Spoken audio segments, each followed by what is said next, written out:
Okay.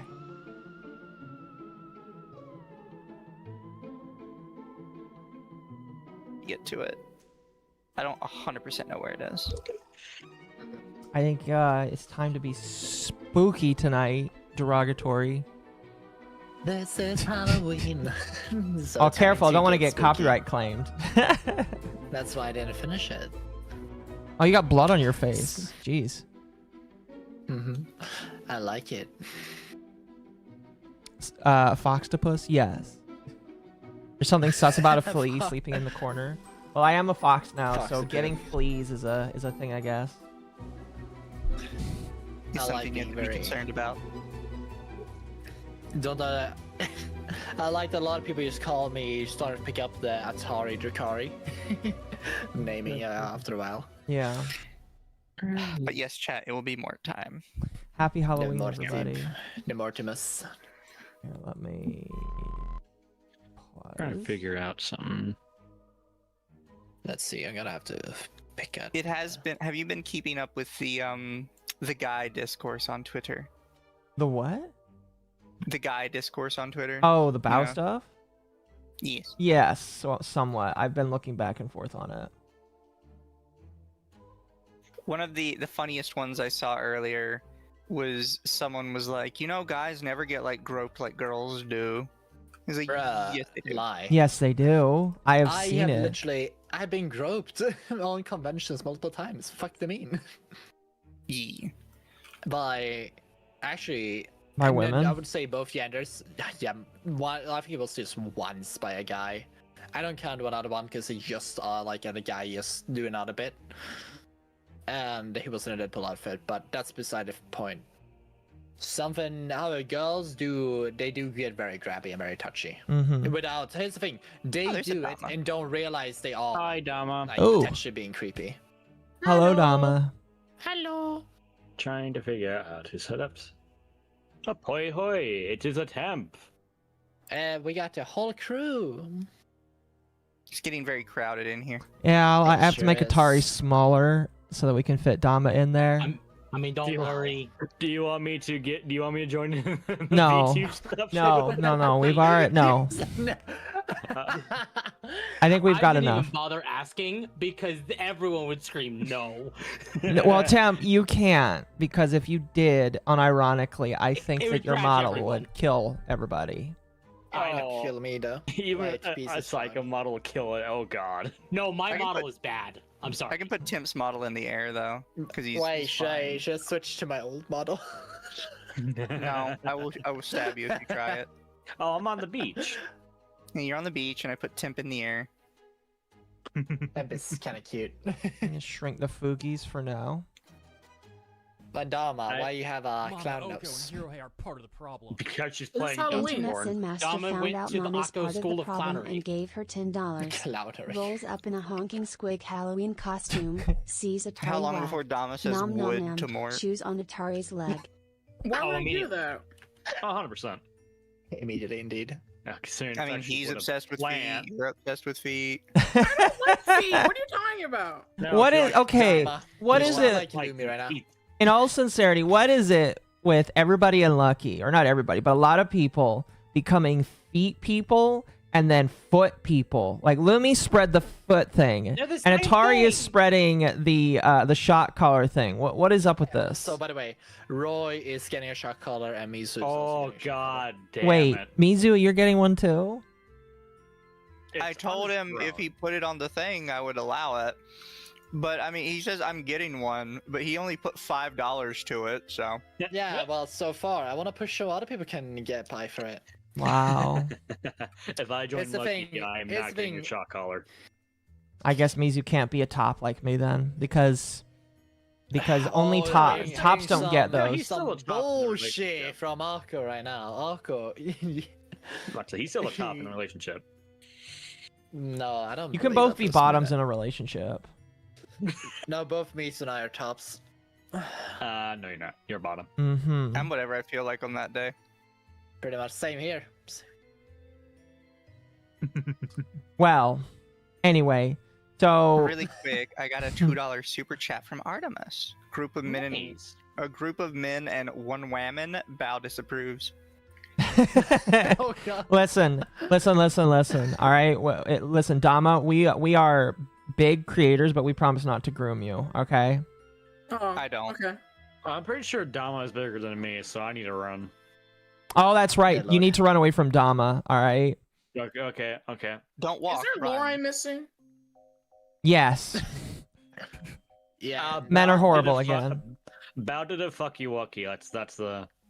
I heard That's she what- did many fucky wuckies, but I'm not sure which one she did. Yeah. It's people who has way bigger following. They probably should know what to do. We know like how to act around saying dumb shit and not face consequences and just doubling down. Oh yeah. They did yeah. the usual. I have a game recommendation for everyone here. Oh dear. Me and Temp played it about an hour ago. Oh, he told me to get it, and I was like, Why not? No, you just hear say you sent me an emote. I sent you the no yip because the yip was like, it. Anyway, Oh, you too scary. it's not even just that. I don't want to play any brand new games right now. Okay, Not fair enough. that's it. What Anyway, game is it? Species. Unknown. Tama gross woman. so anyway, tonight we're gonna watch 3 to 4 hi, hours of videos about the most evil, deadly god of the entire universe, Mort. And this is amazing. I must ask everybody. Mizu doesn't count because Mizu already knows, but like we'll start. I'll start with Dama. What do you know about the god of death, Mort? Nothing.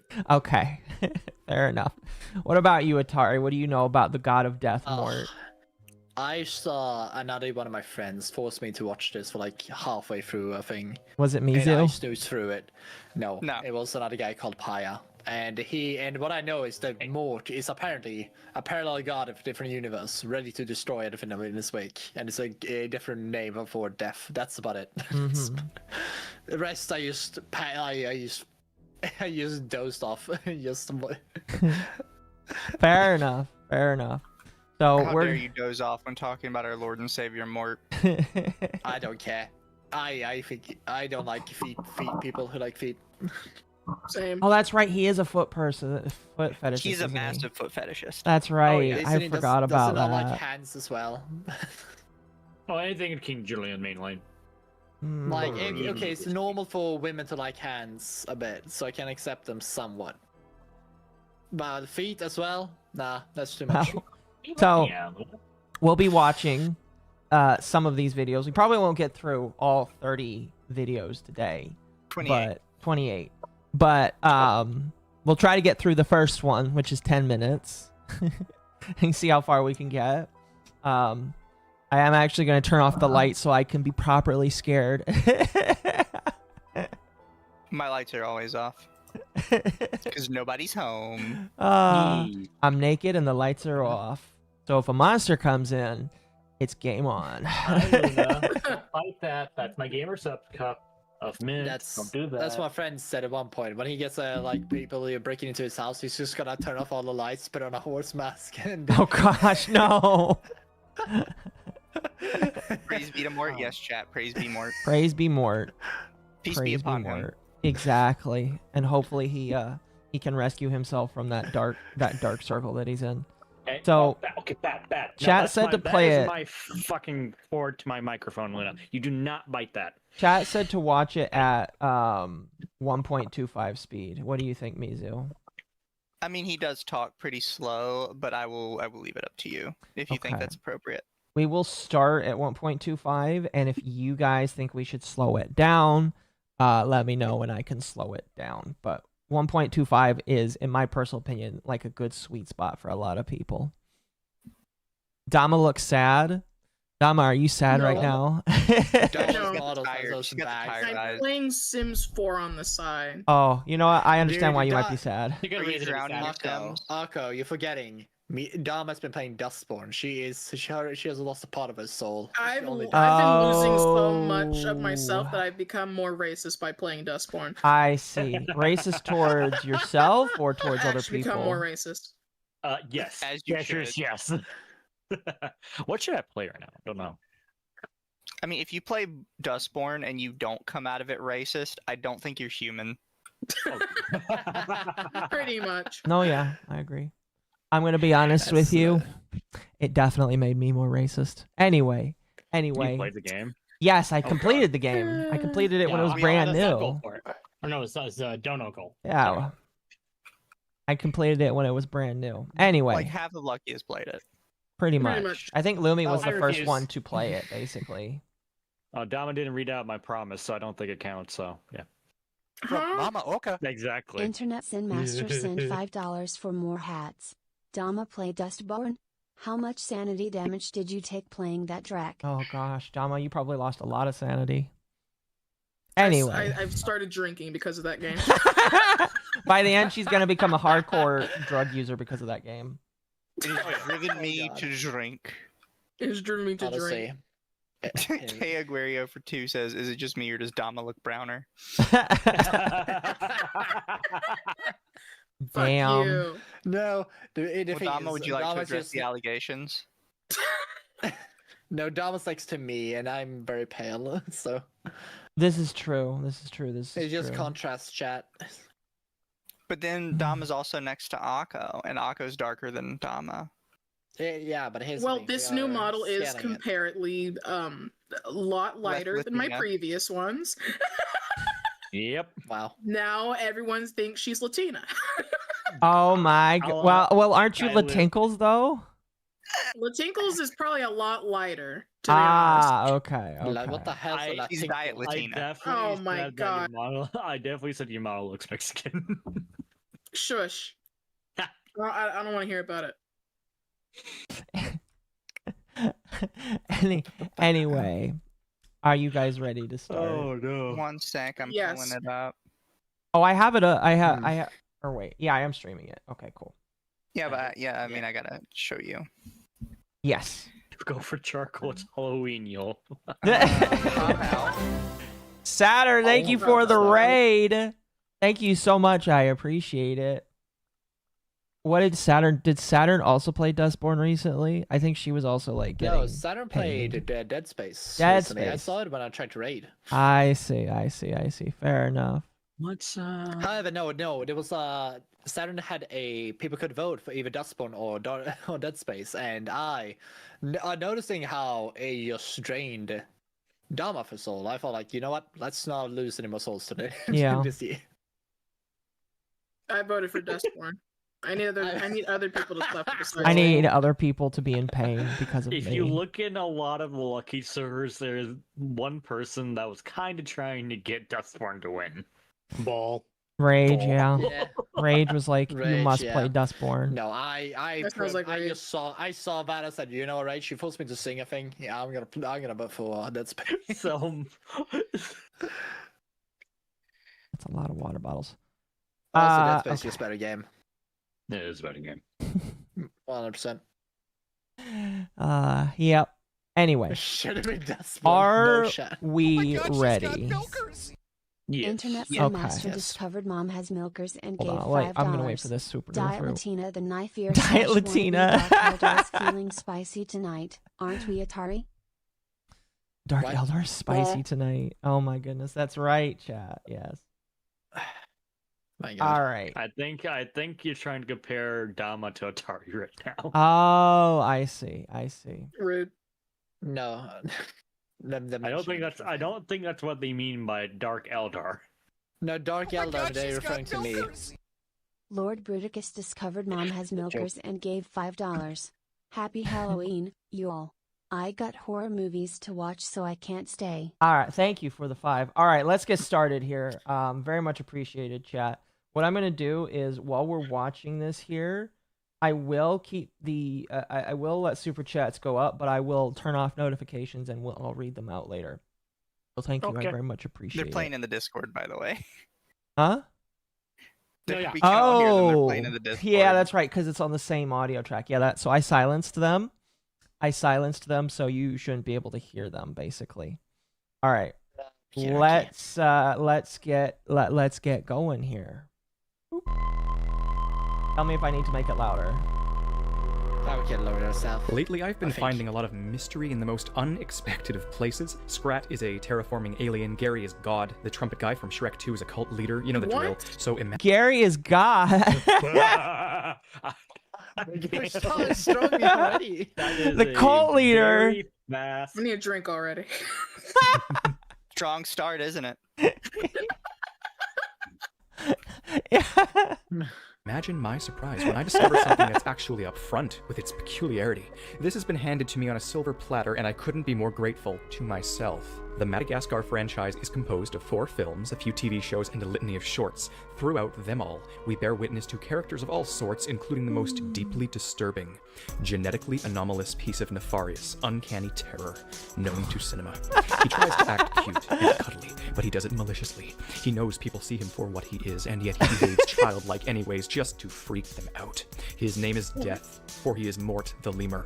I was browsing the Madagascar wiki, as any sane person should do on a regular basis, and couldn't help but notice that there are a number of references in the TV shows that imply him to be wrong in every categorical sense. Thankfully, because of this, I finally have something solid to work with. The cutest things are always the most evil. Apparently.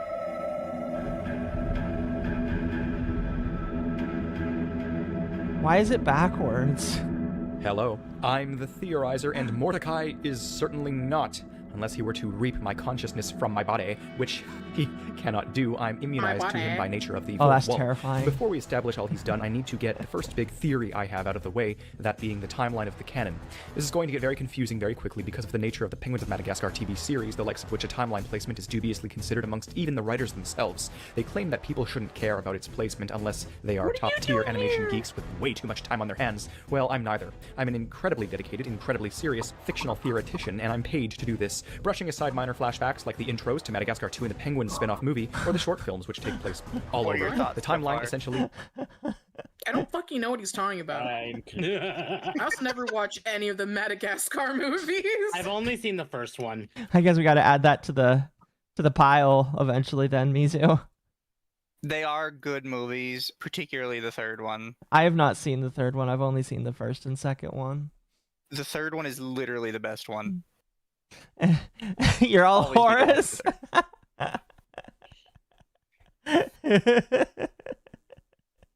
It has Why to does be it have slower. this good of production quality? That's the thing. This guy is like so hyper autistic about this that he puts a ton of effort into it. Like he's not half-assing it. No, he's It's not. Octo level autism. I know. Am I wrong? I'm not this dedicated. I'm kind of lazy. If I can delegate my work to somebody else, I will. Once your chism catches on something, Alco, you will dedicate too much time to something. Would Dama like MommaOcco? I think Dama would like MommaOcco. What? You The haven't name's so nice, you say it twice. have you seen the Moto meme, Dama? I have. Okay, good. Good. She I'd likes be some kind of big. I'd be kind of He upset if You you like some didn't. chunky.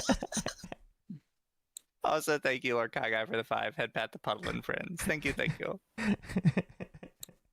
If you have a head pat, use your head pat. I don't know how to do that. I need to figure it out. Please show me afterwards. Oh yeah, I'll help you out later. Thank you. Alright, let's continue.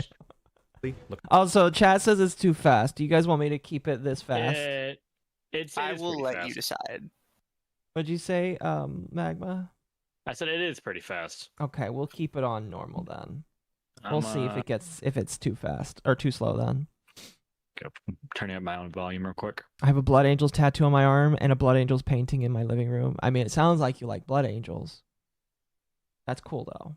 Blood Angels are cool. looks like this. All Hail King Julian is a prequel, followed by Madagascar the First. The Penguins of Madagascar Nickelodeon show is an outlier. Typically, the rest of the timeline would go Madagascar the Second, Madagascar the Third, and then the Penguins movie.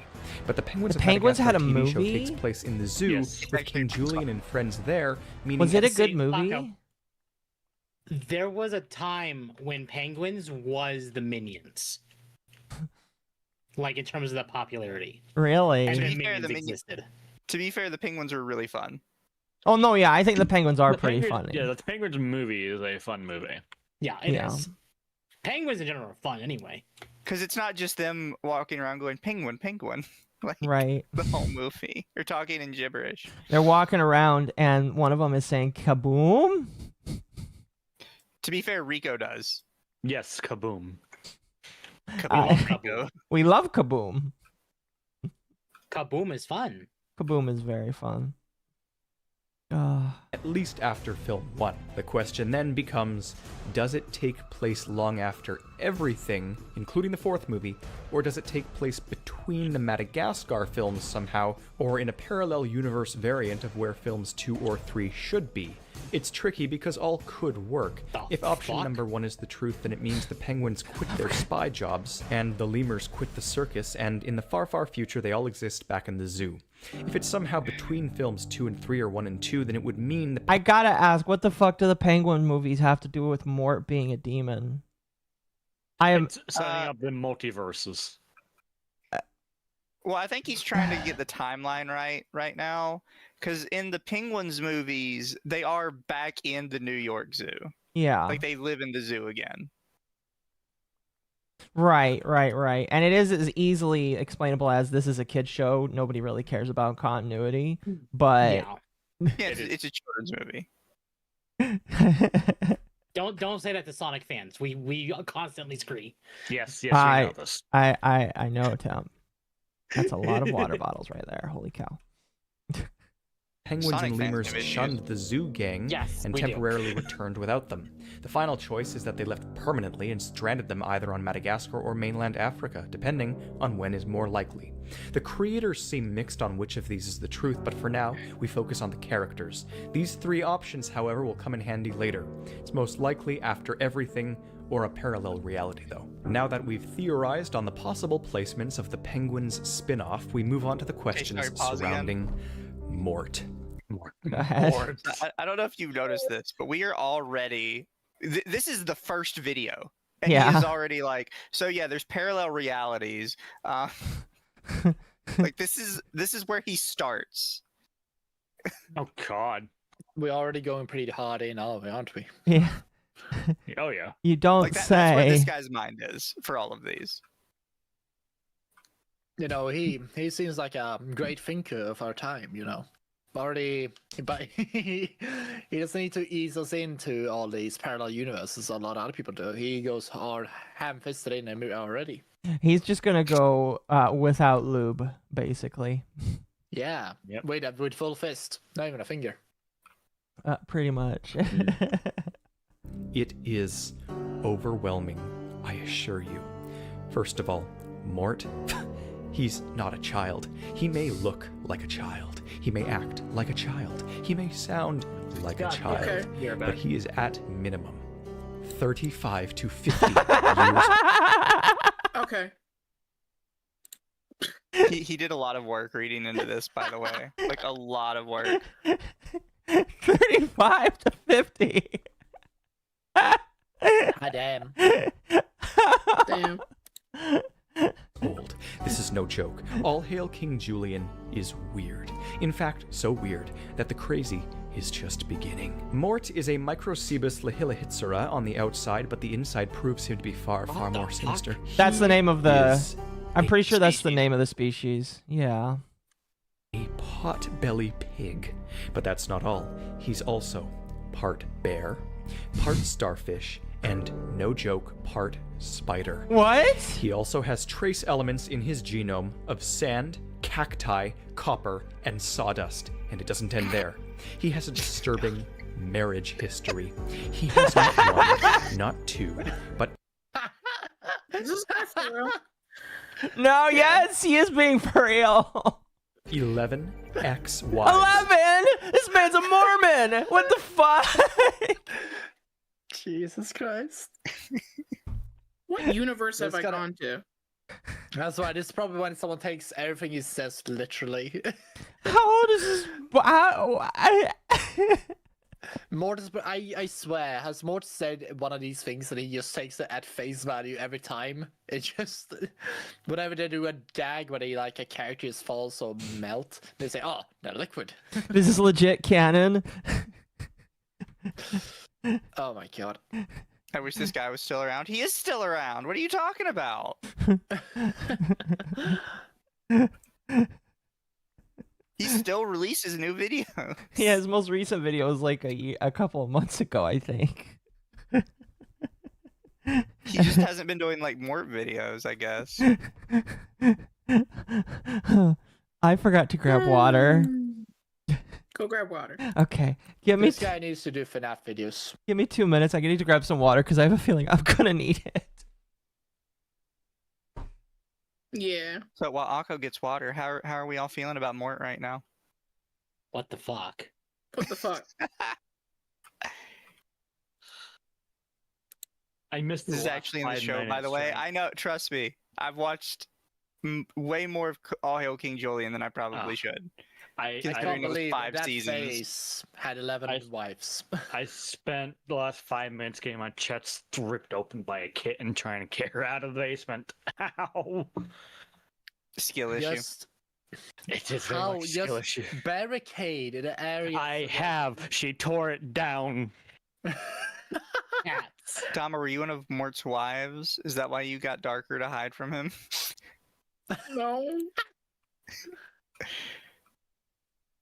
God damn it. Yeah, no. For people in chat who have never heard of the Theorizer, you are in for a very steep downhill ride. Oh god. Yeah, it's this is just gonna get all downhill from here. Like This guy goes whitewater rafting on waterfalls. Oh god. yeah. For him, the slippery slope is a goal. And Any hole is a goal. I remember, didn't he also mention that fucking Farquaad and other places were French and something? He has theories about how they hate French people. I mean, based. I mean, who? And Who how doesn't there's like hate a French demonic people? cult out of France creating sentient talking animals. There was a lot going on. I can't remember all of it. Fuck. Did the French? Don't worry, that's part of the Mort theory. It's critical to understanding the Mort theory. Yeah, is it's understanding the France cult. It's like let me look in through here. That's probably like video 20 or some shit like that. Let's see. The fucking French. It's not video. It's like deep in there. I'm gonna be honest with you. Anyway, are we ready to continue? I brought my water. Yes. Yeah, we ready. All right. And all of them are dead. He is also invulnerable and has superior Okay. strength due to his delusional and obsessed. What the fuck is that? Dama, you alive? Are you alive right now? Avenge, thank you for the raid. No, I think he's asking if you are alive. No, because we mentioned. Oh my god. So you Dama. So your future is to be together with Mort. How? What? Mort is still alive, don't you know? What's that to do with me? Oh, that is terrifying right there. God, that is Nature that surrounding is King Julian's Yeah. feet. See, He's Mort a yes there. man that eats. Huh? So you've seen the images of people like cutting off the arms of like little plastic toys and then shoving the water hose up it? Oh gosh. That's what Mort is. Yes. My god. Dylan is like, I wish I wasn't alive. Same. That brother. would be the 12th. Oh, let's continue. Glue, and he's such a quizzical little rat. Finally, it's revealed that whatever he is immortal and has the terrifying ability to suck the souls out of similar species, absorbing them into his mind and Terrifying creating a ability to split suck. personality. Again, a lot to work with. With that said, clearly this will take some time.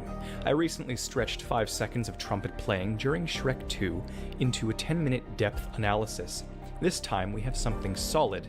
There is more Mort, there will be more content. This is going to be more of a documentary than a theory, be warned. There's more discussion and analysis here than hypothesis. I am aware that I will have to watch every single episode of Penguins of Madagascar and then every single episode of All Hail King Julian. I foresee that this endeavor could span at least a couple of years, which means I'd need to update you along the way. Thus, solving Mort will likely take a grand total of 15 videos, adding up to 4 hours. If I can condense it properly, of course. How did he project which video? How many videos? By the way, this was the start. This was the first video he did. It ended up being more like 8 hours and 28 videos. Yeah, my thought was just like, how does he projecting how much it would be? Accurate. To be fair, he is oddly accurate on like how much, because he says 4 videos or 15 videos for 4 hours and 30 videos was about 8 hours. Mm-hmm. He is bizarrely like on point with like how much each of his individual videos takes. Yeah. Oh goodness, that's hilarious. On my current upload schedule, every third video I post until spring 2022 will be a Mort analysis. The question is, should I do this? This was in 2020, I need by an the empty way. 230 square foot room to organize my thoughts because a single notepad clearly won't cut it, and I'll need to invest in 8 cork boards and around 250 meters of twine. The immediate true mystery is, what can I do with this now? From what I understand, there have been a couple of videos discussing Mort and a couple of Reddit posts. I refuse to watch or read them for fear of a skewed conclusion, and I don't know how serious or non-serious those discussions are to begin with. I refuse to watch those other guys. I can organize a battle plan for this miraculous hit piece. This is part 1, which means part 2 and 3 will also share the theme of highlighting evidence, with mini theories along the way.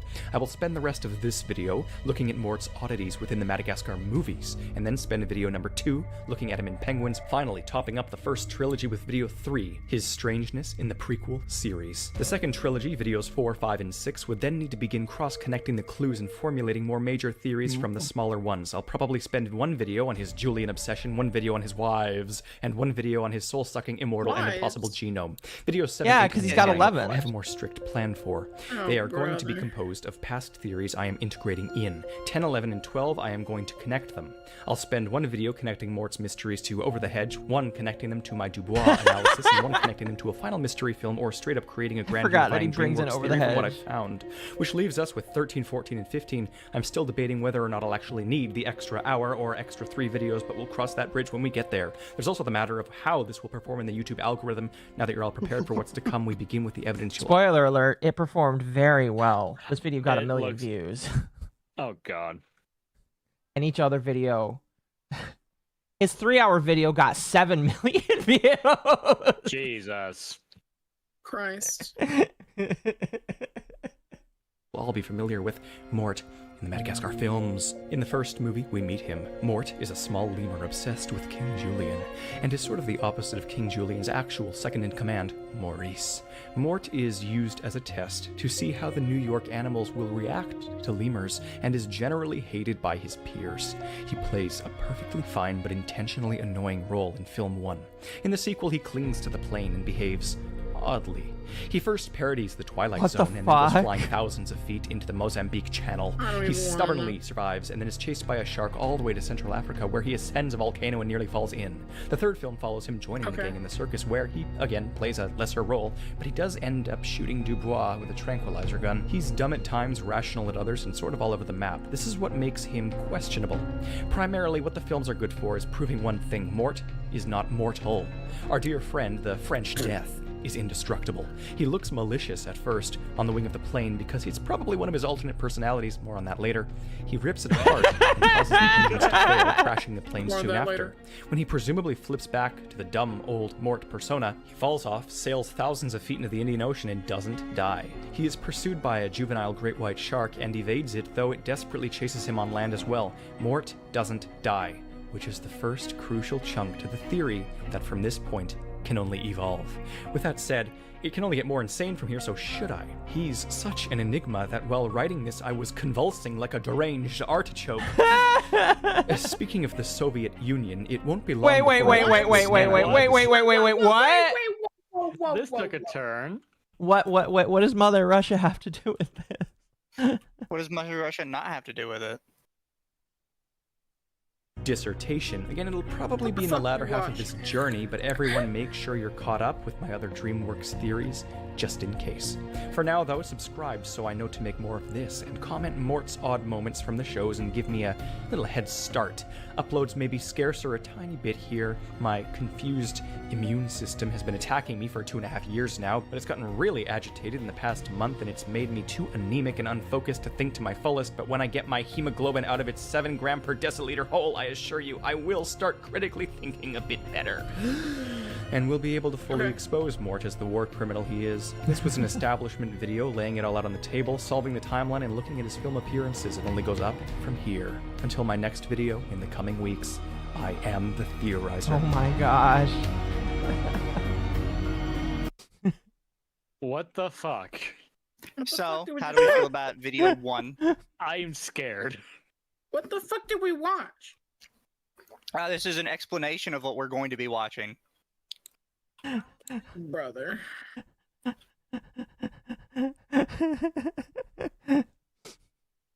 We're so cooked.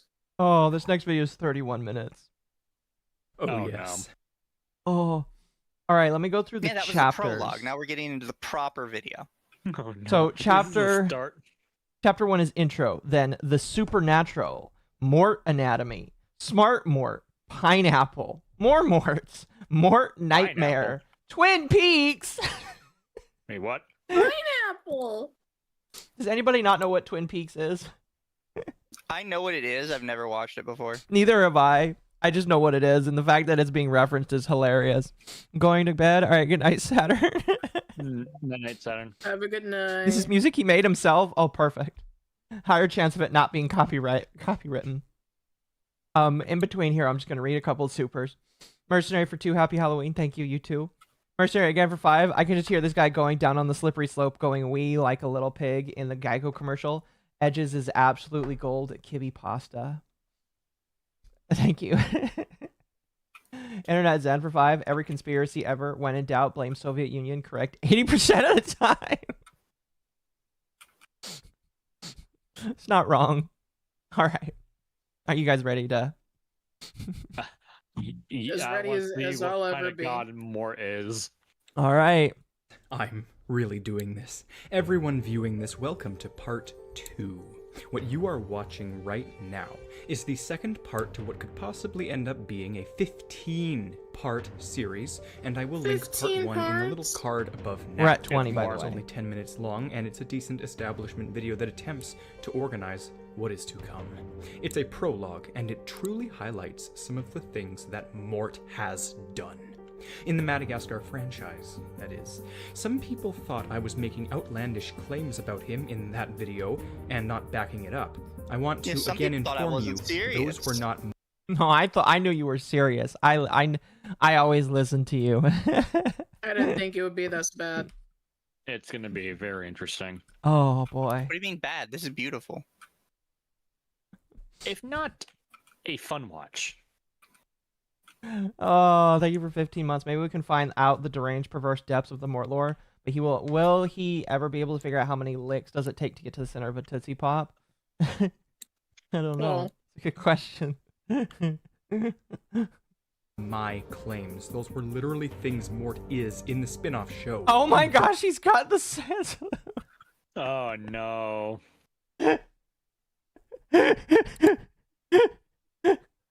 Mort is a Nazi. He does have like 12 wives. He is a soul sucker. He is genetically anomalous. I also do have some more news though. The mystery series I will be incorporating into this, alongside my Dubois and Over the Hedge theories, might be my 8-part series on the lore of Shrek. That means the timeline theory, 4 godmother theories, 2 donkey theories, and the recent Reggie video will all be a part of this huge DreamWorks dissertation. We'll see how big this video, part 2, ends up being as well, and then we'll regroup. Before we begin, I also have updated news on the Madagascar timeline. From what I understand, Is 11 Penguins Wives of not 12? Madagascar, the TV show, Maybe he got another does one. come after everything in the timeline because at the end of their movie, they meet up with the circus gang again in a post-credits scene I had missed. We see Julian and friends in a Madagascar crate during the Penguins TV intro sequence, but it's likely a scheme of some sort after breaking up with Sonia. So with that said, incorporating the shorts and once again excluding the intro scenes of Madagascar 2 and Penguins, our official timeline stands as All Hail King Julian, The Christmas Caper, Madagascar the First, Merry Madagascar, Madagascar the Second, This is Madly the Madagascar, timeline. Madagascar the Third, the Penguins movie, and yes, finally the Penguins TV show. We've finally put a definitive and necessary close on the timeline. There seems to be an upcoming Hulu prequel show detailing the zoo gang as children, and that would be before everything, but it's irrelevant to Mort, and it's not even here yet. So now, people, do you know what time it is? I promised part 2 would be me detailing Mort's oddness in the Penguins TV show, but I just had to watch All Hail King Julian. I had to, and I watched all 6 seasons of it. There were 6 seasons of that Consumed the shit. month of Holy May, cow! and I got no uploads out. Imagine. So we'll do that first and highlight every bit of oddness in this video. Warning of a lifetime. I might need more than just one.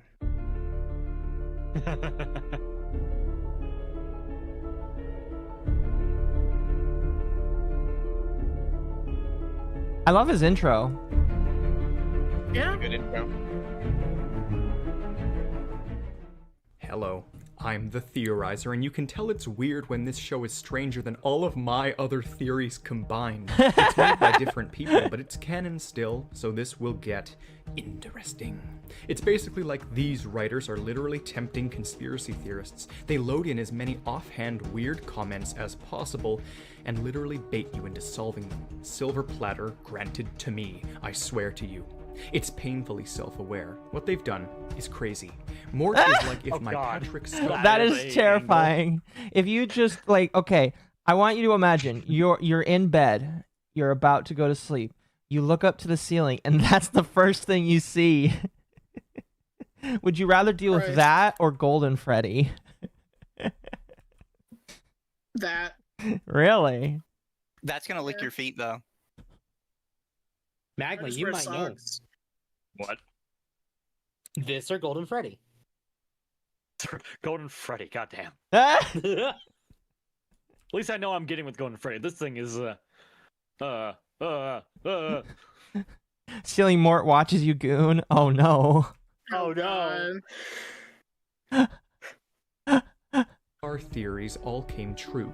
I'm not. He's like, what you watching there, buddy? Hey there, pal. Has it got feet with it? Can I watch it with you? Can I suggest something with feet? Got any feet? I really like He feet. truly is a it's just- multi-dimensional identity absorber. Mort is just the, you got any games on your phone? But instead of that, it's just, you got feet? Yeah. feet. yeah, on your phone. Got any feet pics? Chat, clip that. No. Oh, Oh, no. it's getting clipped. Temp. We're fucked. It's over. And then send it to Lumi and say that she has a kindred spirit. Ah, no. You like feet? This is quickly going to devolve into a rapid bullet point format of insanity. Any qualms I had about him just being delusional this whole time were obliterated with this show from the first moments when he tells the Fusa with a high-key, dance. What this episode does try to explain is the feet. Julian rushes in and kicks the predators away with his dance, and Mort develops an obsession with his savior, King Julian, and the weapon of his salvation, his, feet. It might not be the true root of this obsession, though. We'll see It's later if feet. it's a red herring or It's not. always Here, feet. Mort has suspicious It always goes intentions back to feet. and seems smart enough to evade death and has love for Julian. We already know all of this. The show is full of that fast-paced, lazy joke slapstick, and yet it's also wildly inappropriate and amusing at totally random moments. This will also be a review of the show in some ways. In episode 2, he continues with the inappropriate references, and in episode 3, he authors a best-selling coloring book called 50 Shades of King Julian. No! my god, you fucking kid. Please tell me it's real. Mizu, is it real? Everything he says like is what happens in the show does happen in the show. Oh god. Christ. Oh no. Oh my god. How do you feel about the fact that it's a coloring book? Do you see that? That scares me. 50 It's very Shades of King interesting. Julian, the coloring book. And that was The authors knew what they were doing. They knew. wow. Like the whole bit with Mort in the show is just that he is absolutely obsessed with Julian's feet. That's not like a thing he made for his Theorizer video. That's just how they use him in the show. Interesting. Holy Well, shit. then I guess you could say that Mort likes him to move it. God damn it. You like to move The it. door's right there, Temp. When asked to keep a secret, he claims that he has voices that tell him to hide things until it's too late for people to stop him. In this episode, he also survives being eaten by a carnivorous flower and projectile vomiting way more than his body allows for. What the He is fuck? also blown up, crushed, carried away by a bird, and slammed into the ground from hundreds of feet. And again, the humor, it's so adult. There is no way kids wouldn't pick up on this. It's so constant. In the following episode, people literally get drunk from partying, and in episode 5, the Fusa engage in a proclaimed mating ritual to create a new species. It's absolutely crazy. There's what? this evil Fanaloka named Carl who has an intimate relationship with his Aw. purring pet cockroach. What? The show is self-aware, and Mort is always this show's test subject. fuck? The characters seem to already know he's indestructible, and they send him into dangerous situations constantly. Mort thinks Julian has exploded near the end of episode 3, and proclaims that no matter how much Julian rots, he will put him back together, and they'll live with each other forever and ever. Oh A whole new god. level of disturbed. Packed with lore as ever, the end of the episode seems to reveal that there are certain gods in the sky who respect the denizens of Madagascar.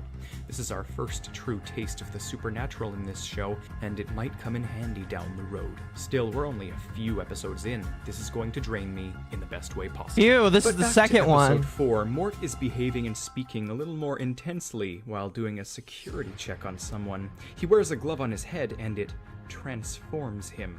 From what I've read on the wiki, I'm fairly certain I know what this is, but I'll delve more into that later, because if I theorize now, it'll just be answered later and the time will be wasted. Basically though, Mort spontaneously changes personality, accent, appearance, and still notices that the feet look different today. In the 5th episode, No! he finds the feet haunt his dreams with pleasure. Mort seems to be lucid no matter how dumb he behaves. He has slightly violent tendencies too, I've noticed, to go along with his indestructibility. He says crazy things while self-aware, proclaiming Julian and Maurice's argument as a mommy and daddy fight. But pause What? on Mort for a second and let's go back to those sky gods, the lemur's warship. When episode 7 begins, they play a boombox and clouds roll in, seemingly confirming the existence of those deities, but I have to theorize a little bit here, bear with me. Because one episode prior, King Julian's bodyguard, Clover, goes on a vacation and she meets a Why very is that strange lemur so spiritual buff? guru inner peace guy named Sage, who, when he heads This show 100% was question. written by furries. Oh, 100%. A 100%. furry made this I don't show. disagree. Holy shit. off, whistles, and a massive bird carries him away into the sky.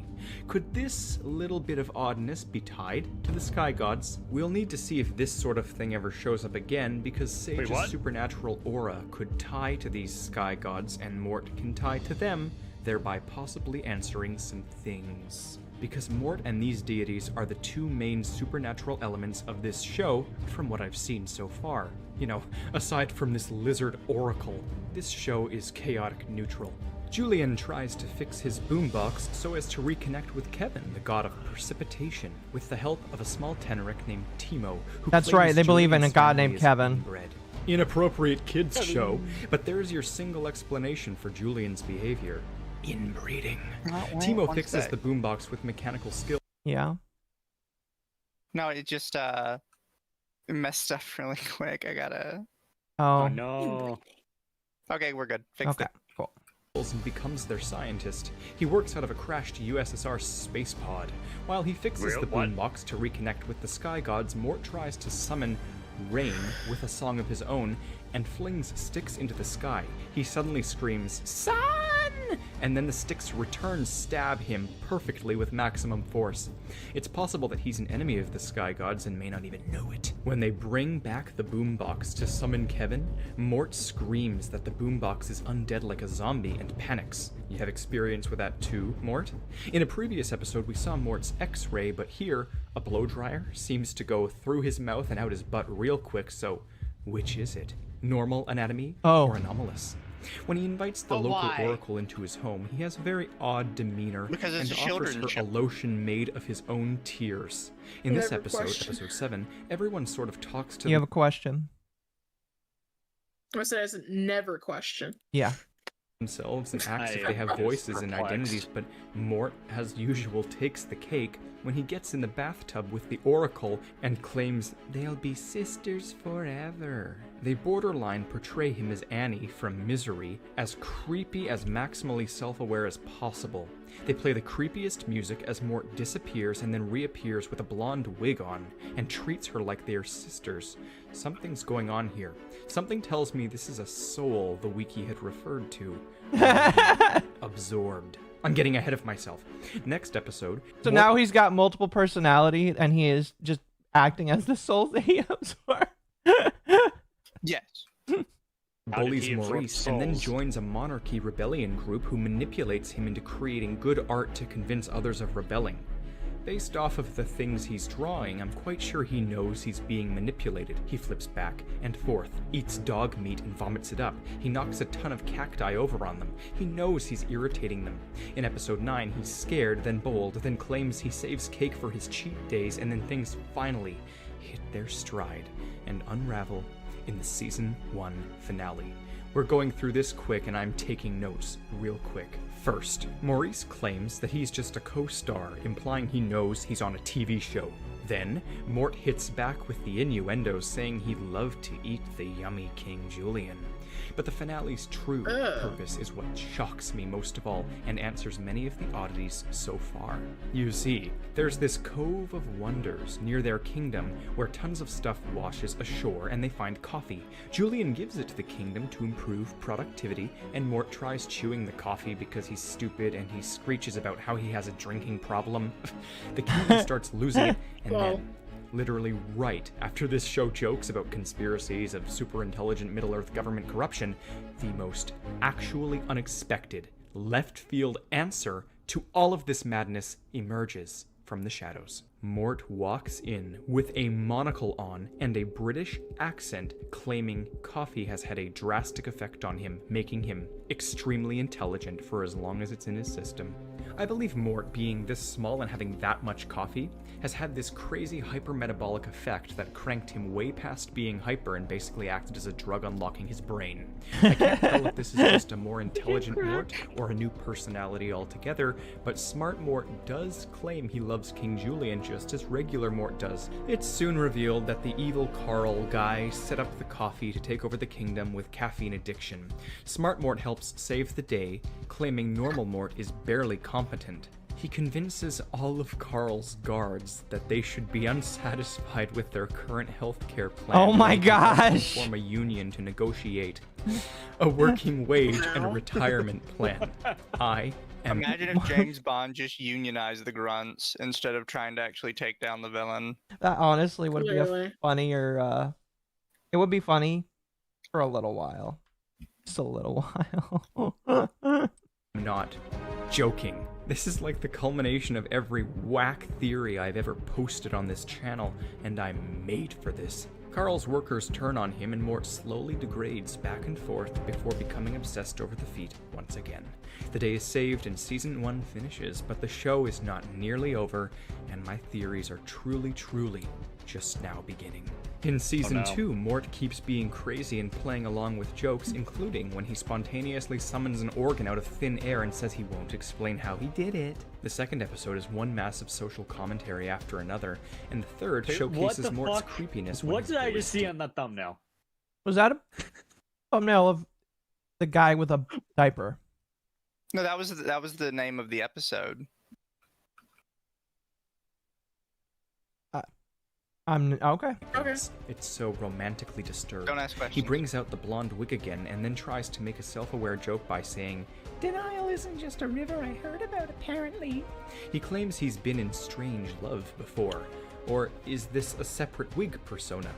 We meet Clover's sister, Crimson, and she almost gets married to Julian, who objects and claims he's having an affair by loving his kingdom more than her, causing her to dip out and team up with Julian's uncle, who is trying to reclaim the throne. More later on that. But the reason for Mort's wig here? He's the flower girl of the wedding. He behaves differently, I swear. It's not the Mort we're used to. By episode 4, things start to get weird again when King Julian is given a pineapple and tricked into believing it contains the knowledge of all kings prior, after he rips apart the beach ball of baby lemurs and tells them to go home and atrophy like normal children. What? Mort gets jealous of the pineapple's closeness to Julian and dreams of mutilating it. His worries aren't baseless, as Julian claims to spoon the pineapple at night. Mort Why? kidnaps the pineapple and ties it to a chair while putting on a villainous accent and stroking his tail like a villain would stroke its cat. This is almost certainly another persona. So now we've got Smart Mort, the Misery Mort, this Mort. I'll catalog it later. They all seem to share the same motivations, like Mort has influenced them, but at their core they are not our Mort. Mort hallucinates that the pineapple is sentient and mocking him. When approached about his kidnapping of the pineapple, his inner monologue panics and then suddenly his face changes, and another Mort responds to the inner monologue followed by another, and another, and then one of them says, "I thought we were alone in here."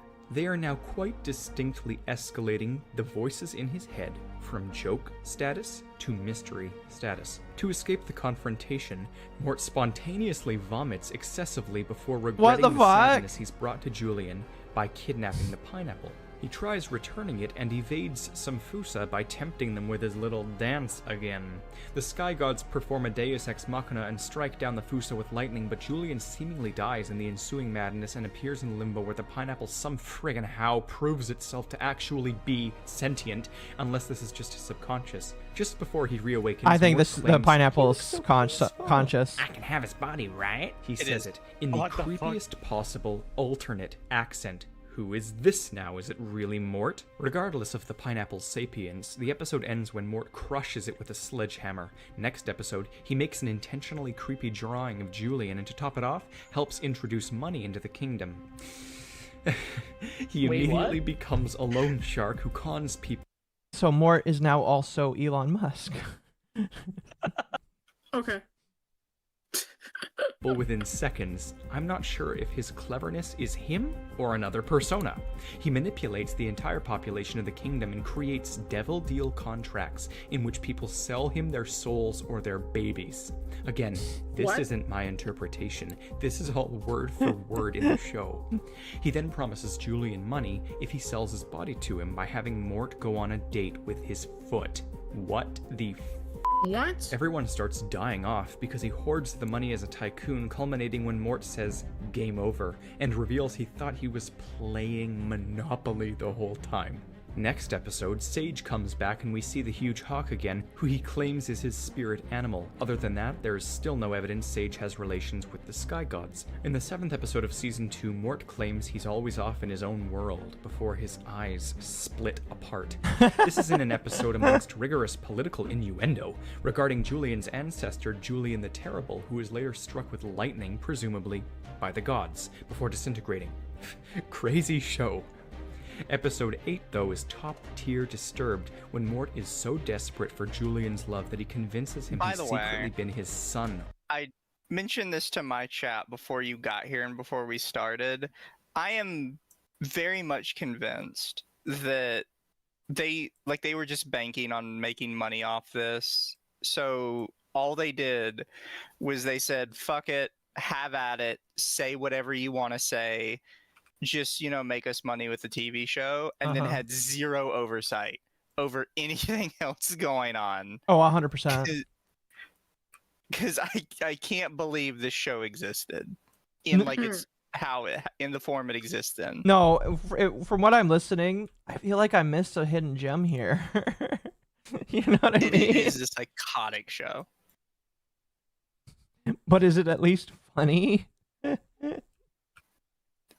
Yeah. I think it's funny for all the wrong reasons. Pretty much. Fair. All along. Mort then pretends to be a baby and embraces it to the point that I think it might be yet another personality. It's uncanny and bizarre. When Julian asks Clover to be the mommy, she picks up Mort and his accent changes again when he calls her hard and bony. You guys were right. This show takes years off your life. I feel my soul just leeching away. This episode ends up doing crazy stuff, including a pageant Karen named Tammy who hypnotized her infant son, but the moral of this episode is this. Mort is actually older than King Julian is. We knew this before, but I want more explanation of this, and I just know I'll be getting some eventually. This show overall feels like one of those episodic comedies, but the writers have an absolutely phenomenal respect for continuity, better than some dramas I've seen. This makes it easier and deliberate. Commendable. But then in episode 9, Mort inhales Julian's aged toenail clippings to track him like a bloodhound.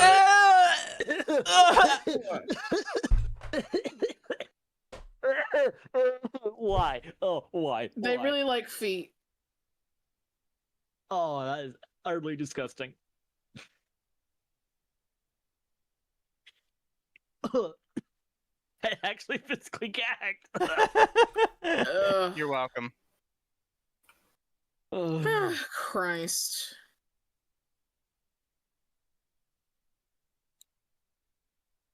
That's disgusting, man. Oh man. That is very gross. Listen, I was expecting horror, not body horror. No. All right then. You know what's funny? Many times now I've made a joke when writing notes here, and then seconds later it happens in the episode. Just goes to show how off the wall this really is. It is as crazy as my craziest theories. Mort attacks the guy who kidnapped Julian in this episode and literally tears apart his face until he looks thrice his initial age. It can't even. In episode 10, Julian reaches down Mort's esophagus and pulls out a live butterfly and a skeletonized human arm. In the following episode, Mort is his usual chaotic self, but we also see a monkey from the USSR who crashed on Madagascar from outer space. Why is there a monkey from Russia? Why not? It's not Racist. Russia, We can't it's the call them that USSR. anymore. And he's still alive. He then returns home where the USSR flags are still in full effect, meaning Madagascar Wait, might what? take place in the 80s. I need more before solidifying it though. In episode 12, Mort tries out to be Julian's rebound advisor after Maurice leaves. Mort pretends to be French, then sophisticated, and then really suggestive. He licks his finger and sizzles it on his buttock. Are these more personas? Well, the snazzy one wears the same wig as the misery altar, so maybe? It's hard to tell as he admits he's faking it. In Julian's time of need, the pineapple's ghost reappears to him. Still Mort is unclear whether it's an Junko. advisor from the heavens, Julian's conscience, or something to do with the sky gods. I don't know. In episode 13, Mort once again pulls the mommy-daddy card on the main characters.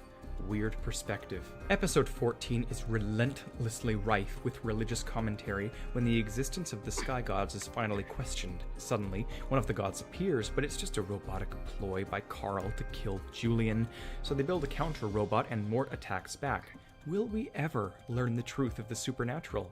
This show's having an identity crisis and it thinks it is The Leftovers. But, near the end, a massive cloud does fly down and immediately back up after raining and electrocuting, proving, beyond a shadow of a doubt, that these gods do exist. In episode 15, Mort becomes the face of Julian's new nightclub, Club Moist. He dances up on stage. Moist! No! My You favorite wouldn't go word. to Club Moist? Like a Oh, chick no. on the roaring 20s, singing about how Julian's speech made him weak and If never you're happy, Akko, the stream made my browser commit Sudoku. Your browser was weak. Oh no!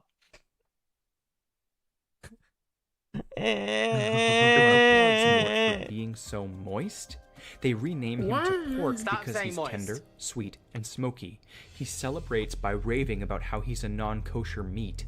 He attracts lemurs from all over the kingdom when I he's feel like I need Rage to come in here and tell me that if lemurs are unkosher. He would probably say yes. But now I kind of want to know if they're unkosher meat. Sings about bunions. This is another personality. I dare you to pull it up on Netflix and watch for yourself. Mort wishes to I really be don't want to watch used, this show, words from his own actually. mouth. In the season 2 finale, Julian thinks he's dying. Don't so worry, you'll Mort get all keeps your giving information him from this. Sponge baths and rectal thermometers. What? Onward to 3, but be warned, everybody. Ah. This is when things start to actually get weird. What you've seen so far is literally Starts nothing. getting weird? Inappropriate messages abound about selling bodies, holes, and bloomers. The 2-part premiere follows everyone saving Julian What? again, who's been kidnapped by pirates this time. Mort, as per the usual, tracks with conviction so intense he eats Julian's footprints. He organizes a battle plan as Wait, if he's what? some sort of warlord, maybe another persona. When they find the ship, all of the other pirates recognize Mort as Dread Pirate Mort, the nemesis of this ship's captain. Last they met, they were fighting for the love of Empress Galeria off the jagged coast of Fush. He has a painting of the battle on his wall at home, and he screams, "For Galeria," before owning the other captain. Mort calls the other pirates mere children and doesn't object to the notion that he'd kill at least 5 people a day during his pirating years. Then, he shows off his true supernatural capabilities when Clover dangles Julian like a carrot on a stick above Mort, causing him to sprint on the water and drag their boat behind him. When Julian's parents return, Julian is thrilled, but the others are not, and Mort suggests they eliminate the parents and make it look like an accident. Apparently, he knows a guy. Everyone finally just asks Mort, what the hell is wrong with him? And he says a lot of stuff before splitting his eyeballs again. When they decide to focus on older hobbies, Mort claims his favorite hobby is making wigs out of stolen hair. Fucking McFuck. Maurice's only hobby is taking care of Julian, who's the closest family he has. Mort But you don't interrupts make and wigs out of proclaims stolen that he's hair. outlived all of How much hair would that how would you steal that hair is my question. Does it take from living people? There's so many questions. I'm just his Let's see. relatives. It's like he's flaunting his eeriness at this point. He suddenly forgets Clover even exists for a moment, and then we see into Julian's nightmare. And the second it popped up, I knew what they were doing. I just All of about the drugs? died from throwing my body Yes. into the wall, aghast with shattered expectations. Nope. No, no, no, nope. Oh, you gotta be fucking kidding me. What?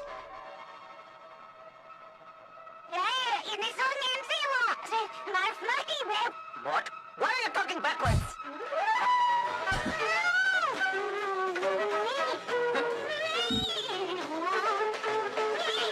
You know, this actually makes about as much contextual sense as the work it's based on.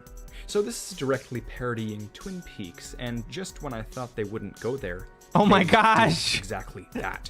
By the way, I did reverse Mort's speech, and he basically just says here, "Let's do this. From where we come from, there's always mangoes in the air." Reference to something that itself makes sense to the subconscious of maybe a sleep paralysis demon.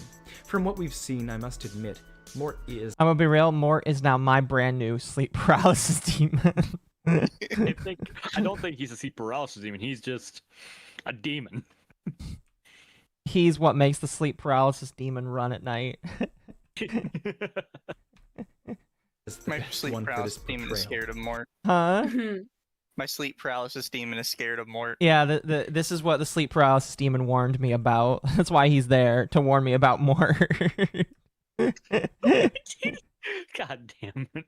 A pineapple even flies by, once again pulling a leftovers by hiding whether or not this fruit spirit is just in his dreams or if it's really a spiritual mystery box. Mort later obsesses over Julian having dreamt of him and calls him a lover. Julian hallucinates Mort getting eaten by a shark, and Mort somehow is aware of this. Can he read minds? Mort helps make Maurice cry just to mock his emotions. Mort brings up that guy who makes people disappear, again, on deaf ears. At this point, we've reached episode 5 of the 3rd season, and Mort's back at it with that glove that makes him aggressive. He sniffs it and laughs evilly, presumably knowing that it will summon his altar like last time. We are met with more and more fourth wall breaks than ever, and Mort severely dislocates his rib and cranks it back into place maniacally. By the way, it's revealed that there's an uprising of sentient bells that plan to reclaim Madagascar from beneath the ground. Apparently, Mort does have experience with zombies, as we jokingly asked before, because in episode 6 he has a tea party with one. In episode 7, Mort romanticizes Julian again and then gets abducted by aliens after praying to the sky gods. Psychic lizard lady uses her telepathy and sees it was just some researchers tracking lemurs. They barcoded Mort. This proves that the lizard truly is magic though, and she can read minds quite clearly, so there is some supernatural in this show. Mort sifts through every personality type we've seen yet while going through this episode. Maybe they were out researching him for his anomalous psychology. They do chip him the following night, and everyone rescues him later, learning that humans exist in the process. So yes, this episode is crucial, but I question why they wear hazmat suits in Madagascar. Mort then eats a bucket of tracking chips, of course. Everyone else hides in the bunker, and when the main characters get back and they cannot find anyone, they think all of the kingdom raptured to the sky god's heavens. The psychic lizard laments about being left behind. This show thinks it's the leftovers again. In episode 8, Mort pretends to be a butterfly so he can start a war by firing mangoes at innocents from the air. Turns out the real butterflies are all psychopaths and we're just waiting for a reason to attack. War happens, socio-political commentary, they kill the queen, happy ending, and then finally, we get the next true reveal episode. Sort of. Julian wants fast food for the kingdom. Mort helps out. He claims he was born 5 years premature. His grandmother left him a huge tank of healthy food. He puts on a deep voice that sounds nothing like himself. Actual anti-falsetto headass. It gets crazier. Way crazier. They run out of food, and Julian asks Mort to remember how they can get some more. Mort panics and screams he forgets everything his granny told him because it was 50 years ago. Julian screams, "How old are you?" And then Mort's inner voice, himself, says, "Come on, Mordecai, you can remember," before he suddenly sees his granny. She is the one with the blonde wig, from what I can best tell. He's pulling some sort of Bates Motel altar. He communes with her memory somehow. Julian slaps him and asks who he's talking to. That's Mort so intuits weird. the recipe for fast food and loads a bunch of discarded junk into the food tank and creates food again, but then it becomes a huge metallic black hole of sorts that sucks everyone in until Clover saves them. So we know Mort's granny has some answers to the madness. I need to see more of her, or Smart Mort, to get some true theories going here. Mort wants to eat a scorpion, but his mouth won't open wide enough. He slurps it up anyways. The scorpions crawl out and he consumes them again. It's now episode 10, more political commentary. This one is really trying hard to make itself obvious.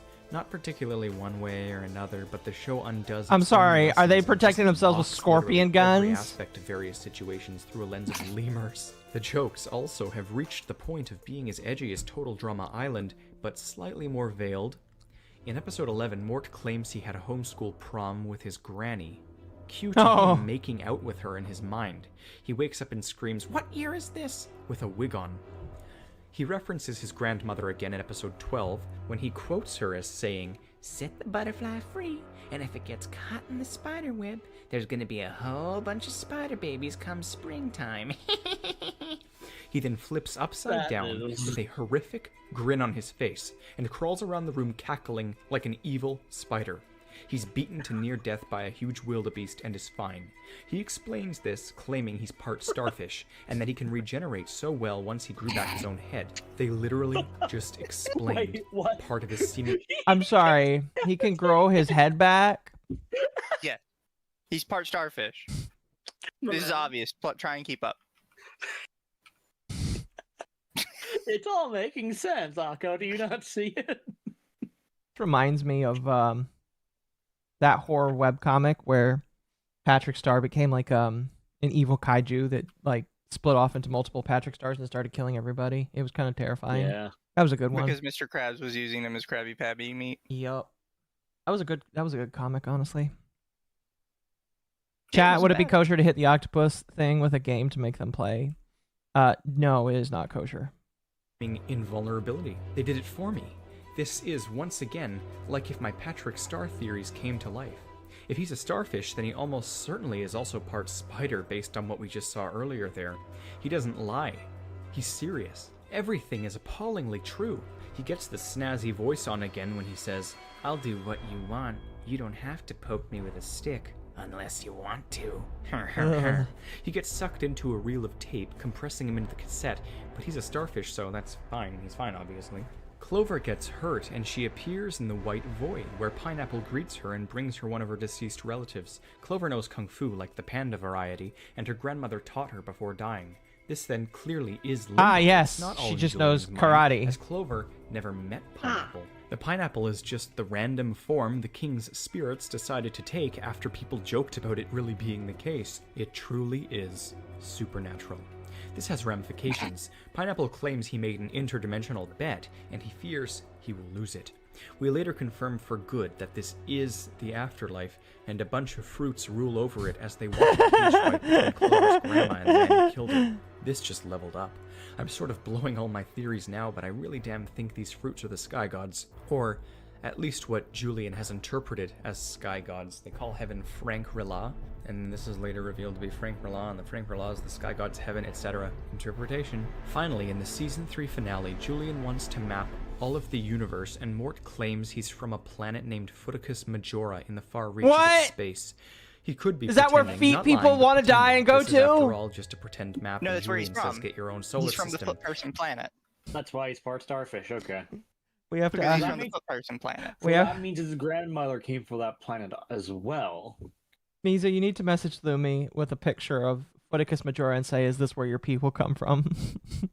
Well, no. But yeah, this is Mort theory. Holy shit! How's it coming along for you? This is It's, certainly an experience. I haven't lost don't myself completely yet, so I don't know. My what's brain worse. is empty.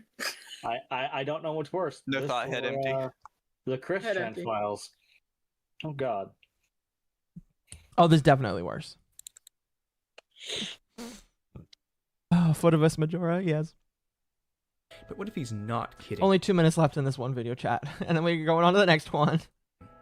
This explains everything and nothing at the same time. Alien Mort.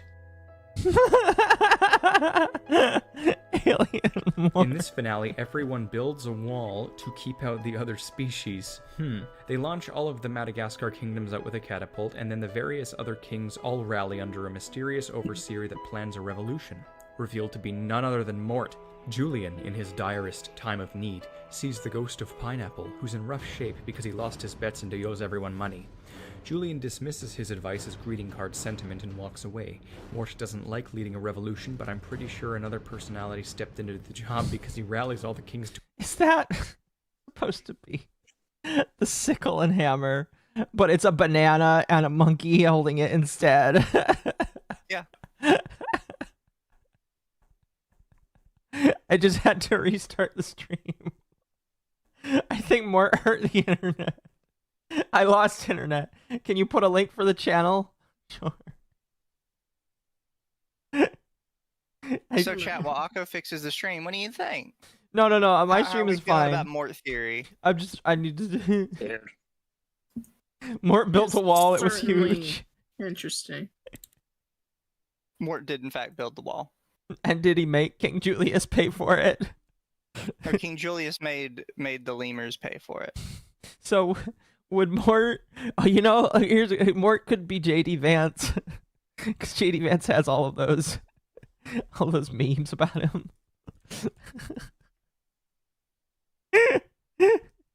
Oh no, I'm losing myself, chat. Mort cursed your internet. Yeah, mercenary, your internet's been cursed by Mort.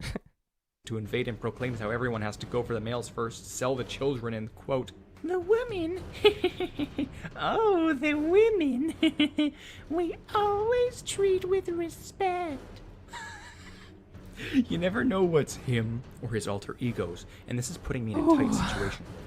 I need to cut it here because this is quite possibly the longest individual theory video I have ever posted. It might break my 25-minute limit, and I need probably 2 more.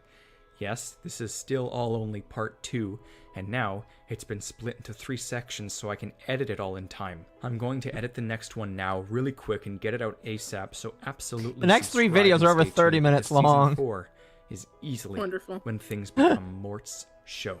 All of our questions are seemingly answered. By the way, it takes till episode 6 until we actually jump into other other DreamWorks movies. And finally, my theories can begin to flourish. Until next time, I'm the theorizer. Next one. Before we start it, though, let me catch up on these super chats.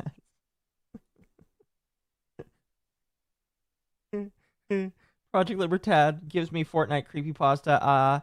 Instead of risky reels, it was rapist thrills, quote. Lamau. Internet Zen for 5. Mort is British. Mort is British. Union official. Loan shark. This is Ghost Stories. Dub level insane. Chaos for 5. I just watched Vampire Hunter D Bloodlust and I see this. What the fuck? Mercenary for 2. Sorry to see why Lumi hates feet. No, I was told that she loved feet. That's what Arch said, and I listened. Listen, Arch is never wrong, so. Internet Zen for 5. Inhale Julian's collected nail clippings. Club Moist. Obsession with feet. Non-kosher meat. How many drugs were on the writers on for this show? The answer is all of them. They have the Minecraft achievement. How did we get here? I've never gotten that achievement, by the way. It's so tedious that I just don't give a shit. Because you have to like bring a fucking shulker from the end in order to get it, and I just don't care. But shulkers are awesome. I thought you can make a levitation potion. You might be able to. I don't know. It's just some of those effects are kind of hard to get at the same time, especially with all the. The one where you have to get every single effect all at once. Yeah, that's like kind of hard to get. I'm gonna be honest with you. A lot of them you can get naturally in game, but others it's just like, bro, what the fuck am I supposed to do with getting all of these effects? But isn't the wither effect only from Wither Skeleton to the Wither? Yes. So you'd have to summon a wither or get a wither. No. There's wither flowers. Wither flowers. Okay. Wither roses can do the exact same thing. Okay. Let's see. Anyway, Chaos for 2. Starting to think the writers are retarded. No, they're special. Wolfsbane for 5. You know, I watched the show on and off as a teen. I'm so glad I wasn't the only one that found Mort's sanity questionable at best to batshit insane. Yeah. All right. Now we move on to the third part. The third part. This is already terrifying in the background.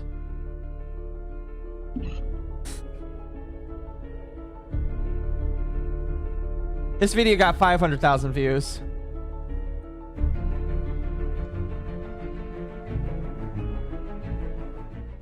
Everyone, make sure to watch the prologue to this huge theory first, and then the big first section of evidence. You are basically on part 3 right now. Technically, it's part 2, section 2, but... What the fuck is that picture? We will find out later, Rocco. We'll find For out. the sake of the algorithm, I'm going to call it part 3. I will link parts 1 and 2 above now as a playlist that I've made. For those who are prepared, it's time for Season 4 of All Hail King Julian. We are halfway through the show. Mort starts off the premiere by getting his own TV show called Still Life with Feet, where he mimics Bob Ross and draws Julian's feet. He also, of course, wears the blonde wig again and actually shows us another wig. Flip it, chat. He's woven out of the stolen hair he mentioned from before. Clearly, this is something all of the personalities enjoy doing. More people mock Maurice until he runs away bawling, "I have feelings!" Mort fears that Julian can somehow hear his thoughts and he panics, worried they will betray him. We're getting close to some answers. I can just feel it.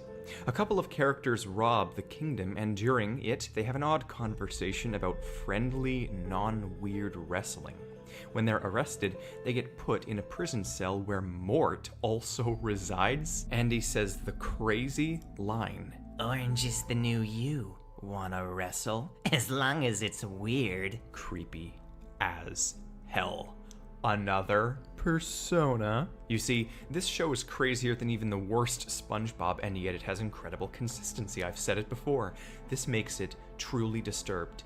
It's a show that pretends to be a kid's show, and that's what makes it so eerie. but it actually is a kids' show, so it's very unsettling. Mort finally describes his inner imagination world in episode 2 when he says nobody ever gets hurt there, most of the time.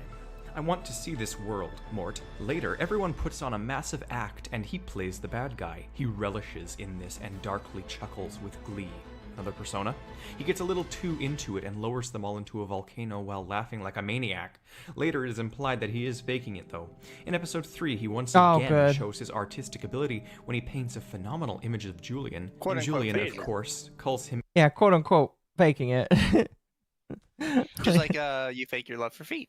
Exactly. Somebody says shock Atari to wake him up. Yeah. I did notice his eyes were closed. Unfortunately, Atari stopped streaming. However... Oh, hi. Good morning. I was just, here's the thing. I've just been laying back, so it hasn't picked up on any of my movements at all. So what you're saying is you still have your shock collar, we still shock, you got it.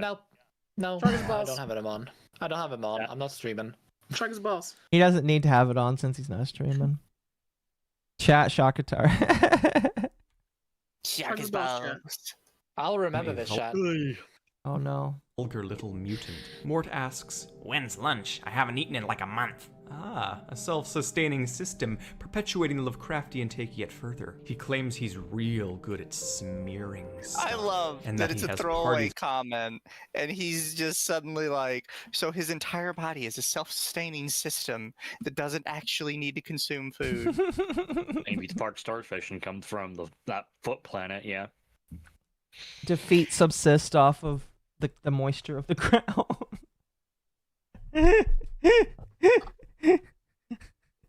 With organic mannequins of his friends.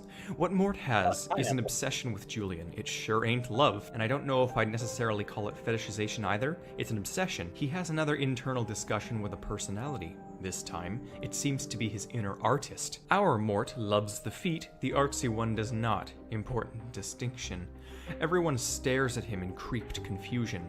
I can't tell if the personality is coercing Mort or taking over Mort. It rotates. Lots more social commentary and sophisticated critique of the avant-garde. He eats fruits whole, but that's all pretty normal, of course, for this show. In the corner, we once again see his home planet painting. Funny, I was just about to say his obsession was alien and fueled by a desire to return to his home constellation. His goal in this episode was to paint Julian the way he truly sees him. His house is full of foot art, and he wants to mount the real deal eventually. Julian finally grants Mort foot access, and Mort screams, "I love you, the feet!" He throws his face and tongue all over them. See? He butchers grammar and says, "the feet," as if it's an individual entity he's obsessed with, not some sort of usual, atypical attraction. He hates other feet in comparison to Julian's, but he'll take what he can get. Why are we still in episode 4, Just suffer. Michael, what the fuck? I want to... Feel it into your feet. Are you okay, Akko? Akko, are you okay? I am not okay, no. Akko. It's gonna be okay. He has a minutes-long fart. He refuels by breathing in, once again proving him to be a hollow entity in essence. He wishes to be first on the sacrifice list and actively demands danger. He kicks out another sacrifice to take his place and says, I'm first on the list. Read it and weep, Gramps. He's talking to Hector, an elderly lemur in the kingdom. I was all like, aren't you older than him, Mort? And Hector literally follows it up with, you're older than me, Mort. See? Usually I have to highlight continuity like this, but here they are, seconds later confirming it for me. Accommodating show. So anyways, they catapult Mort far off the island, and then he suddenly appears right next to them, changed. So when his altars come into the light, they can teleport him? This rabbit Kid show, hole by the is way, yes. degrading me. Yes, kids show. Kids show. Like there was no oversight. You will not convince me that there was any oversight on this show at all. I would have won 1% Shaggy or 1% sure more. Like I'm convinced they just said hopefully it makes money and then just left. Yeah. I definitely made this guy money. Yeah. Mort says he floats real good because he swapped all his parts for wood years ago. The other character I do want to highlight is the only one I enjoy more than Mort, another supernatural one that can aid in our mission here. That character is Todd. He is freaking hilarious. He's this little pageant boy who's always commanded around by that insane Karen soccer mom I mentioned before, Tammy. She's nuts and screams his name, and he always stares blankly into space with the utmost creepiness until called upon by his mother, at which point he does something random but extremely talented. In this episode, he highlights his paranormality when he walks vertically down the side of a chest. Everyone's rightfully scared of him. His mom claims he can be activated, whatever the hell that means. His default face is brainwashed, though, so I can certainly guess. He has this horrible, evil attack face that looks demonic, and then, in this episode, Tammy finally explains it. She laughs villainously, and no f***ing joke, claims that they can only stop him by driving a stake through his heart while a priest recites a ritual. Todd is possessed by a demon. She screams at him to let go of Maurice's jugular, and he goes back to Catatonia. He looks like Mort and is important. This baby lemur is a key to a lock I haven't come across yet. But back to our good pal Mort, who disturbingly This thing is answering a question I didn't know I had. Drops a boulder on it to put them out of their supposed bizarre misery. He puts on the wig again and plays some drums. Seconds later, though, he's back to our Mort, and I can't tell if he's right here hallucinating identities around him or what. He spoons sand and then pulls a cannon out of thin air. Dread pirate, I say. People around him don't even question how he apports things anymore. Mort calls Julian handsome, but I know better. It's a twisted obsession. Even when he laughs normally, the subtitles default to calling it evil. Let it be known. Episode 5. Mort twerks on a pole to seduce a rooster. During alleged sensitivity training, Julian calls Mort a fun-sized trash goblin, and Mort also calls him a worm-riddled peach pit and a second-hand donkey puppet, which Mort enjoys as well. God. Okay, a fun-sized trash goblin is definitely a name. I'm grabbing some ice cream. I'll be right back. That is, You guys play the game. that is definitely a name that I will use for people that act like fun-sized trash goblins later. What the fuck? And then they're gonna ask you where you got it from, and you're gonna have to look them in the face and say, "I got it from the 10-hour Mort video." And then you're gonna have to explain to them what that means. It's like, well, you see, Mort is an interdimensional demon that owns the universe. And you need to worship him. Because if you don't, he'll eat your soul. So I'm going to call Ava a fun-sized trash goblin. Yes. Yes. Well, she's not a trash panda, so I don't know if that might be mean. Oh. Well, Carl wants to keep Julian on his toes, to which Mort says, Don't even look at his toes. Julian kicks him, as per the usual. Here, we also get a shot of one of Carl's side hustles, which is freelance religious work. He screams, "The power of the sky gods compel you," at Todd, oh my gosh, causing him to float in midair and then thrash around. Demon child. I'm getting exhausted already. I mean, there's so much. And then a lot of weird shit happens at once. Mort suggests that the Fusa have resorted to cannibalism. Mort implies he likes eating live chicken. Maurice lays an egg. Mort falls into a deep fryer and instantly turns into popcorn, then back again. What the fuck? Episode 6. More Mort madness. I think he somehow gets onto the mainland and then returns via parachute. A fork stabs him straight through the head, and he asks if something's burning, so clearly Mort has a brain, right? One that can be affected similarly to a human's. He later rolls around in an onion patch to protect from werewolves. There's some unique commentary in this episode on cults, and Mort gets hypnotized into being the evil cat of an evil, sophisticated crocodile who tries to usurp the kingdom.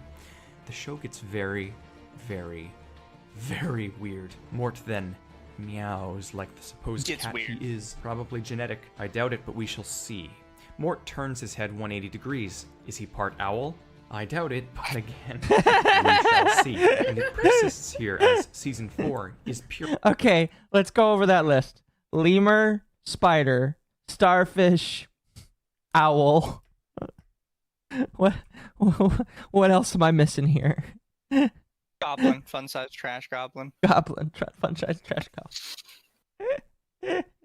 Pure insanity. Episode 7. Mort claims nobody ever asks about him unless he's under investigation. Based on his track record, it's certainly clear he's malicious indeed. Multiple arrests are quite likely in his past. Mort is asked if his family has had inbreeding, and he says he's his own grandfather. We soon learn that his dad was a bear, and from what I understand, we eventually have to add bear on top of that. We meet Grammy Mort's husband. His incest baby. So clearly someone is lying somewhere. Does this inbreeding mean Mort has time traveled? We're in very close proximity to the bombshell episode, yes, but I don't know. Next up, Mort swims in a tub of toenails and squeals, "Give it to me!"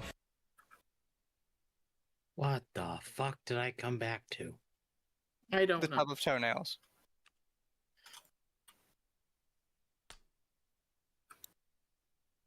What, do you live in a cave? Are you unaware of this very important piece of media? Yes, thank God.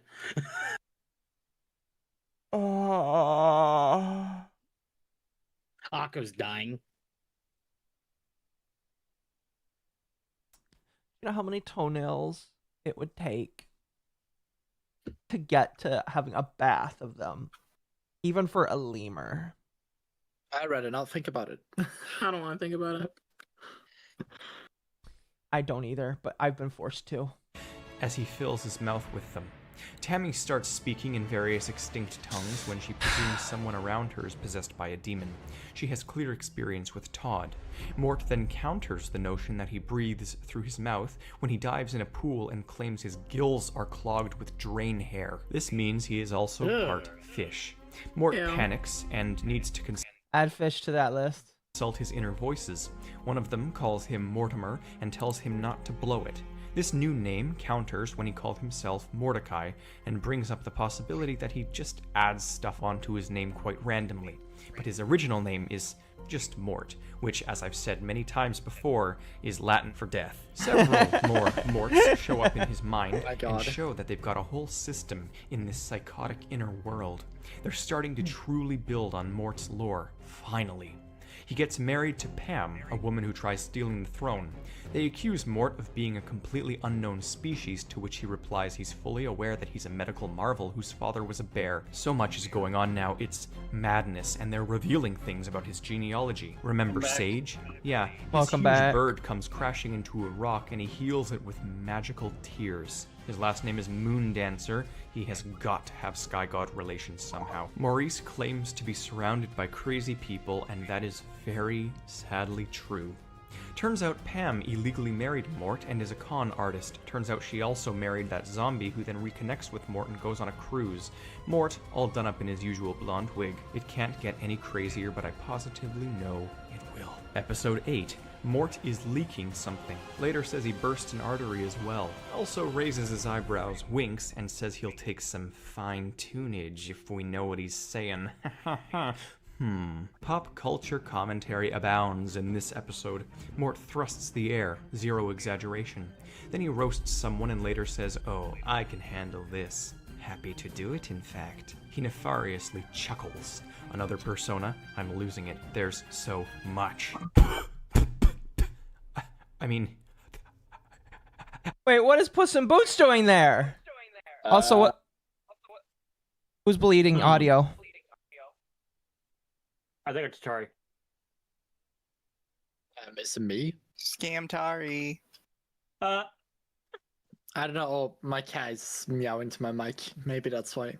All I know is that I could hear myself. Now it's gone now. Okay.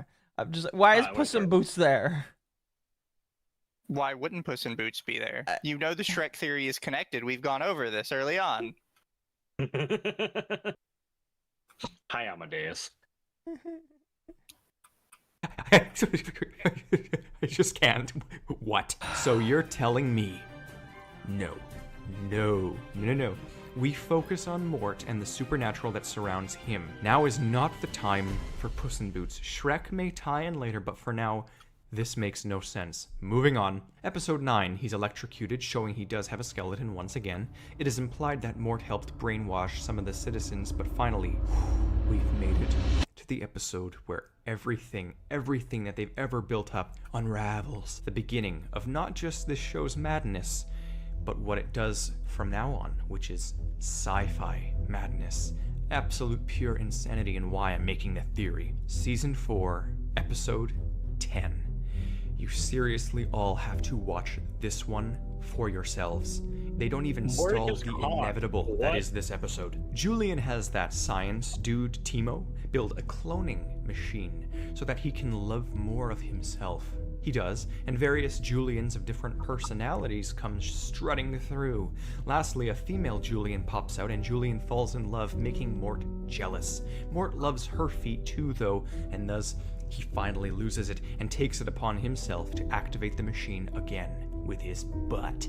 He wants his very own Julian to, quote, cuddle, bathe, and feed while he's strapped to a high chair. The machine takes his signature instead of Julian's and reaches into another universe populated entirely by evil Mort clones. What? Turns out Timo somehow accidentally built an interdimensional portal and merely has let through alternate versions of Julian. In the Mort universe, there's thousands of them who all bow and pray to their leader, Mordicus Khan, who sits on a giant throne of skulls in the middle of a barren wasteland filled with foot effigies. To those who thought I was joking, I have just stumbled upon the largest untapped gold mine in the known history of fan theorizing. They all march right through the portal, and Mort screams that his nightmares have come to annihilate him. I assume he could detect their existence through the fabric of reality, or his memories, I don't know. Every single Mort in Mordicus Khan's army seems to have the abilities of a regular Mort, and they begin destroying Madagascar while chanting, Mort, Mort, Mort, Mort, Mort, Mort, Mort? Mort, Mort, Mort, Mort, Mort, Mort, Mort? I love Their his war horns are gigantic woodwinds that are not blown into He's with doing the mouth. that, but all I can think about is that scene from Ice Age. I forget his name, the sloth. Yeah. Where he finds his people in the volcano and they're imitating what he's doing. Yeah. That's the scene I think of. Oh, goodness. Same company. But with the anus. They have endlessly long farts that announce their presence. Mordicus himself shows what a Mort is truly capable of when he claims to smell the fear of other lemurs as he conquers this universe. He claims to be supreme leader of the Mortverse, which to me either means the multiverse in relation to the Mort residing in each one, or it's just the name he gives his own barren universe. Perhaps his horde consists of every other Mort in every other universe he has conquered? Anyways, the gang tracks down Mort and forces him to down coffee so Smart Mort will return. Once he does, things come full circle. Smart Mort claims he has a friend who can explain the multiverse, and we cut to none other than Pineapple in his limbo, communicating with those on the ground. How does Smart Mort know Pineapple? How? How on earth? Is this thing even Julian's ancestors? Who knows? Smart Mort has seen it all. Pineapple then calls in Dr. Watermelon Balking to explain the multiverse, obliterating the fourth wall in the process by speaking directly to the, quote, kids at home. Pineapple says he owes a lot of money to fruits and veggies of other universes. At this point, I feel like Pineapple is sort of the god or a god of our universe, interpreted the only way the characters know how. Smart Mort refers to regular Mort as himself once again. Normal Mort calls Smart Mort Icky. So is he a persona or just Mort? Answer me, show, damn it! Smart Mort knows so much. He's got all the knowledge of Mort's immortal life, an anomalous elder god trapped as a mouse lemur in the corner of a forgotten island off the coast of Mozambique. Holy hell. He says every Mort in every universe loves the feet, and he gets distracted back into normal Mort, forcing them to copy him again. Mordicus says that no universe has ever dared face him. They chant their anthem. Mort, Mort, Mort, we come to fight, we come to kill. Today you die, you surely will. Oh, They that's vow terrifying. To leave no survivors and dine on the tears of the dead. The clouds open up and reveal Limbo as the divine fruits watch down on the ensuing massacre. They pump up a massive balloon of a lemur foot, and it entrances the Mort horde. They run straight up a cliff face for it. Mordicus ain't so easily swayed. I can see why he's their ruler. On second glance, I do think the barren wasteland is in fact a completely ocean-free version of our world, right outside Madagascar. After all, it's through reality, not through space, and they drop down out of the portal that is elevated on our side. Mordicus nearly cuts off Julian's feet to take as a necklace, but they close the portal in time. Smart Mort returns to the depths of Mort's mind. That's not good. Claiming it causes a spatio-temporal imbalance for him to be out. He's multiversal, I know it. Well, that was draining, and we haven't even gotten to the 16-part episode yet. And now we do. Episodes 11, 12, and 13 of the 4th season follow a similar plot that culminates in a massive cliffhanger that is resolved in a whopping 13 more individual episodes of the serialized drama known as Exiled. It's basically season 4.5 of All Hail King Julian, if such a thing existed, and Netflix has, for some reason, separated it as its individual show because it's more dramatic and chapter-based. In episode 11, though, Mort says he has an imaginary friend named Nathan, which, let's face it, another persona. Mort says he likes his Julian soggy and alive. He gets struck by lightning through a roof. Mort once again mocks Maurice's crying. I like my friends soggy and alive. Do you feel uncomfortable yet? Never ever call me anything what just came out of your mouth, Occo. What, soggy and alive? I'm a Soggy and alive. All nice, soggy, and alive. That's what you are. See, I can't be soggy, because if I was soggy, well, the collar would be... It would work twice as well.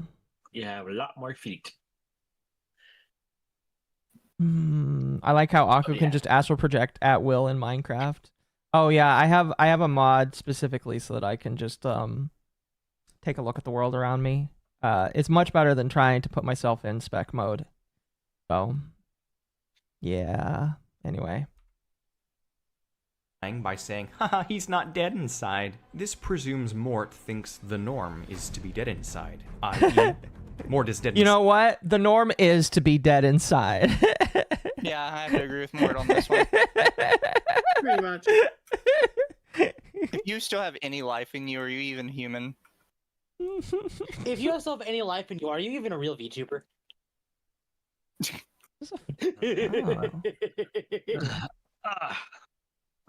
Imagine being a parent walking in on your child on this scene. Oh my god. Imagine being a parent watching any amount of this show with your kid and just being like, oh, okay, we're not watching that anymore. Let's go back to Bob the Builder. Bob the Builder. Shame my kid to not watch this at all anymore. He's his first child shouldn't be watching this because to know all of the lore of Mort.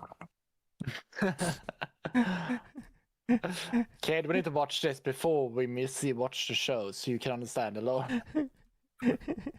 Kid, there's like a very intense lore to be learned, and you ain't gonna hear any of it. There's too much feet in this show for you. I'm considering this adult comedy at this point. Side. Mort's electrocution now causes him to attract There is a very common theme that animated shows like this started out as an adult show. I mean, that's a possibility. Yeah. So it's very much in the same vein of SpongeBob. SpongeBob is marketed for kids, but there's a lot of themes in that show that are very adult. Oh yeah. Mort the feet. No, chat. That's no. No, chat. No, I will not repeat that. That is vile. They says it, Chicago. They says it. Yeah, but they didn't pay it, so I ain't saying it. Actually, yeah, a pay for it. Roomba chases him, to which he yelps, "Call an exorcist." So the enormous plot starts right around here, where... Listen, chat, if you want me to read your weird foot fetish fanfics, you're gonna have to pay me for it, alright? Alright? Thank you. Sage's brother, Koto, king of the mountain lemurs, comes in and lies about his kingdom being destroyed. It's all a plot to take over the lemur kingdom with his warrior species. Sage is rightfully suspicious. Episode 12. While the mountain lemurs plot and raid, Mort removes all of his organs. Some of them are metallic. Mort then, What? oh, to my great pleasure, gets a DNA test, and the kingdom's creepy doctor, Dr. S the Snake, is even terrified and disturbed by the results. The show then plays creepy music as he reads off the results in a very similar fashion to how I did in part 1. Mort nods as Dr. S says Mort's only 40% lemur, but 60% bear, starfish, sand, potbelly pig, cactus, and a spool of copper wire. Mort corrects him and adds on wood chips, to which Dr. S acknowledges as well. What? This is all only to Mort's knowledge. There could be more, or ones missed on the test.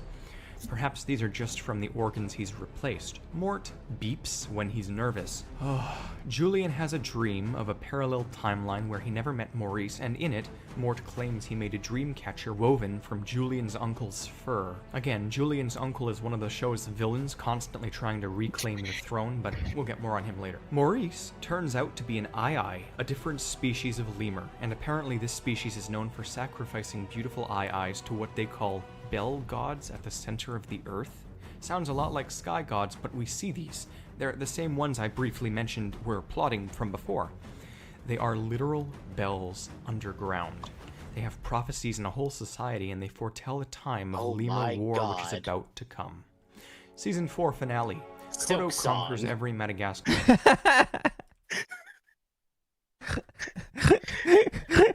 I knew immediately that he get Akko. Fuck you.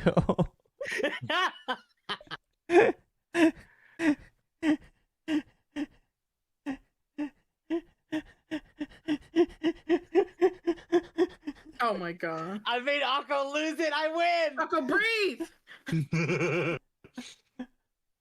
Breathe, ho, breathe. It's through your nose. Oh no. In through your nose, out through your mouth.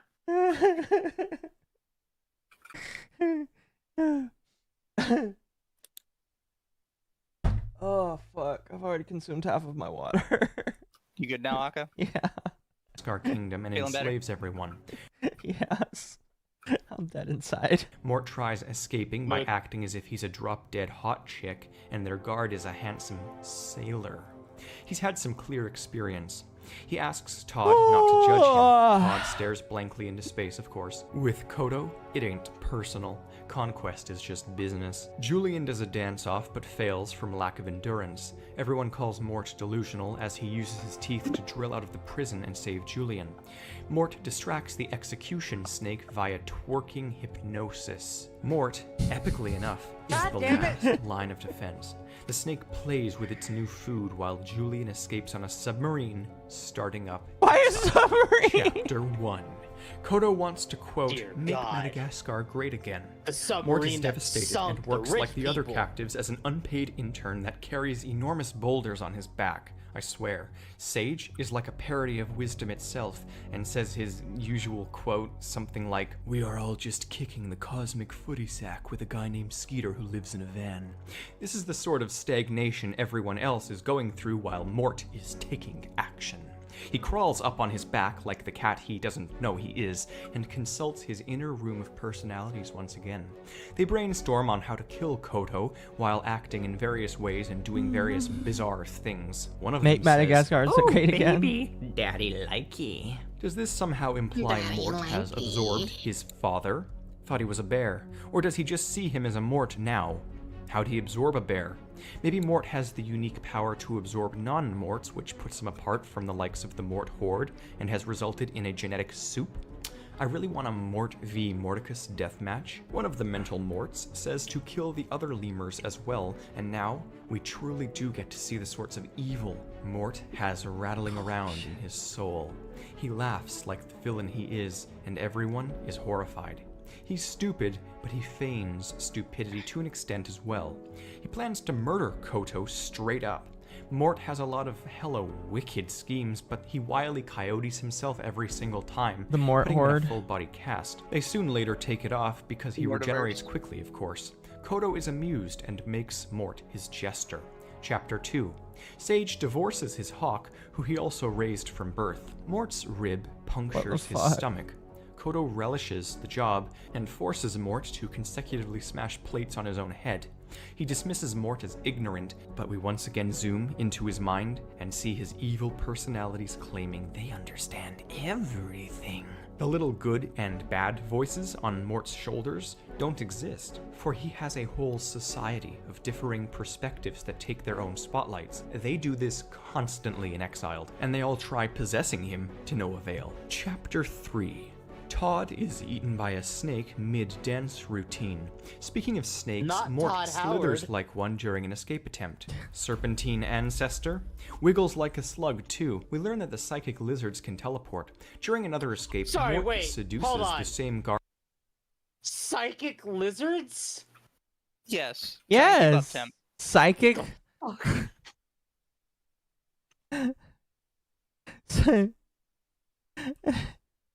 I'm not even gonna ask. Oh, I don't want to lose it again, so let's just continue. Guard with his "Hey sailor" talk and asks for her hand in marriage. His inner voices object to it. With Julian gone, his personas are really active somehow. One of them suggests a prenup. He manages to win the guard's affection by moving her 1 inch after slamming into her from deflecting off a tree she Just punched him 1 inch? into. A burglar persona seemingly takes over Mort. We also see a completely different character who actually looks like he has true dissociative identity disorder. Chapter 4. Koto asks Mort why he constantly giggles evilly as he plots more escape routes. In other news, a fish that barfs mud vomits up a human hand that grants Clover a weapon to save the kingdom. More supernaturality. Mort creates a play to distract Koto during their escape and calls everyone babe. 4 of his personalities mock and chastise him about his failure of playwriting. He gets a little immersed since he's only used to writing novels, but his play is successful and they all tunnel out. Chapter 5. Sharks can talk underwater. Apparently dolphins in this universe are, quote, villains that sell other sea creatures to Russian oligarchs. This isn't too far-fetched. I remember an evil dolphin from the Penguins show too, but that's for later. Tammy tells little Todd to, quote, inhale mama's wind, baby, as they escape through the tunnel. No! No! He is... No! No! No! No! No! Don't worry, the show gets worse. Of course it gets worse. How? I don't want. Never ask questions. Never ask questions. I hate the internet. I hate people. And this was a children's show. I want to say slurs. Yeah, I feel my Francis E. deck coming out right now. Oh my god. right behind her butt. What?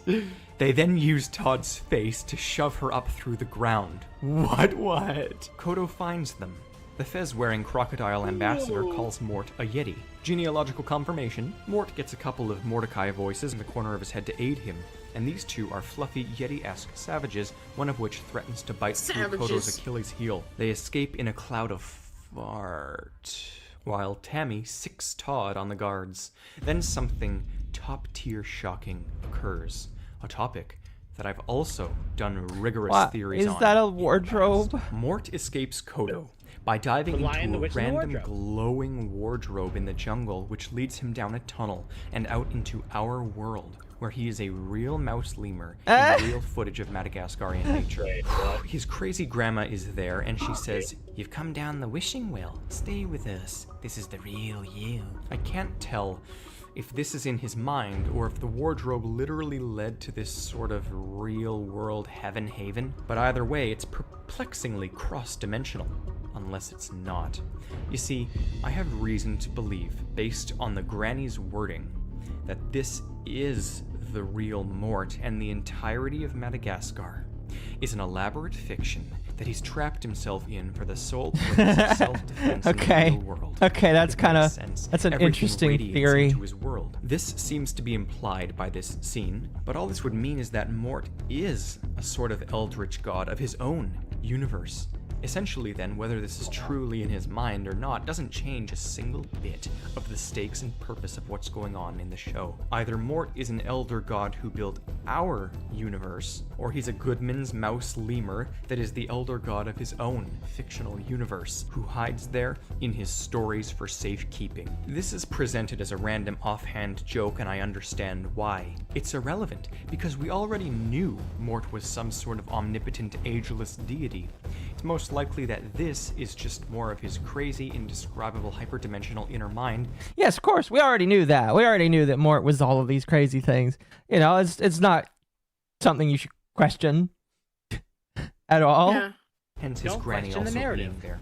It's a joke meant to confuse theorizing, basically, and I won't be confused by it. He flies back out of the wardrobe and promises to fight to the end. Can't Julian confuse is still this trying man. to get back home, and he meets this enormous emotional tentacle in the depths of a cavern who claims to be an alien from another planet, confirming alien's existence outright. Mort falls for his own traps, but doesn't die, of course. I was all fine and good until another character, Gigi, reveals she has a photo on her wall of another real-life animal. Does Akko have Where do we slaves go in from Minecraft? here? Yes. It's like SpongeBob, where it's sort of Nice. just perspective that makes these characters Yes, Chad, it's got animated. 6 Who knows? seasons. I've also theorized the exact opposite. Say this Hi, Stario. sentence 10 times fast to your therapist. The evil dolphins bully the nerdy tentacle alien and threaten to sell him to Russia. That sounds like a normal stream of mine, actually. They bully the Wow. tentacle thing and threaten to send it to Russia. Yeah, that sounds like a normal stream where my audience just pokes fun at me. That We sounds, just haven't sent you to Russia yet. yeah. Not yet. You can't make this shit up, which is why I'm appalled that some DreamWorks and Netflix writers actually managed to do just that. Mort then explains to Gigi that scientists claim he has unclassified pheromones that make no sense and could possibly be alien. Mort outright confirms Oh here my he's gosh. a genetic anomaly Mort from is an outer space that has alien. no memory. This is I thought you were sadly confirmed this. a huge step. Sadly because of how ridiculous it is, and sadly because it means I can't get the chance to theorize on it as much. It also means Mort is aware of what scientists are and has had time to be studied. The question is he referring to when they came and kidnapped him in that other episode, or has he been a wanted anomaly for generations? You know, I was told by you guys a few weeks ago to visit something called the SCP Beacon, because apparently my terminology and theories sound similar course, we're whenever I getting to go SDP off now. on an eldritch entity. Speaking of SC, God fucking damn it. I must say, it's a pretty interesting website. Hashtag non-spawn. Everything to do with Mort is intentionally contradictory in an interdimensional sense. Maybe this whole show is just the subdimensional brainchild of its writers. You know, that's Wanted probably the Anomaly single most complicated SCP. way I could possibly Mort is an explain SC. I while wouldn't be helping surprised if they Julian made view the a fictional page show. for Mort Julian on the replaces the website. king shark that the dolphins kidnapped with a warhead, which they sell to the Russians. Of Comedic course. commentary. This show is truly starting to remind me of Twin Peaks.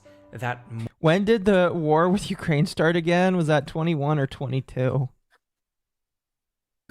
Because Early 21. oh man, this show was ahead of its time so much. What the fuck, man? This is insane to me. There we go. Kids show. Yes, kids show. Mort Dream was mere foreshadowing of Exiled. Chapter 6 of 13. Mort furiously screams at Timo to open the freaking door.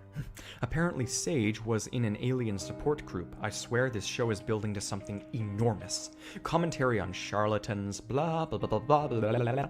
Mort is hit with his own cannonball, scorched by a blowtorch, blown up with a volume of TNT I would calculate had I not been in a rush to get this out due to the upload scarcity at the moment. Scarcity is because of this show. I have done nothing else. No worry, I'll be uploading a lot to make up for lost time, because the one thing this show has been good for is ideas. Oh, In this fuck. episode, Julian finds that Russian space monkey again, and so much here leads me to believe Mason and Phil were also rejected test subjects. Perhaps all the monkeys were, and these ones build a massive blimp similar to the plane in the film series. The other thing that crosses over from this show are the sky gods, which either do work by coincidence when Julian sacrifices the shark in film 2, or don't work at all because they're not on Madagascar, and the gods seem to be localized physical pagan deities. Chapter 7. Mort gets inside Timo's pod and discovers he's been held hostage by his own security system, who gained sentience and has been pretending to be a strict mother. Clover is somehow given a paranormal nightmare from Sage's mentor, warning her to exit the cult she joins and then deprograms. Yes, that has been a crucial plot point, and their seminars look like the Red Room from Twin Peaks. Back to Mort, where this time, Mort's head cranks a whole 360 degrees. Owl Eye says, that seems to be the limit, as he cranks it right back. Chapter 8. They reprogram the robot, and it aids Mort and Timo on a new quest. Apparently Hans, that zombie Mort keeps losing and finding again and has a true love for, has his own zombie wife and 2 zombie children. It infuriates the wife when Mort recruits Hans, and he says, Come on, kick me. I deserve it. I can take it. I'm mostly sawdust and bird guano in the middle. Okay, What the just gonna fuck? add that to the list. Didn't show up on the genealogy test. Yep, Mort can certainly take that kick, immortal headass. Julian and Maurice are still trying to get back to stop Kodo, and now they've encountered Fusa, who they turn on each other. The Fusa use electric saws, laser beams, automotive accidents, atomic and nuclear bombs, plane crashes, and Godzilla to fight one another, none of which we see Hold outside- on. Did he just mention Godzilla? Yes. No. Yes, they did. By the way, after this episode, I need to use the restroom real quick. Julian's reaction to it.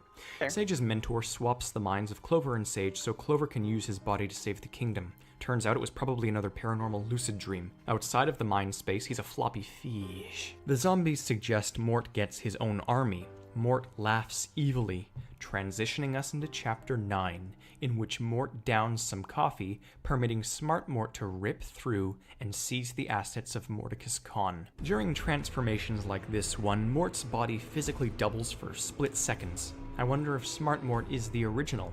He says, "You don't know how much it hurts me to be here. I'm just too smart." The mom robot questionably sings him a song about how if you're smart in life, suppress it, because the world loves stupid. This parallels exactly what I think Smart Mort did. Sort of like my theories on Patrick Star, he defends himself with a stupid alter ego he gained. Perhaps. Again, could be either or, as Mort himself isn't fully stupid either. The song is basically a hardcore satire on the concept of it's okay to be you. Contextually, this show actually makes some sense. Sadly, it's not all fast-paced slapstick at all. Julian nearly is killed by Fusa, but claims it is plot armor that keeps him alive, and he does a Matrix kick to perfection. Once Smart Mort enters Khan's universe, he disappears out of fear and leaves them all stranded. Huh? YouTube killed your stream on my browser. Oh, I'm sorry. Amidst the army and a furious Mordicus. Carl appears to save the day somehow, and Maurice is kidnapped, but everyone, you must know this. Chapter 10. Everything ever is explained. Holy hell, is it ever. The show damn near ceased to be mysterious after this. I mean, I didn't even know what I'm supposed to do. But look at the time. I simply cannot edit all of this, and I've yet again tested my video lengths way too hard. I have limits, but again, I will edit the third and final section of part 2 ASAP. But again, honestly, as you'll see, at this point, it's just part 3 and 4 for algorithmic sake. Subscribe. Do not miss anything. Make sure to follow me on Twitter at the Theorod. Do not miss anything. Mort is... We are watching Mort theory. Very, very important theory. Probably the most important of our time. I'll be honest with you. I'm learning more about God by watching this. There is no You're getting God, closer there's to your only religion Lord. now. Maybe. Alright, I have to use the restroom. So you guys talk for a few minutes. Okay. God help us, because more is coming. You want me to a woo chat? We can a woo. Ow. You going to a woo chat? Ow. I mean, I can't show them the fleas, so.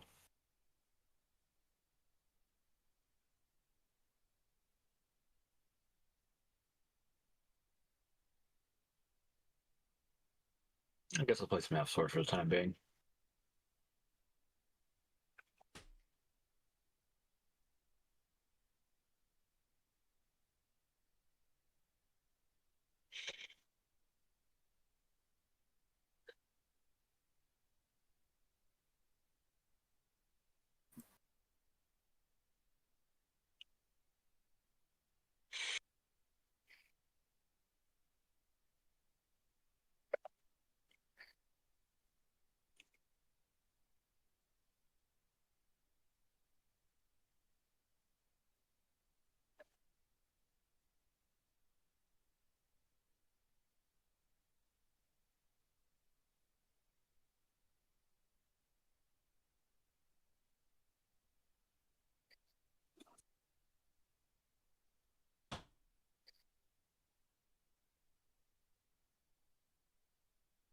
So, what are you guys' thoughts so far?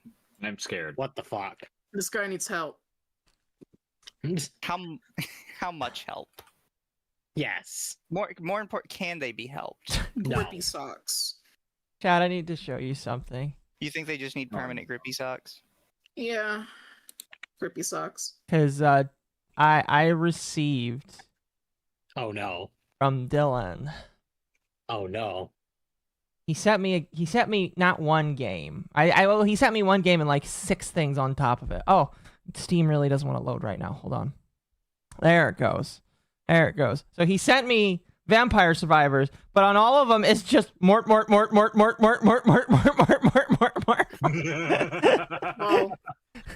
I guess I have to accept this. Mort. Mort. And you also have to play it now. Mort.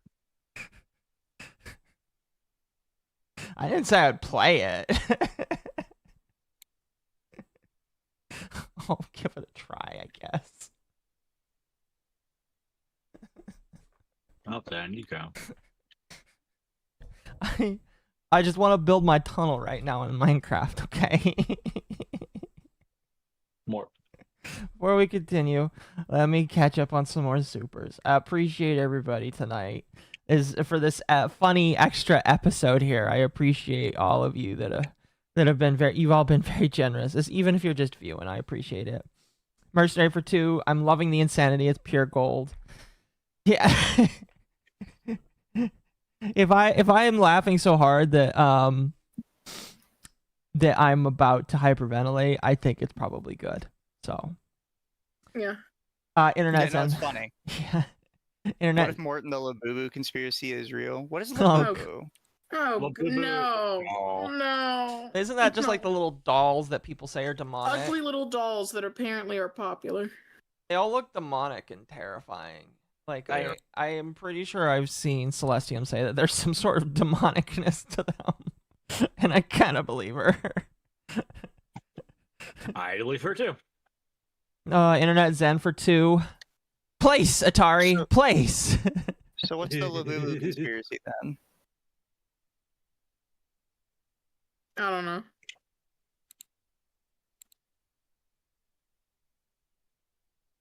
I don't know. I don't know why I'm losing it. Mercenary for 5. No, there was nothing but oversight for this show, Mizu. What little I've been able to see, the executives wanted this show. This was Dan Snyder's show. Oh gosh. Oh god. Internet Send for 20. Netflix, Nickelodeon, with all the freaks in that studio and zero oversight. No wonder this was such an acid trip and has basically zero connections to the Madagascar series. Also, Tub of Toenails. What? Yeah. Tub of Toenails. It's just, you know, I remember when I was a child, I found a toenail while I was cleaning in the bathroom once because it didn't somehow land on the toilet. Those things get really sharp and hard, like, after a day. Like, sharp enough to make you bleed. So I don't know why the fuck anybody would want to take a bath in toenails. Because it's MORT. It's more. It ports my messages from X Live to here. Yes. It's supposed to. Oh, we're here for 5 toenails. Oh my gosh, this is like Nickelodeon feet guy all over again. This absolutely screams upper management involves fetishes. You know, I am kind of just wondering if everybody at Nickelodeon is into feet. I don't know. You have to wonder how many feet fetishes came out of Nickelodeon. Go ahead, Mizu.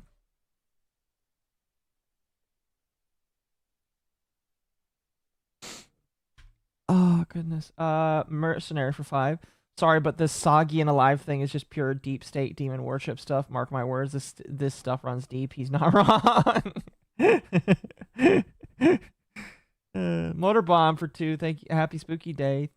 Happy spooky day to you. Well, technically it was over for me 14 minutes ago, but thank you. Chaos match for 2. I'm about to say slurs as well. Go right ahead in your own space. And then mercenary for 2. Is that 3 or 4? Is that 3 or 4 people that Mort has affected now? Yes. Too many. All right. As a side note, I don't know if you saw this earlier, but I mentioned it to Atari when we were talking. But they tried to call me into work tonight. Really? Well, yeah, fuck off. Yeah, I woke up to a message to my phone. It says, "Hey, so and so couldn't come in tonight.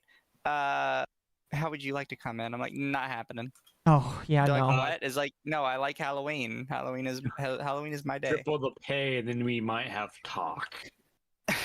You should have told them, "I'm sorry, I have to go to a religious meeting tonight." The meeting of Mort. But yeah, no, I was like, no, I'm not doing that. Yeah, I wouldn't have done that Halloween. I either. like Halloween. I like having my Halloween off. Yeah. Also, I work too much for you fuckers, anyways. Like Jesus Christ. Check my Steam account. What? Somebody sends you more stuff. No, no. What? More Mort. It's probably more Mort. All the Mort. What happened? Not obligated to work on a day off. Yeah, Oh my gosh. but they can make your life difficult. Oh God, what? Mercenary, thank you for buying me Alone in the Dark. Is that the game that you were playing, Temp? Alone dark No. or alone in the dark? Alone in the Dark. It's a horror game, I think. Yeah, I never heard of that one. Okay. Thank you. I've never played that before. It also has 6 items because it comes with the soundtrack, a filter, another wait, is that a costume pack, a digital art book, a director's commentary mode. I think he got into the deluxe edition. Thank you. I appreciate that. Chat says that's an old game, I think. Okay. Appreciate that. All right, let's move on to this next video. I want to try, because like if we get to video 6, that's when things go from Mort to other theories. So we could get all the way through video 6, and the next time we do this, like, we could just start on just basic femur theories. Stuff is fucking weird, man. Merry Christmas. Oops, I mean Happy Halloween. Thank you. I appreciate it. Is a weakling, wimpy, limp, and freaking shit. How dare he do what he has done? I'll relay his crimes in a format as synonymous, for I am anonymous and mimic Mort the ominous. Now, he's out of his mind, but the other Morts are not. His genetic code is shot, like the grandmother he fought, buried her in a well, and hell if he ain't a malicious By and the way, Akko, you delicious got really little quiet when you came witch. back. What? You got really quiet when you came back. Oh, am I not loud anymore? Yeah. What the fuck? On the video, on the stream, or on Discord? On Discord. I mean, he's fine for me. He's fine for me. Fine. Maybe I'm just wrong. Well, Maybe you're Delulu. he has been listening to a bunch of more. I turned it up a tiny bit. Pretty sure that's the remake from 1 to 2 years ago. Okay, fair enough. Thank you again. Either way, I appreciate it. Mercenary. entity Lovecraft sent to me on the silver platter lined with horrific insanity. He deserves as few videos as possible. Unfortunately, I've succumbed to DreamWorks and their awful show. What the hell is wrong with me? Am I free? Even lost in the lore? Maybe. I mean, I'm on video 4. He gets what he deserves, nothing less and nothing more, which is one measly attempt at countering this It Ain't Glorious, but as expected with the worst lemur, sacrificial lists identify him as their first lemur. Hell or high water, I will rip apart this night creature as his war crimes span the planet in this double feature roast. Mortis fishy in his genes, are we surprised as it seems he's an alien from deep space with a feet taste, sitting eating Cheetos and Doritos and his dipping chips, slouching in-house on couch, throwing shade like an eclipse. Interesting. It's a good intro song.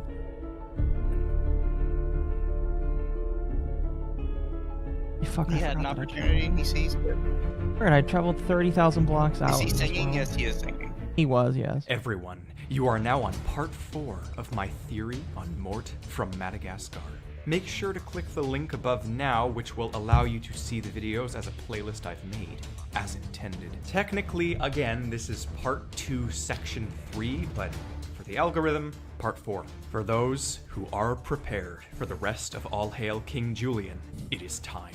We are nearing the end of Exile, and here we are at probably the best episode in the whole series. One of the best animated kids' TV episodes in recent and inexperienced memory. Carl claims to be responsible for Koto's conquest, but that's questionable. Julian blows up on another mine and appears back in Limbo.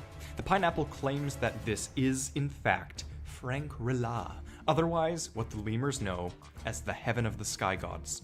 They tease if this is still all in Julian's unconscious mind, but we saw Clover's grandma, unrelated to Julian.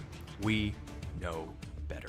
The fruits hold a divine trial and bring in all of the dead characters to testify against Julian. Someone's also there as a recurring joke who's actually still just alive. The fruits and veggies are focused on Madagascar as if it's the center of the universe. Holy fuck. They are its gods. Julian returns to life eventually, and no time has passed, like some sort of heaven time dilation. Meanwhile, Maurice has been kidnapped by the underground bell gods. Turns out the bells are actually just snails in disguise who are terrified of the surface due to French cuisine. And their leader is named Jingle Jangle.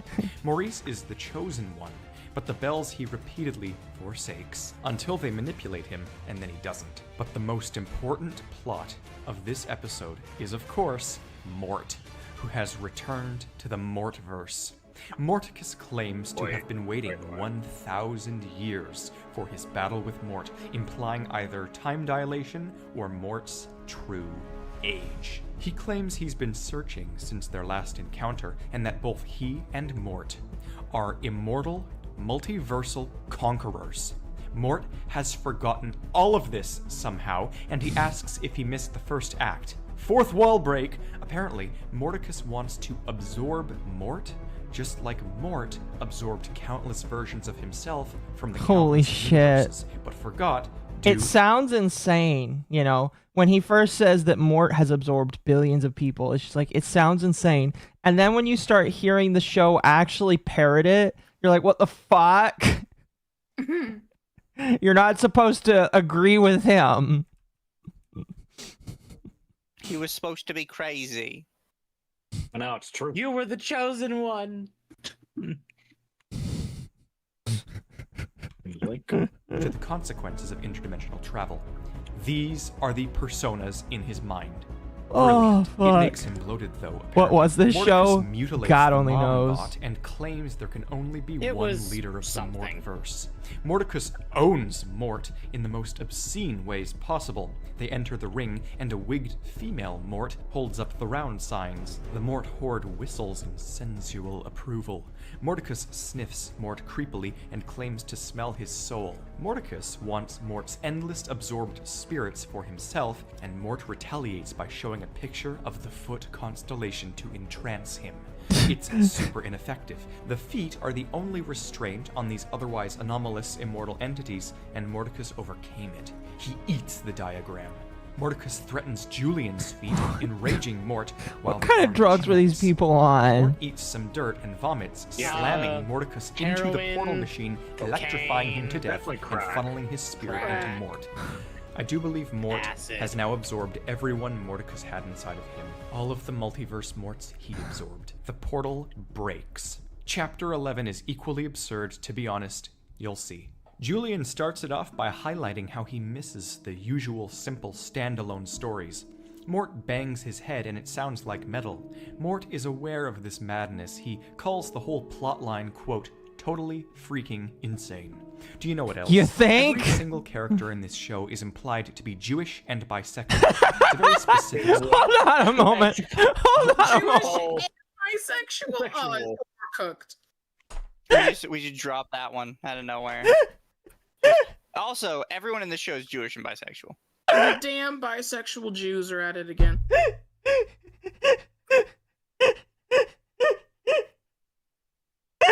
You good? Oh, Echo's breaking again. Oh no. Breathe! And breathe. And through the nose. And Out through the mouth. Into the nose.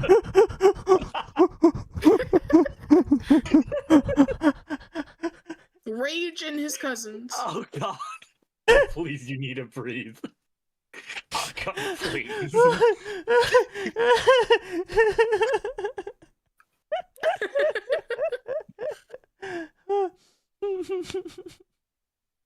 Echo.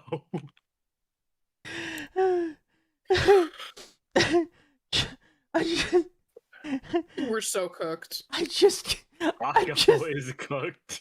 I'm just like...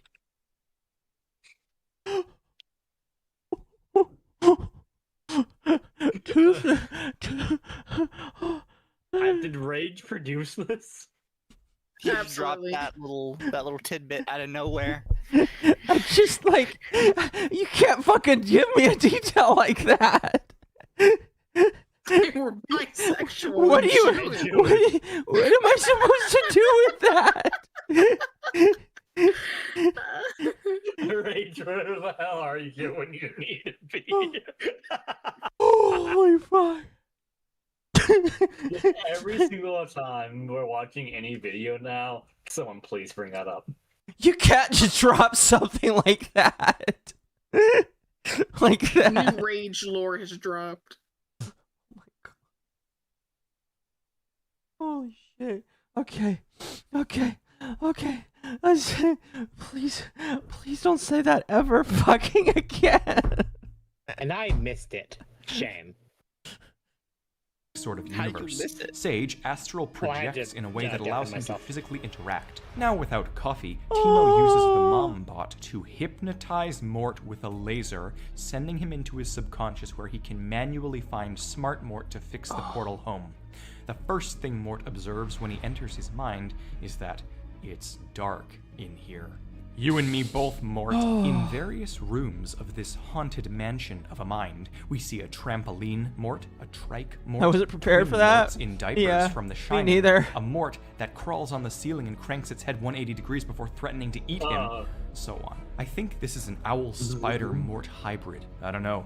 There's also a Spanish Mort, and the Mort from when he was in that butterfly costume. I don't know what is what. That'll be for my actual theory videos on this topic. They'll stalk him down the halls. He is chased by his own app. You can't... Come on, you can't do that to me. Listen. It's fine. That's not fair, woman. Listen, I have Jewish ancestors. I can say it. Oh, you... It's Dama's people. It's my people. It's not fair, man. It's not fair. You can't throw that kind of shit at me.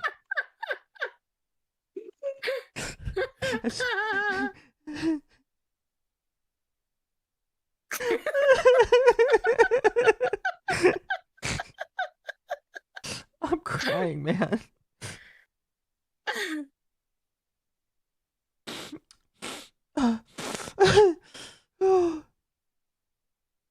Oh fuck.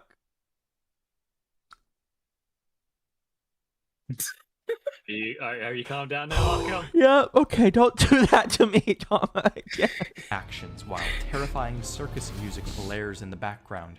My question is, how far and wide has Mort been? This is quite a sophisticated human structure. A foot mansion. Maybe it's a good thing he's forgetful. Then his granny shows up. Just as Mort finds Smart Mort tied up, Smart Mort says, "The spider has ensnared the fly," as his grandmother enters the picture. Her plan is to escape the creepy mind prison, take control of Mort's body, and replace him. I wonder where Morticus is hiding in here. Clearly the granny's been here some time, because she's mastered the arts of mental competence when she levitates and slams the door on Mort. Smart Mort seems capable of anything, but it's Mort who tries using his, quote, big think to will open the door, and does. Then Granny comes in with a spiked ball and chain containing a mine on the end. Mort changes it, and his grandmother accuses him of voodoo, which leads to the most epic Matrix parody anti-gravity inception battle I've ever seen. Mort says the only one who gets to do weird stuff in his brain is him. They punch each other, changing gravity, as the granny rallies up dozens of other Morts to destroy him. Mort vomits a beam of pure light and seemingly annihilates all of the other spirits before repurposing the mansion as a field in the Alps. They battle like two titans across a stormy sky before the granny calls him out for consuming her essence, and she tries melting him with X-ray vision. Mort spawns a deep wishing well and traps the cursed night creature at the bottom. With Smart Mort saved, the portal is fixed, and they escape with the Mort horde. Despite now knowing what he is, Timo cries when he thinks Mort has died, calling him just a child. No. Certainly not. Exiled Finale, Part 1. Clover astral projects and goes to space with the Mentor, only to suddenly appear in similar Alps to Mort's mind, where she meets a butterfly that I theorize is the inner soul of Sage's hawk, or not. She finds Sage's soul, and together, they possess his body and save Julian's life by destroying the execution machine.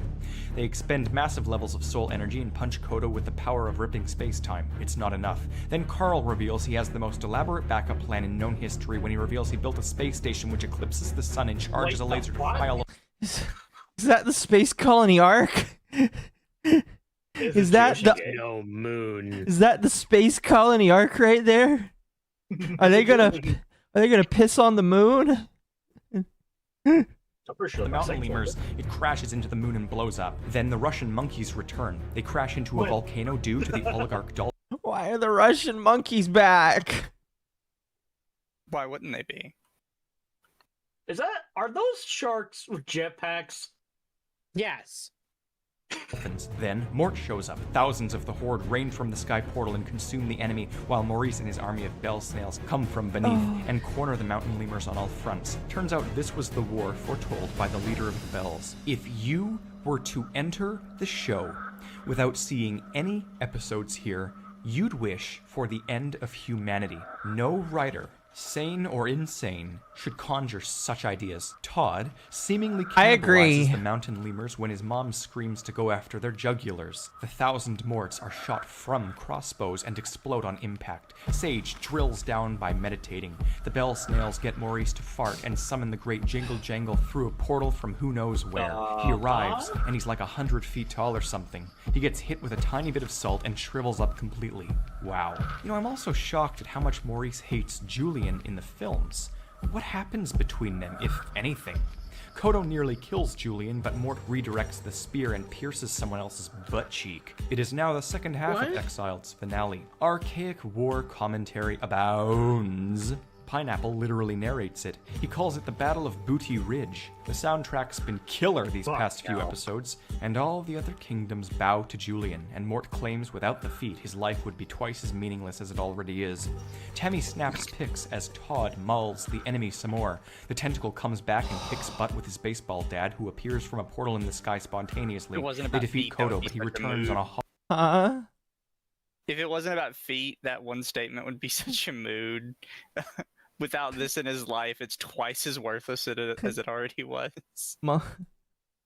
Monkey made this for me.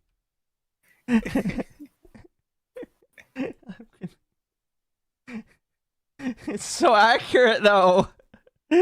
I'll put it in the side chat for you guys. Oh no. It's so fucking accurate, though. God damn it.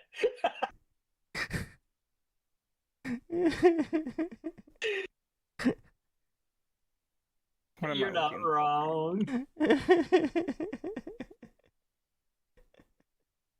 Oh, it opened it up on the wrong window. You mentioned bisexual. So good. Alright, let's continue. Hawk kidnaps Oh, Julian. Sage and he have a sky battle in which they hella slap each other and crash from hundreds of feet in the sky. Sage spares him, but Julian accidentally topples his statue and it crushes him to death. They blame Maurice. Mort goes for the thief, thinking, "Quote, this time will be different."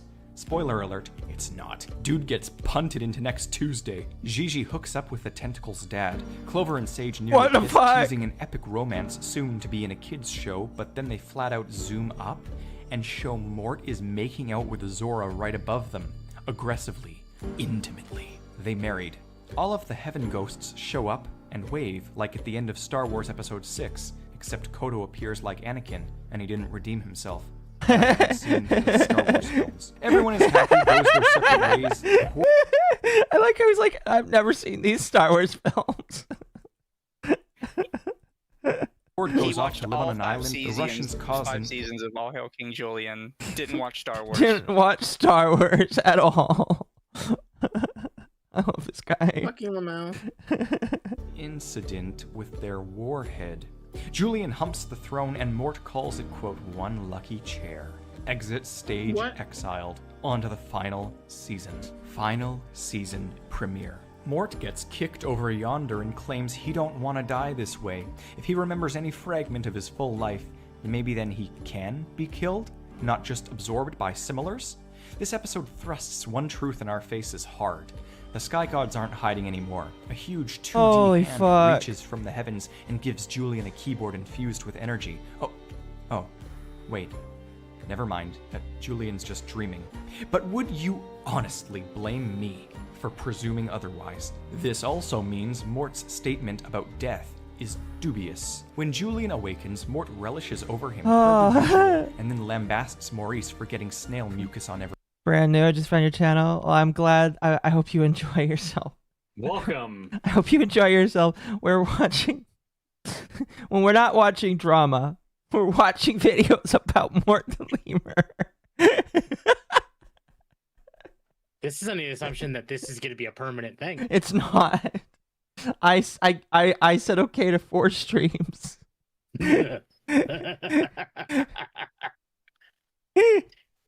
Every holiday, so expect this on Christmas, Thanksgiving, and New Year's. I'd be okay. No? Nice. I'd be okay. 365 days of Mort. No. Mort. What I would really love is if, like, Akko had unlimited money, and then every single day, Akko's model just becomes more Mort. Just like pixel by pixel. Yes. You know what should be a soundboard for a donation? What? Jewish and bisexual. Yes. Bisexual. Yes. If somebody can go back and clip him saying Jewish and bisexual, I will make it a sound bite for my Actually, I might get in trouble if I did that. So I don't know if I can. I don't know if that's okay with Streamlabs TOS. I don't want to get banned. But No, fair enough, but I would do it. Slowly morphing. Here, could we keep it paused for a second for me to go to the bathroom? Go right ahead. I'll be right back. Yeah, go ahead. You'll be fine. You don't know that, chat.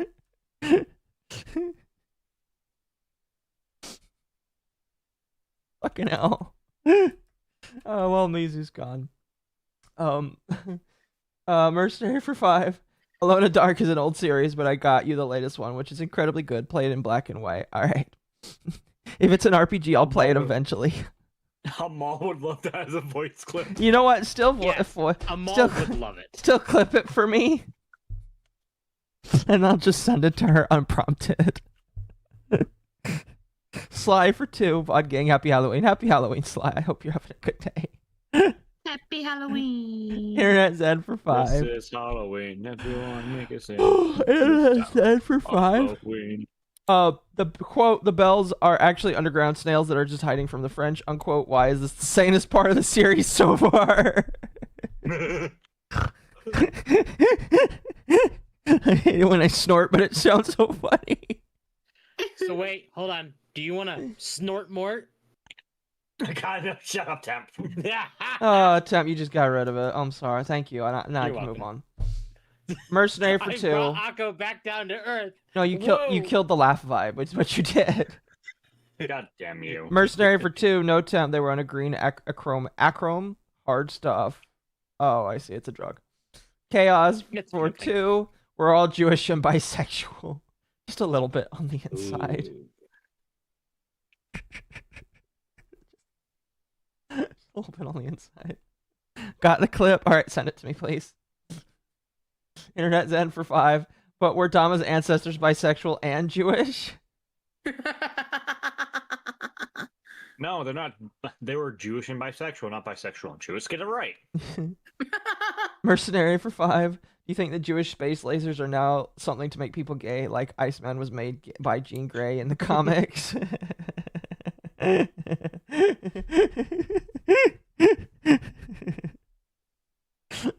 Thank you, Lion Fan.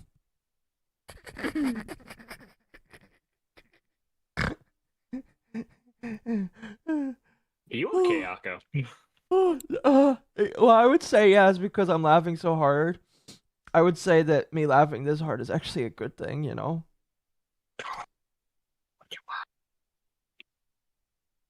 Holy fuck. Pardon me. Oh.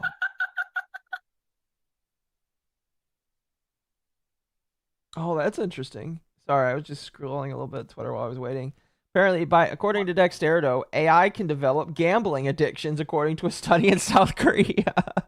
See, we don't have to worry about an AI takeover because you just need to get these AIs to start playing in prediction models and gambling, and they would fucking die. So if we get him addicted to gotchas, we'll be fine. Got it. The models would bet more when winning and chase losses going against statistically sensible choices. Let go of my fucking hand. Dude, AI is... I don't think AI is human, but maybe it's just a little bit human.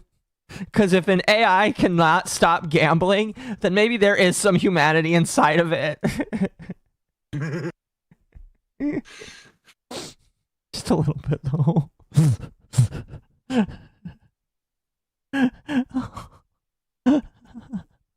There's no reason why I should be laughing this hard, but I can't help it.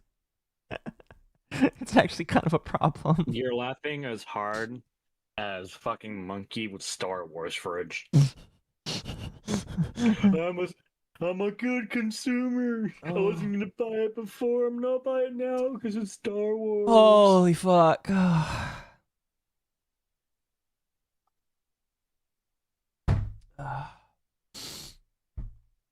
right.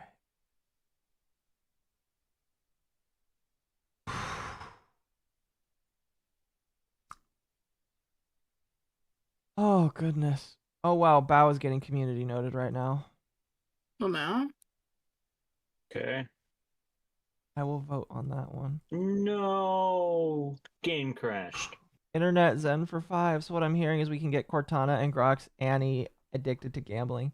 That includes strip poker, asking for a friend. Oh, no. Okay. Lord Monkey, I am not showing that one on stream. Oh, put it in the side chat. I can't show that on stream. I would definitely... What did Monkey do? What did Monkey do? People would definitely... What did Monkey do? People would definitely get mad at me.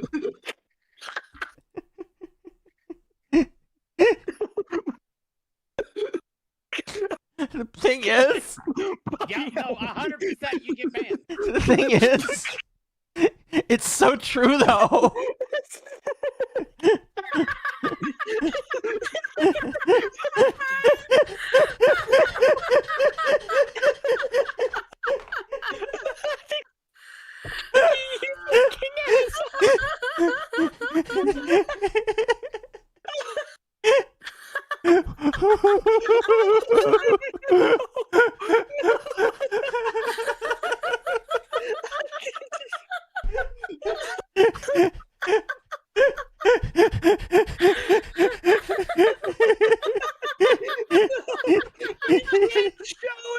We can't show it.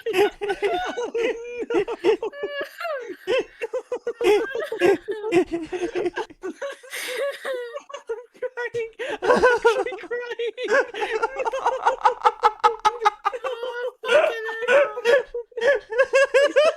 I can't breathe. Oh, no. Okay, I'm back. Where did I come back in? Check the side chat.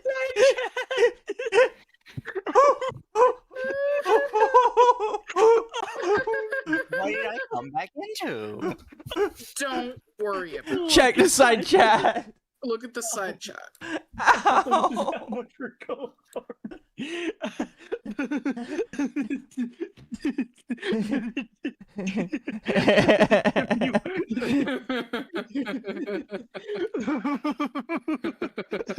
That is horrendous. Put it in Discord? No, chat, I'm not putting it in Discord either. Absolutely horrendous. We get You should banned. be ashamed of yourself.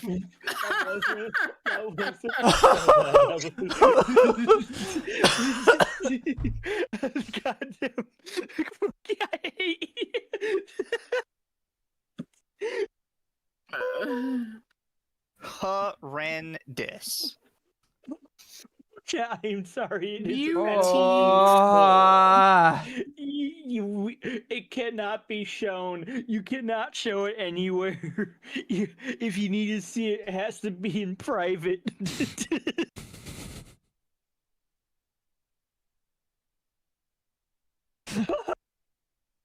No, I am not putting it in the Discord. Thank you for the 2, though. I'm gonna remove it. The meme that shall not be shown. It is a All you need to forbidden know, meme. chat, is very inappropriate.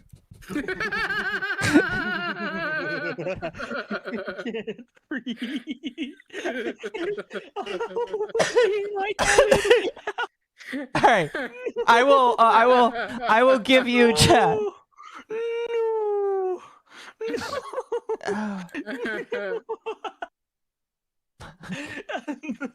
All right, Lion. I'll give it to you in DMs, and you can spread it. You just can't spread it in our server, okay? Oh no, I can't.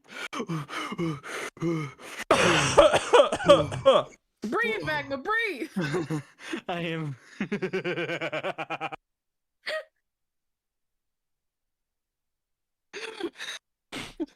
All I will say, chat, Is that we can't breathe. is that we can't breathe. Yes. Can't breathe.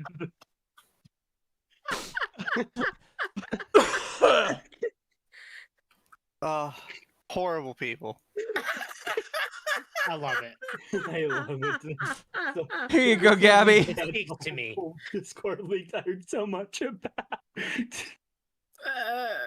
I got hiccups now. Lore Master, don't spoil anything, okay? We can't breathe.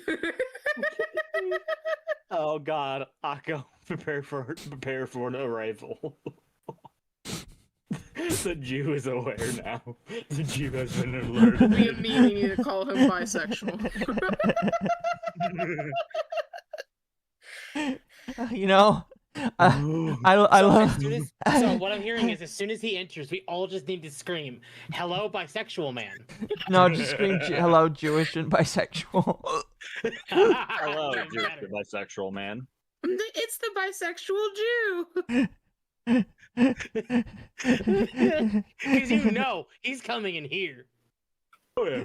He's coming all over the place. Speaking of, Hello, bisexual and Jewish. Hello, Bisexual and Jew. I love bisexual and Jewish, man. I smelled autism, so I. Awesome.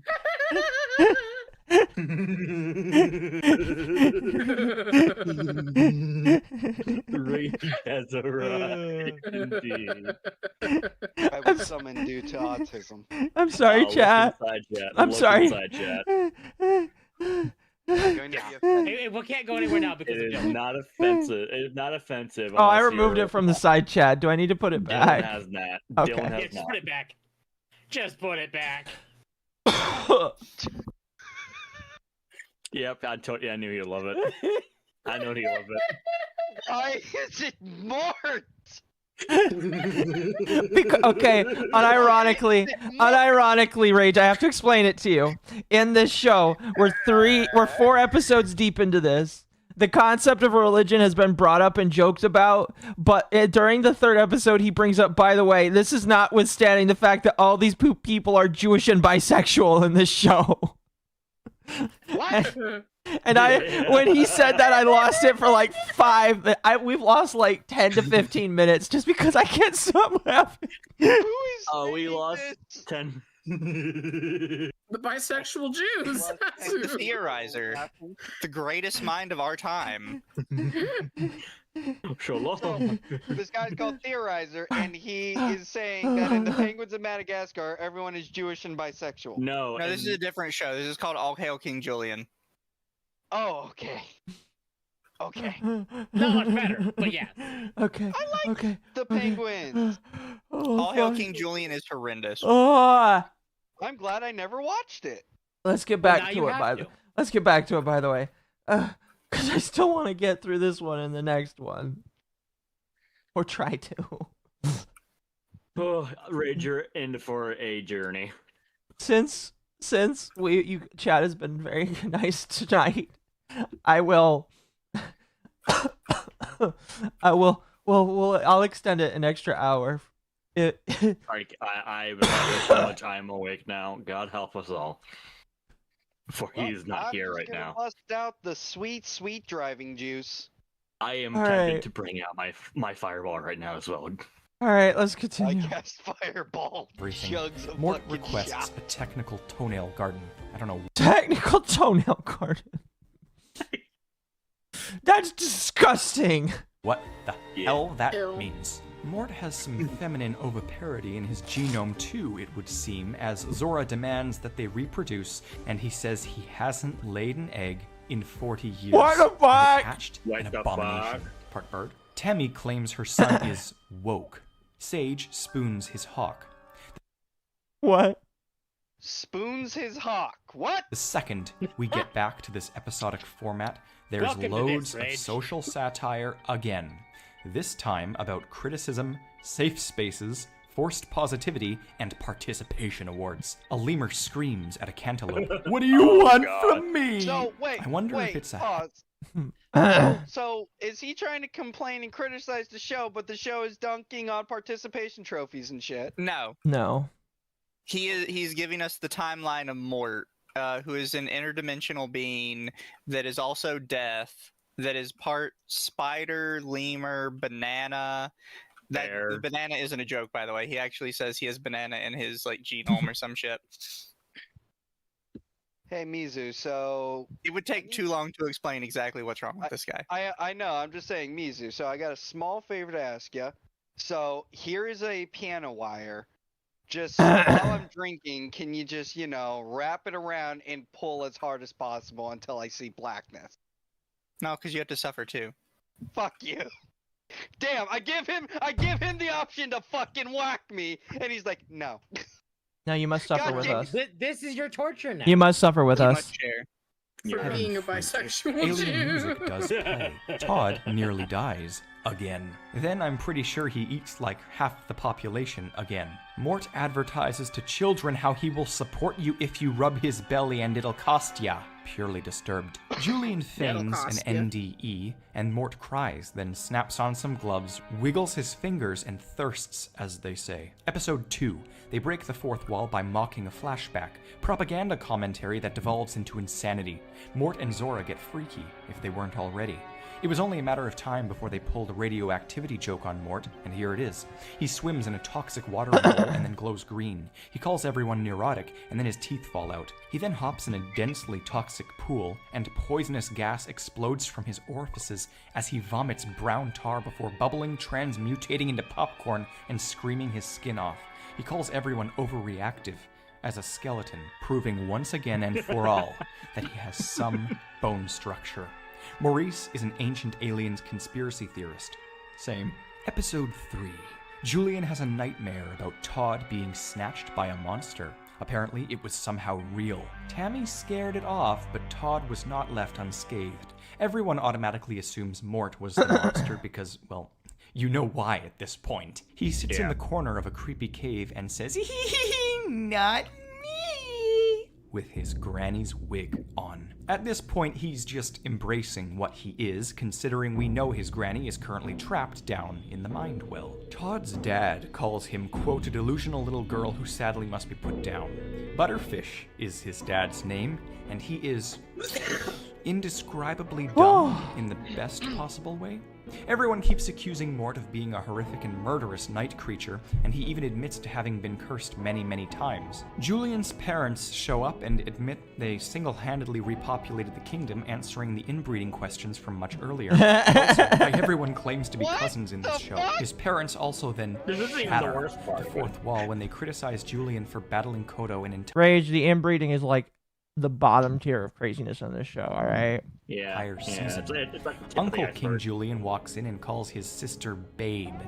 Now they're just plain Babe. R-rated. LMFAO-ho. We finally get a new, truly unique moment from Mort when he reveals something we didn't know yet. His descendants. He says to let Julian cry it all out, as it works on his grandchildren. Instead of leaving it as an offhand comment, Maurice once again asks Mort to elaborate, to which Mort immediately forgets he even mentioned them, and panics, asking, "How did they escape? Don't let them find me!" He then shoots a spider web and confirms he is indeed part spider as he hides on the ceiling. Clearly, whatever eggs he's hatched weren't just random things. They were characters who I'd like to meet, actually, and paired with his previous statement about dead butterflies, I bet they're spider babies. Julian keeps having dreams within dreams. This episode is packed, my god. I expected less after the jaw-dropper that was exiled, but nah. Turns out the lemur werewolf beast is Julian. Surprise, surprise. It attacks a couple watching The Shining, in which Mort is the twin girls like we saw in his mind, and Todd is Danny. They filmed this. Everyone keeps thinking Todd died, and his dad doesn't even recognize him, calling him a random little girl again. Later calls him his stepdaughter.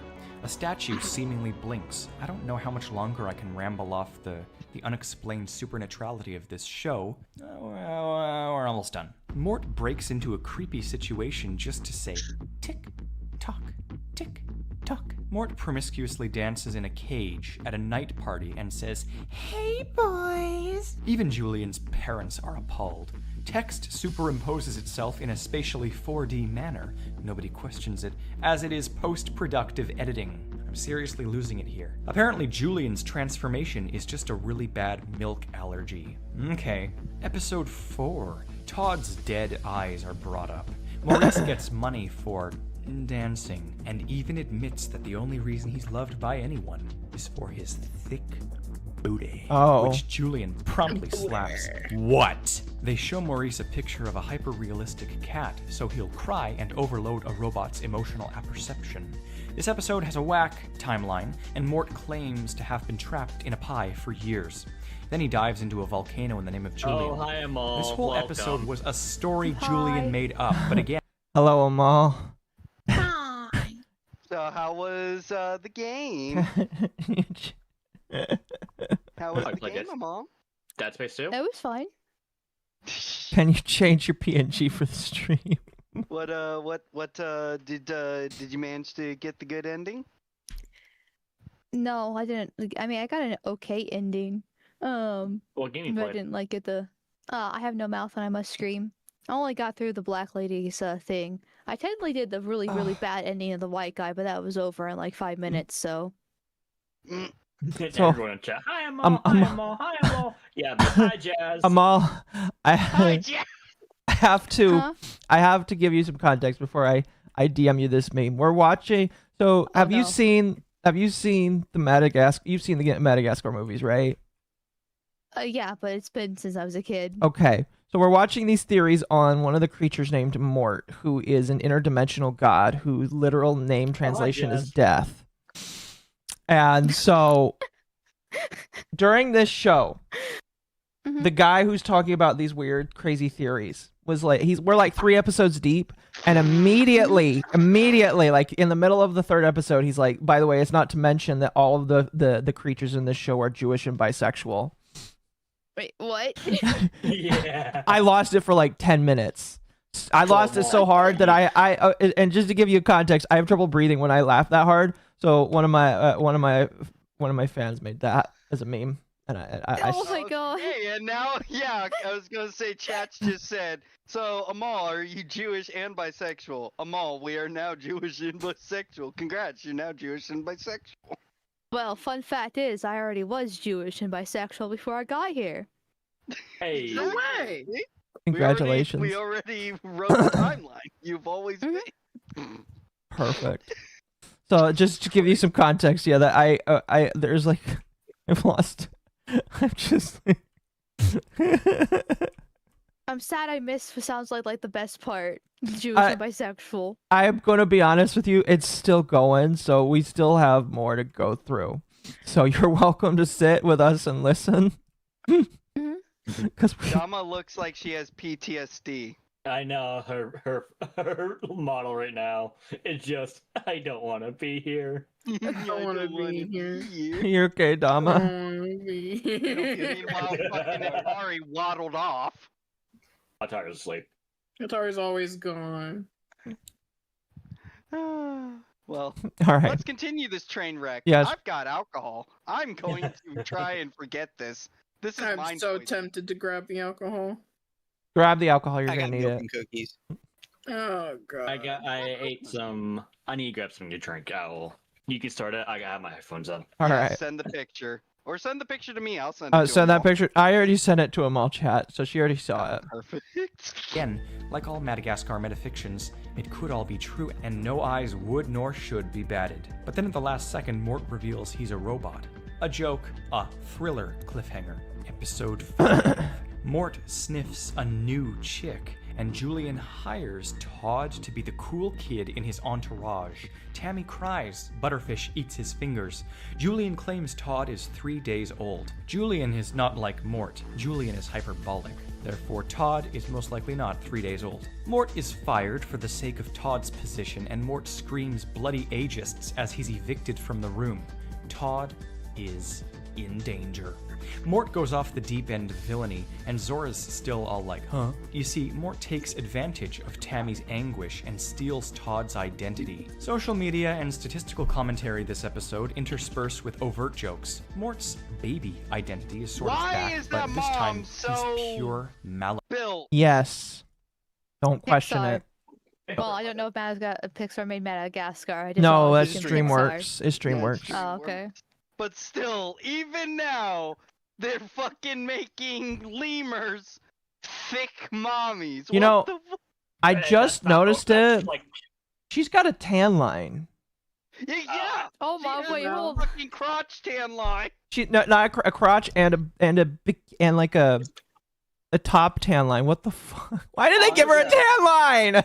Oh wait, bull. Everything else about this theory, the rise of video, kind of overshadows everything about the mother. Look at that chat. She's got a tan line. But we'll answer this question. Are your people trying to psy up the younger generations into being furries? No. Are you sure about that? No, we already did that back in the 80s with Sonic. I mean, this is just the after effects. Are you proud of yourself? No, I am very much not. And the moment I get the nuclear launch codes, we're resetting. But you started it. Yeah, and I'm resetting the server. Holy shit. Alright, let's continue. And indeed, here we get confirmation that all of Mort's alters are still alive and well, even after he light vomited on them. Todd briefly comes home to grab his toothbrush, and we get probably the most 180-degree scene from the sorts of things Mort does in the films. People who haven't seen this show still think Mort is a helpless little baby. Show them this. Mort mimics Todd to a T, and then evilly growls, "You made your bed, loser, and I'm laying in it." Mort holds Todd's family hostage with the sheer grit and uncanny horror of Tammy knowing something's wrong with her son, but being too terrified to act upon that pit in her stomach. Mort is exploiting this devastated fear Tammy has, and it is high-octane nightmare fuel. He seduces Tammy and brushes her with his tail. And the scary part of this is that Mort is intentionally honing the creepiness he's absorbed from his immortal lifespan. Todd says, "Come at me, bro!" And Mort threatens to rip off his face. Oh, this episode has this Kingdom thief lady, and I immediately thought it was that con woman from a few seasons ago. Turns out it was true. See, you learn how to predict the unpredictable after a while of enduring this. It conditions you. Episode 6, Julian slaps Butterfish and he giggles like a geisha for some what the f*** out of character reason. Julian releases tea to the world like he did coffee so long ago, and Mort uproots everyone in the line, downs the whole drink, and then chomps the ceramic cup down as well. We know what coffee does to him, so what does tea do? Well, he screams in pain and then jets up with 60s glasses and an absolute hippie demeanor. He wears a flower necklace and leads a cult, all what with his "Am I okay? Can I be reduced to 2 letters?" And his "Society programs us like a robot escaping the mannequin factory." This would be mythical and shocking, but we know exactly what is happening here. It's just one of the absorbed souls being metabolically triggered, like Smart Mort. They plan to tranquilize Mort if he gets even an ounce weirder. Honestly, at this point, the writers could do anything with Mort, and I'd accept it. So let's just go with these. See, here's the problem. It sounds like schizophrenia, but it's all explained by the show itself. Yeah, it's like literally multi-dimensional, ultra different beings of Mort that he absorbed through his entire lifetime that he forgot. That's also in his mind, and he has his grandmother as well. That's currently in the mind well that he sealed off, so that his grandmother can't take him over. Yeah, so he has absorbed the souls of multiple different people, and they are stuck inside of his mind. And it's like, is that actually in the show? No, that is in the show. Listen, it is. That is in the show. It is. I'm going to go get you the show, and I'm going to sit you down, and we're going to inject night poison right into you. No. You're going to have this cognito hazard. No. I did not consent to this. The cinematic Marvel Mort first. The Marvel. The cinematic Marvel. Listen. It's here's what I will say, and maybe I'll piss some people off, but I don't care. It's more detailed than Rick and Morty's universe. Oh my god! Jesus Christ! Is this back when kid shows had quality? Yes. Yes. The thing about this, and there has already said it. This show has more. It actually sticks to its fucking guns, and it has. It's more in line with itself than any other show. It keeps its continuity to a T and doesn't lose anything. Anything. I also will shall read out for the audience here, for all of our autism people. Internet Zen Master for 10 says, "Rage, we already did that with Sonic in the 80s. And here I thought your people did that with My Little Pony and Thundercats." Yes. Oh my god. All right. Let's continue. Assumption that literally anything can happen to him. An infinitely variable Schrodinger scenario. Carl appears in Julian's bed and says that he has a proposition for him. The characters in this show are apparently endless, as Carl's brother then enters the picture as a bully who befriends the Russian dolphin jocks. But Carl's brother does teach Julian about human culture, which is something he also needed knowledge of ever since learning of their existence in order to make him the character we know in film, and more importantly, in the other spin-off. Corporate and drug commentary. The tea is banned. Mort resorts to coffee, thus bringing out you-know-who. Clover pretends to be an international businessman with a mustache, and Carl's brother says, Big Daddy likes a solid 7 chick with a nice bushy flavor saver under her nose. What? That What the fuck did I just hear? Bushy flower saver under her nose. Flavor That's exactly. Flavors. I don't know what that is. I don't know. Is she just a whore? Doing crack? It God, could you mean the alcohol it could mean a lot of things. I don't know. I'm scared. I think it means that she's a crack whore. Yeah, that's kind of what I was thinking. I mean, look at how sexualized her body is in that scene. Yeah. With him. I mean, at least she doesn't have fucking tan lines. That you know of. Welcome. Hi, Jazz. How you doing? How you doing, Jazz? I'm not gonna say too terribly long, but flavor saver here refers to a mustache. You know, it's like whenever. So like, it's a tranny? Oh, No, flavor she's wearing saver a fake because mustache, but because some food is stuck in the mustache. Okay, I get it. Yeah, that's Okay. Yep. Hey, Jazz. Yeah, just thought I could help with the confusion. I Jazz, see. can you take this piano wire and just do me a solid and just wrap it around me and pull until I see black? Also, Jazz, if you want to see what we were laughing at, check the side chat. Oh, let me have a look here. Warning. What the fuck? Yeah. Oh, Jesus Christ. So, Jazz, are you black, Jewish, and bisexual by chance? Well, when he answered this call, yes. Yes. Yes, kinda, and no. Prerequisites. Kinda and no. Prerequisites I mean, to the PC. because like my pops is Jewish, but like he's step related, so I don't know if that counts. Oh my god. Oh, wait. You're What part about of the tribe. bisexual? It's a one-drop rule. Oh no, not at all. Oh. So you're not Entirely gay. heterosexual. Not at all, no. Sir, the moment you came in here, you became Jewish and bisexual. And bisexual. And bisexual. Which therefore means The you're gay. Kind of Halloween Horror Nights is going on in here, guys. Exactly. Well, I'm just proud that you all have finally decided to join my tribe. I would like to say thank you to all of you. You know, I it's put a just so spell on wonderful. you. And When do now I you're get my gay. $7,000? I want my $7,000, please. I want the land that was promised to me, Rage. The land that was promised 3,000 years ago. Where is it, Rage? Where is it, Waiting. Rage? Where is it? Waiting. We demand it. It's in Arizona. I almost I will go to war slurred. for this. It's in Arizona. All right, let's continue. Christ. We need to get through this video and try and get through the next one as well. Step you. Fuck it. I'll Mort scrap acts for as a bit. distraction during a heist by posing as a mermaid. Are we surprised? No. He's wearing the granny wig. Carl takes credit for another manipulation. Shocker. Episode 7. Julian threatens to harm Mort, which Mort loves the idea of. Timo's robot censors Timo and says there could be children watching. The ever-increasing fourth wall breaks aren't what get me, though. It's that she said there could be children watching, which means it's not the target audience. It all makes sense now. Mort downs a bunch of luminescent goop. Mort might be part plant. Mort sleeps in Zora's fat rolls. Mort approaches Julian and says, quote, he alters his DNA. What? Everyone thinks Maurice is dead, and Mort's first words are dibs on his hut.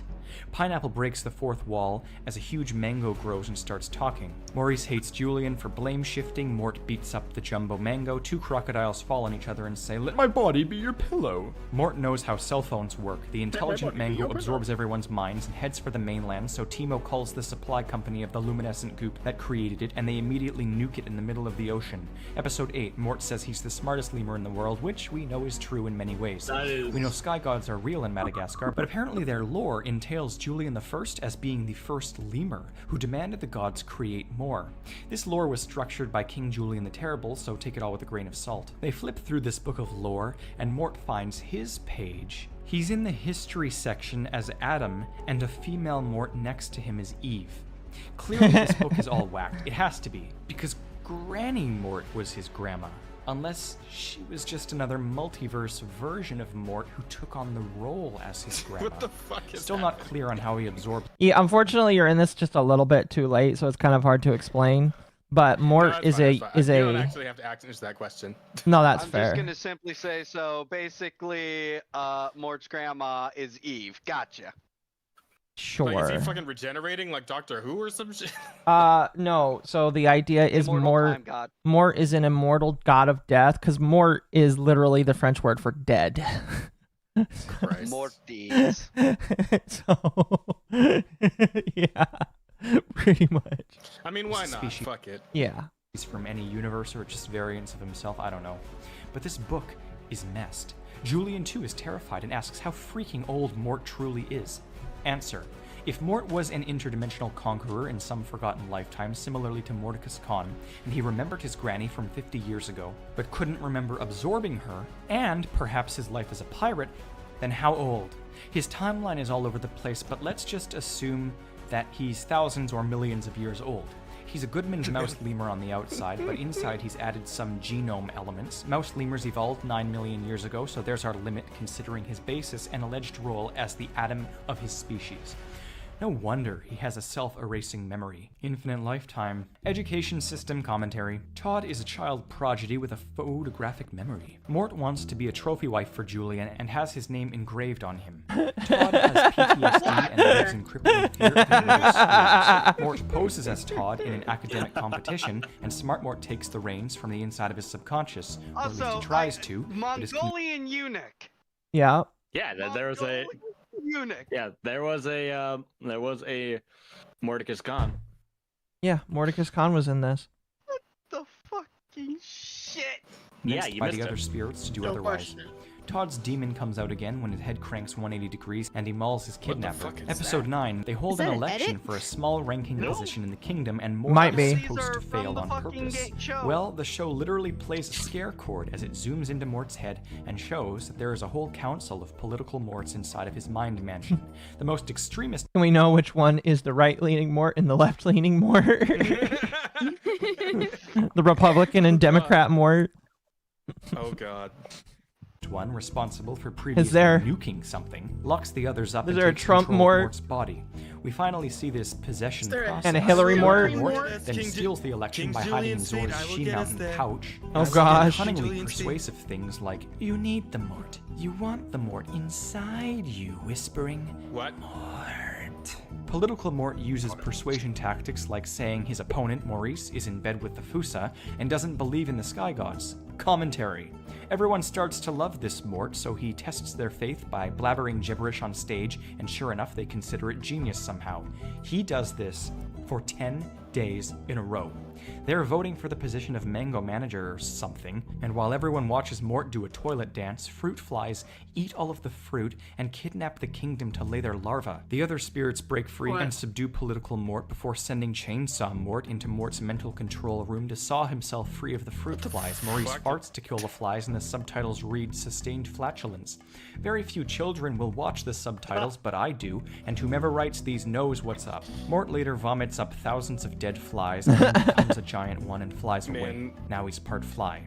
Eating mass quantities And now he's of part his fly. genome. Marks just decide That's to how. do whatever the Oh god, that image on screen right now. Oh god. Like, the guy I feel at the DreamWorks exact just like, same hey, would way.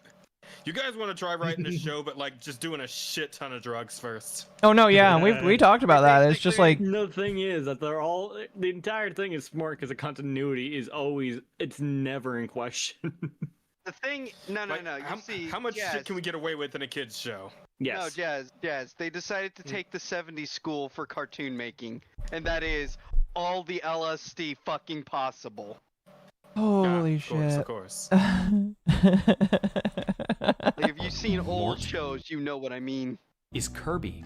Also explains the black hole that is his stomach. I'll go in more detail later, but I'm almost certain that Mort Yeah, is like Kirby and has a pocket dimension inside of him. Episode 10. Carl and his bug moved to Florida, but not before setting up a Willy Wonka tour of his lair to have someone replace him as, quote, the great evil. Meanwhile, Morty... He says Happy Hanukkah. They are Jewish! They are Jewish! But are they bisexual? You thought he was joking? I didn't know what to think! I thought this guy was just schizophrenic. I'm used to that. No, they're Jewish. And bisexual. But they live on Madagascar. The Jews haven't even discovered that place yet. Oh, the Jews have discovered the whole world. How else do they? That's why everyone is Jewish and bisexual. Mm-hmm. I thought we already established this, Akko. This is hurting my head. They are actually Jewish. Yes, chat, they are. This is hurting my soul. Mort's grandpa shows up, and Mort remembers him from when he and his siblings were babies celebrating Hanukkah. Wait, what? See? Wait. Mort may be the OG, but he isn't the oldest. I don't even know how that works, but it does. This is Grammy's hubby, too. He's a convict. Once in Carl's tour, they even parody Wonka's subtle creepiness, just like I always do. Grandpa Mort was imprisoned, and Mort responds by describing how his voices get mad when he can't remember committing terrible crimes. Grandpa Mort implies all Morts are meant to be incredible forces of evil. Mort says he constantly has near fatal levels of water retention. Regardless, Mort drinks an ocean and barfs up 1/1000% of it later on. His stomach is the pocket dimension mansion. Grandpa Mort says evil's in their family's blood, which is why they inhale essences. Clearly Mort forgot all of this as a coping mechanism to evade villainy, which reminds me of ABC's Fringe. Apparently, it was King Julian IV who locked Mort's grandpa away, and our Julian, Seven Greats grandson the 13th, is going to pay for it. Mort is a wild collective soul jar soup, and his grandpa wants to enter the absorption too. He begs for Mort's evil, and when it's denied, he absorbs Mort himself. Mort is apparently too powerful and stupid at this point, and it blows his grandpa up. Mort nearly dies in the process, and Julian yet again screams, "He's just a child!" as he punches Mort a la bootleg CPR. Carl enters, and Julian sighs, "We've already reached the climax." Mort keeps dying and resurrecting, and I'd like to see what the hell is happening from his mansion's perspective. Carl reveals it was all a setup, and then pulls out Moon Laser 2.0 to wipe Madagascar off the map. But Julian... They even have Jewish lasers! Jewish space lasers. You know what? This is where I believe it all came from. All the schizo 4chan posts, it was children who watched fucking this show. This show caused the Jewish space laser. It all leads back to here. All hail King Julian. Goes back. Or the creators of the show were noticers and knew what they were talking about and were trying to inform the kids about what your people are doing to the society. And you can zip it now. Zip. Make me. They all read Francis E. Dat. That's a Jew taking somebody out once again. Oh, what a shock. They all read Francis E. Dat. Be quiet now. They read the quiet box. They read his typewriter ramblings. Julian was always prepared to take advantage of Carl's laser obsession and finally defeats him. More Maurice emotion mockery. Episode 11. Mort swallows a mine whole and blows up. The whole security system just so happens to land on the beach. Clearly a trap, but this is normal for the show too. Surveillance commentary ensues. Todd is arrested for a fashion faux pas. Prison commentary ensues. The episode is a musical. More Willy Wonka parodies. An episode too late. Someone watched it the night before and it influenced their screenwriting, I swear.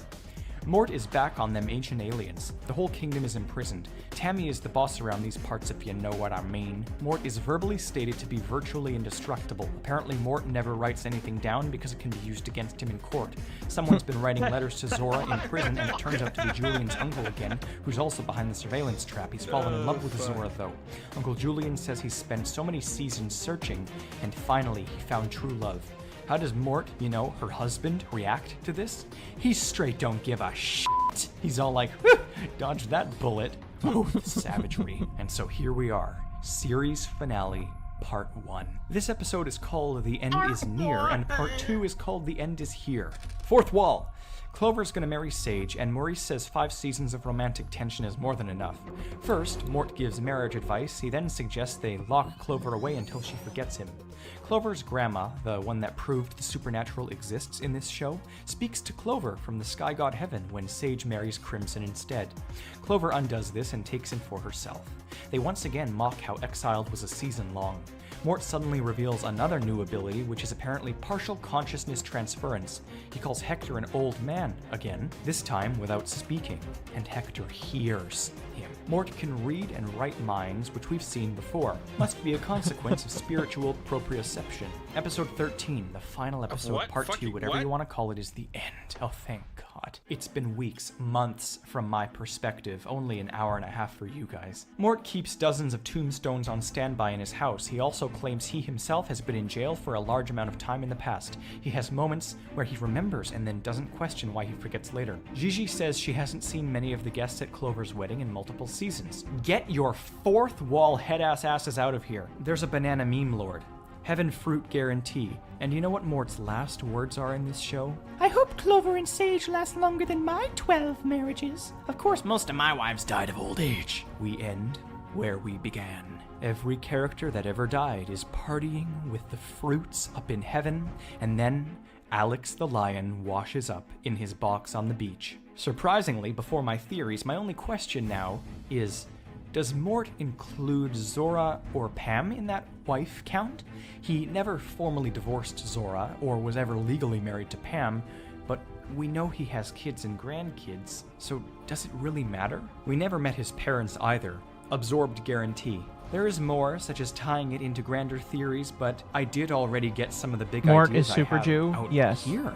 I'll recap them and discuss them and assimilate them later, of course. But before we do that, we still have to do Power Penguins of Madagascar, which is going to be almost as long. Give me a month or something, like a break. I need to do other theories. My God, I feel so bad for the people who don't actually want to watch these Mort theories. The Bee movie in Kung Fu Panda can also tie in here with animal intelligence, and that'll be later. Loose thought. By the way, this series includes all of the DreamWorks movies in one continuous timeline. Oh, yes. no. I do not want to know. Yes. Huh? Mr. Mort. It's a world where a cult of French people is making animals Goddamn speak, but they also don't want people to know that they're making the animals speak. So there's like a demonic conspiracy in France to hide the speaking animals from the world. Of course, I they're don't want- French. I don't want to hear anyone ever bitch at me for the insane lore of Marathon now that I have had to see this. Wait, Marathon like that shitty game that was coming out? I'm Is gonna that still coming fucking... out? I'm gonna blow your head smooth off. No. Fucking Marathon came out well before that. We don't acknowledge the new one! Okay. Well, no, I do know. I did know that there was like an original game, and people liked that one better. Yes. I just didn't know if we were talking about that one or the new one. Yes, the old one, and yes, the lore is insane, but it's not as deranged as this. I'm gonna be honest. This is amazing.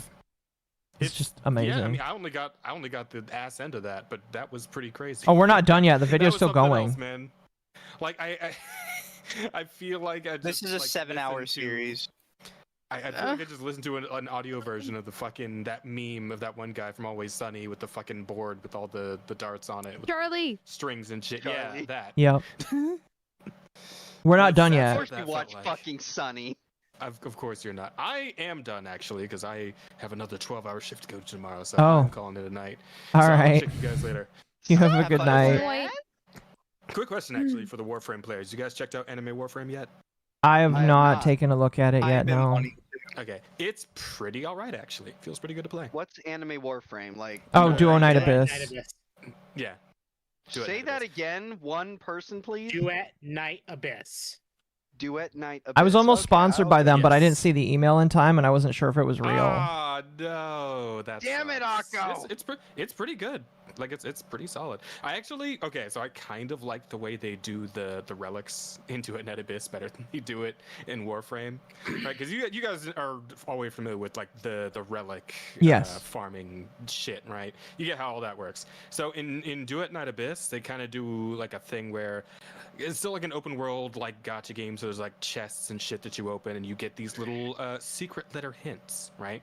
And then you go to the secret letter hint store, and you buy what is essentially the relics of the game. But you buy specifically what you want to open.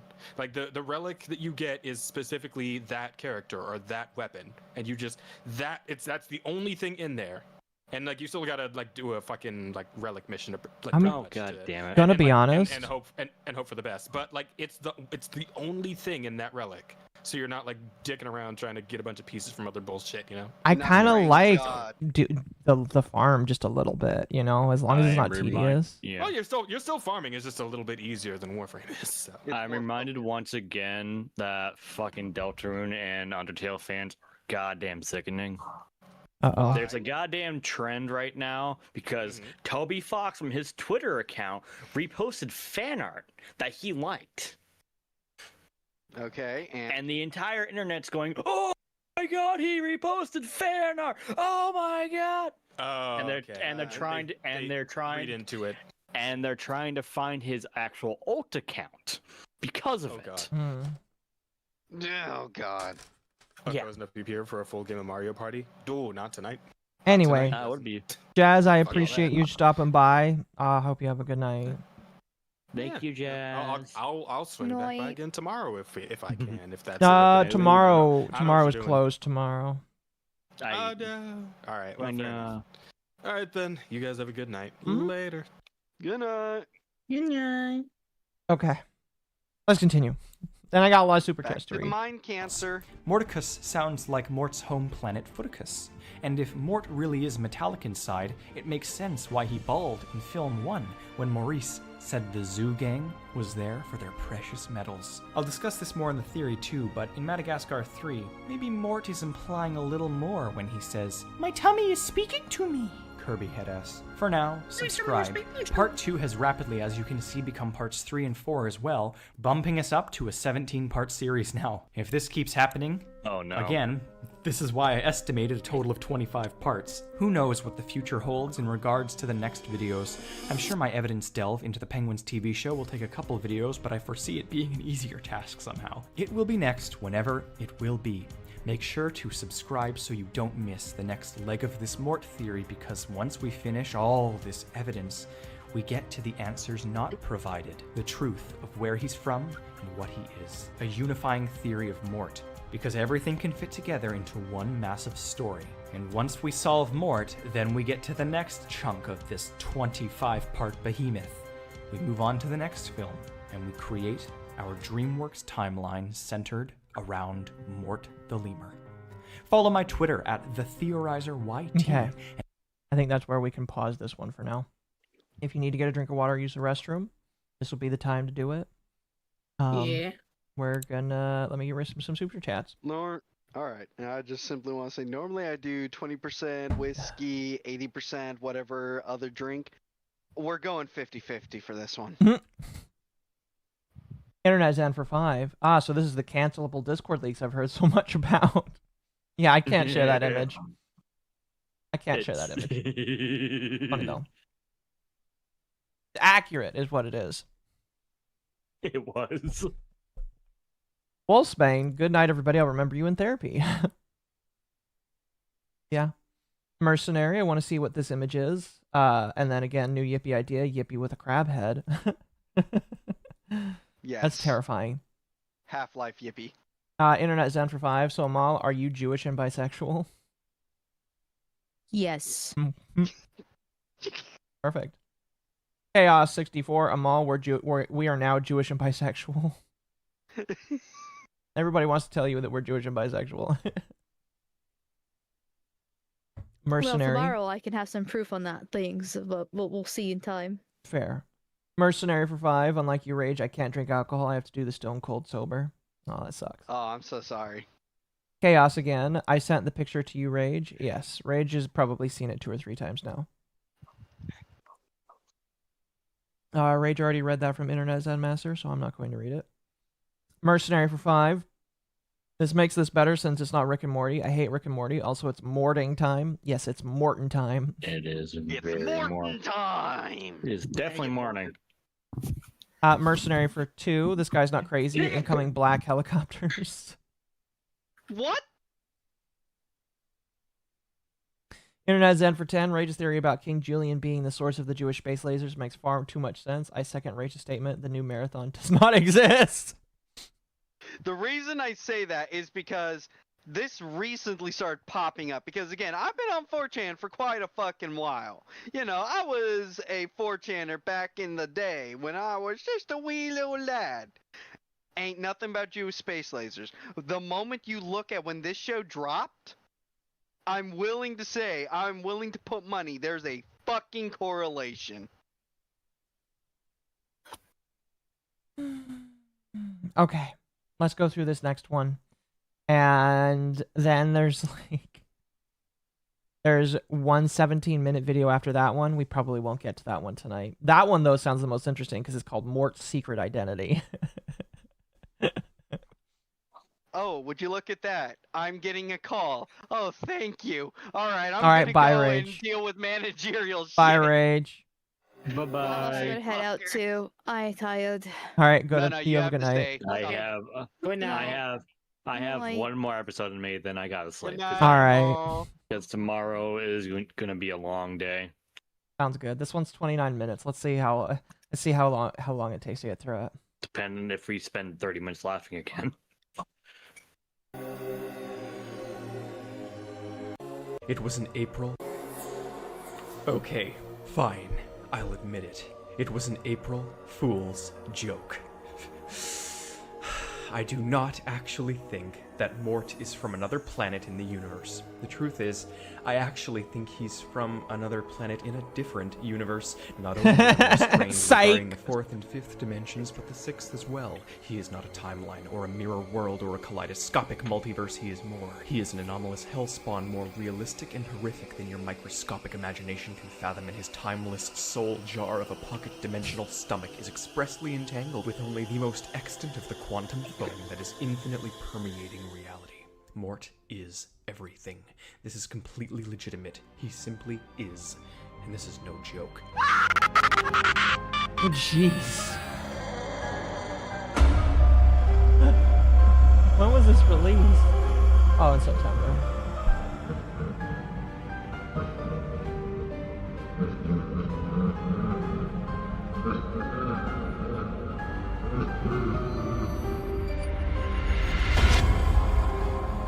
This is perfect for Halloween. All right. Hello, I'm the Theorizer, and sorry for that teaser in the cold open, but so many of you still somehow think this is an April Fool's joke, so I had to bait you. I subverted So this you whole thing is just called Mort's Crimes. by referring to assumptions of his origin, as opposed to this collective endeavor you assumed I was referencing. You must feel like quite the peasantile pufferfish. Now get your heads in the game, because we're finally Pufferfish? The Penguins TV show. Here's the thing. Mort appears in every episode of All Hail King Julian, but not every episode of Penguins. Thus, I googled Andy Richter's IMDb page and highlighted every episode he appears in. That should for the most part be satisfactory, but it will be a focus shift for only the time being. He appears in, I think, most episodes anyways, and I've seen the show before, so I know the general plot. It's basically sometime after the first film, with the penguins and lemurs living in the Central Park Zoo. In most of his appearances, he's just the usual subservient, cognitively dissonant Mort. Example, he says, "I don't like drowning," but once again he then falls into the water and doesn't drown. In this show though, Julian uses him as an object a lot more, such as a footrest or stuff like that. Let's vet. In Operation Plush and Cover, the zoo's visitors are consumed Why are there with Mort purchasing the new plushies? Mort plushies because they're cute. There's then a recall, and the actual Mort gets swept along and returned to the factory to be burned. Mort This is the factory is Sonichu generally medallion pretty personified. hellish, like something out of It's funny Saw. how the It plushies uses are the incredibly actual ape pose of Mort. Huh? The plushies are this ape poses of Mort. Yeah. I do. Deadly weaponry to break recall toys. Maybe some of them were possessed. I only kid, but seriously, they even point out how sick and twisted the disassembly line is. Mort is more incompetent in this show, like he's developed more memory loss and a dependency on Julian. I can't mention all of the collateral weirdness because Mort is more of a side character here, and thus I'm not watching the show as thoroughly. But apparently Julian has a holiday dedicated to himself, and it makes him angry and obsessive when not celebrated. I'm telling you, the reason this is taking so long is because I just sifted through hours upon hours of episodes that have nothing relevant to Mort. But from what I have gathered, it's that the crucial element that this show hammers home is not the insane number of absorbed souls or the shady alien history, it's his general inconsistency. But one main consistency, of course, the feet. In what I think is his first truly centric episode, 2 Feet High and Rising, Mort shows us that it's still the same old him. In this episode, Julian outlaws people touching his feet, and Mort is crestfallen and grief-stricken.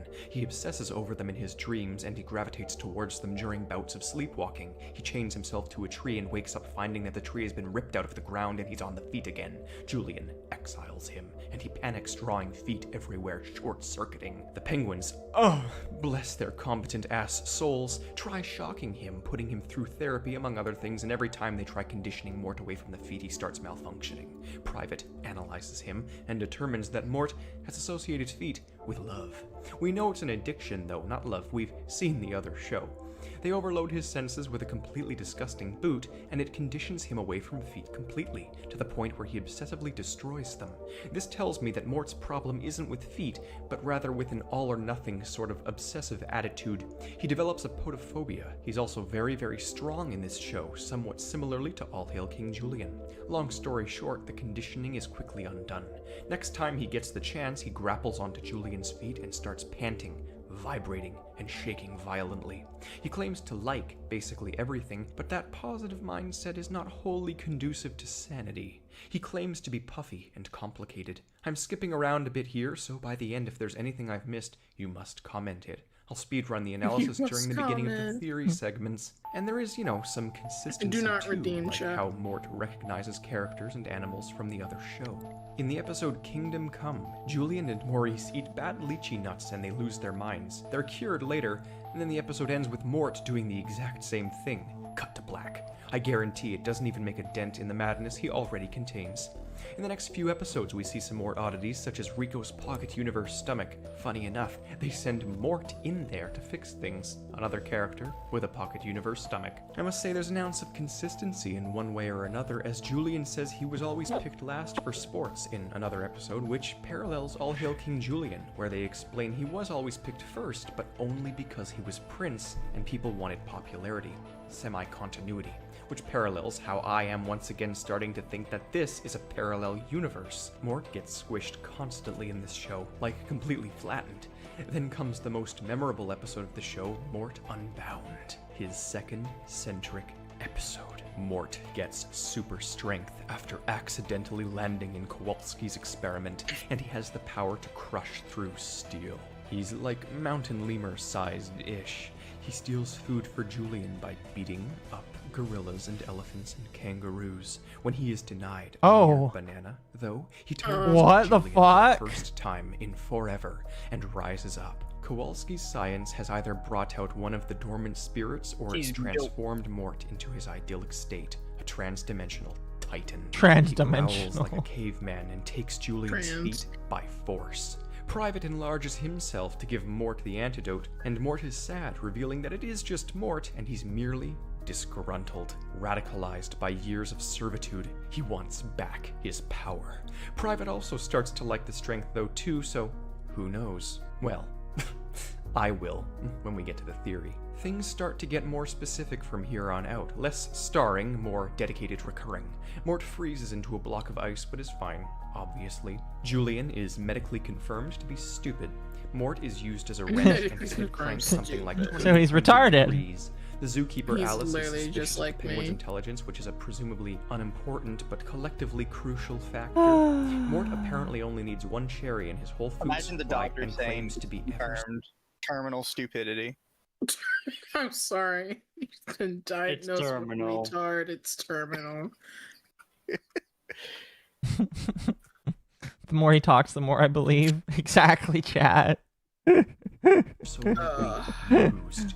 He obviously can eat more, such as chow mein in a prior episode or some of the madness from All Hail King Julian, but the point about his metabolism still stands. I'm missing out on a lot of the Penguin's dynamics by skipping through this show, but again, I've seen lots of it in the past. I know the general plot lines, and Mort is the only one who I need explicit consistency regarding, for now. In his next centric episode, Mort falls through a hole and his skull fractures on the concrete, causing the penguins to determine that Mort cannot feel pain, but is too dumb to follow any instructions.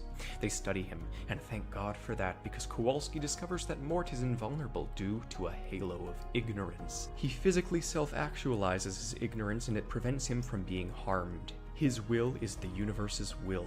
To do a dangerous job, the penguins attempt to remove all painful or likewise intelligent thoughts from their heads to try and replicate Mort's condition, but it just makes them completely oblivious to everything, including pain, whereas Mort, well, Mort is not quite that, as we well know.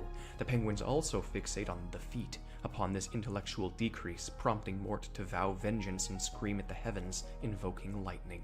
He uses the machine on the penguins again, causing them to regain awareness before he attacks Mort is their love, enemy Mort is life. himself, and defeats it. Oh no. Kowalski then drops a bomb on us when he proclaims, "Truly his powers are too mighty for mere mortals." This is so crucial because it confirms that these producers knew what they were doing. Penguins was made long before All Hail King Julian, and here they are still touting immortality, consistency, intention, terror. Mort keeps eating glue, so on, so forth. He's an honest-to-God self-saboteur. He can, as we know, detect stupidity and insanity in others, meaning he ain't it. He survives electrocution and tries ripping out his own jaw. His farts burn and he's attracted to danger. He gets flung into orbit with an elastic rope and he's completely fine in the vacuum of space. He just proclaims it's a little cold. A satellite explodes next to him with the energy of an enormous bomb, and it just flings him back to Earth, where he's of course fine. Also, we see the effects of this satellite explosion when a man's TV is cut off. He has a framed image of man as Mr. Chu on his wall. Is this man a Dubois? I suppose I'm missing like this in my skimming, but I can always return once we move on to the DreamWorks timeline segment of this mega theory. Things like this, and other recurrent details I've mentioned. Mort yet again claims to know what he tastes like, proving more consistency, and yes, still, that he's eaten himself. In the Season 1 finale, Mort lies about Julian's kidnapping so that he can caress the feet of his robotic replacement. He finally gives in, and we learn that Skipper's arch-nemesis Dr. Blowhole has kidnapped Julian. Mort starts to go insane without the real feet, and he gets this raspy, whispering, aggressive voice. He runs miles and saves the penguins right as they're about to be defeated by hijacking the evil computer and hacking the laboratory. Yay. On to Season 2. Mort is mortified due to having a tail. Mort is mortified. Thumping noises. The hell does that mean? And we get one of the most memorable shots from this show. One of those shots so confounding that it sort of encapsulates why I'm doing this. Mort is either luck embodied or his will is known to the universe. Later he is crushed several times, and we almost get to see his presumed feet dreams. He doesn't know the difference between sheep and roosters, he shoves sliced onion halves into his eyes, and he has a frictional coefficient of 0. Self-aware jokes everywhere, Mort becomes team leader and abuses his position of power to massage Julian's butt with a tooth. Kowalski's headass is a relatable headass. Mort... Okay. Do I even wanna... No. No. No. No. Hey. It hurts. It all just hurts. Mort has no regard for continuity. He's the one character who constantly disappears in one shot and reappears in another. Oh, I love it too. It's amazing. Oh, come on. You guys know you love this. But it hurts. I'm glad I introduced it to you. There is a hell. I'm so glad I'm doing something else while listening to this. How dare Same. you? Not giving Lord Mort your full attention. Absolutely not. I also started drinking, so my understanding's gonna go way down. Bama 3 sheets to the wind already. I But I'm can't not do sure this what to sober. make of that. Mort mocks Maurice, semi-continuity. Mort praises his job security. Julian gets nuked by Rico. Mort relishes in the scent of fear and eats his mango neighbors, semi-continuity. Kowalski points out Mort's Latin death. Mort gets eaten by a snake and tries chewing a penny. Apparently the fountain in the middle of the zoo is a wishing well and everyone starts getting things from it. Sky god migration? I'm not sure. Magic comes later in these theories. Alice, the suspicious zookeeper, wishes she knew what the penguins were really up to, and the wish comes true, revealing their lair to her. She calls on the government to apprehend them and study animal-human interrelations. I seriously need to come back to this show and rewatch the whole thing after I finish the Mort aspects, because it will come supremely in handy when I discuss the magic and animal intelligence of the DreamWorks timeline. I'll probably also have to rewatch the Kung Fu Panda shows when I tie that in too. Anyways, Private wishes that none of this ever happened, thus rewinding the day and starting up a timeline where wishes weren't made. It's my theory that somehow the Sky Gods tie into this magic, and it's also my theory that if the Penguins of Madagascar is a parallel universe, then it has something to do with all of this rewriting history. Now, it's also possible that this was all in Private's mind after being concussed early in the episode, but then it wouldn't necessarily account for many of the perspectives of various characters in the episode. Is the flea awake? Yes, the this flea is awake obvious still. cop-out, and then they have the obligatory. I shouldn't be, maybe but I was am. at The end, Chikari thus is not awake right now. Mort later talks Is about Atari even Christmas there Steve, anymore? the spirit who knows He's if not anything awake. bad or good. Mort then gets the creepy voice he has in All Hail King Julian, and he says, That's creepy. as he looks around suspiciously and slowly hides away. Semi-continuity. Mort introduces Julian to April Fool's Day, which is a huge coincidence considering my circumstances when starting all of this, and Julian goes around pranking everyone. When the pranks turn on him, Julian threatens to tell on everyone to Christmas Steve, to which Mort pops up again at the very end of the episode and whispers, creepy. Christmas Steve. I almost completely brushed over the episode entitled The Penguin Stays in the Picture because it was misplaced in this season, but in it, crucial things occur. A photographer comes to the zoo and loves Mort's cuteness over Private's, and Private wants revenge. He asks some other animals to deal with it, and later thinks he's accidentally had Mort assassinated. So he's full of regret, especially when he starts seeing Mort's ghost everywhere. Only Private sees Mort, probably due to his guilt, or because it's not really Mort. But it has his personality nailed down, and the ghost describes itself as intangible and translucent. He violates Julian's feet as a ghost. Mort starts No! Private. He threatens to haunt him. Very evil. Oh no. Mort's ghost triplicates and starts harassing Private non-stop. He picks up a solid My day is popsicle and tries ruined. eating it, so he can be tangible. I just spent a while This is the discussing best ghost part of your day. tangibility and dimensional anomalies in my SpongeBob theory on the Flying Dutchman in preparation for this sort of thing. I'm at a loss for words right now. Nothing can prepare me. This sick entity is always one step ahead. We later learn that Mort was not killed but kidnapped just temporarily, and that the ghost was a figment of Private's imagination. Ha! I doubt it.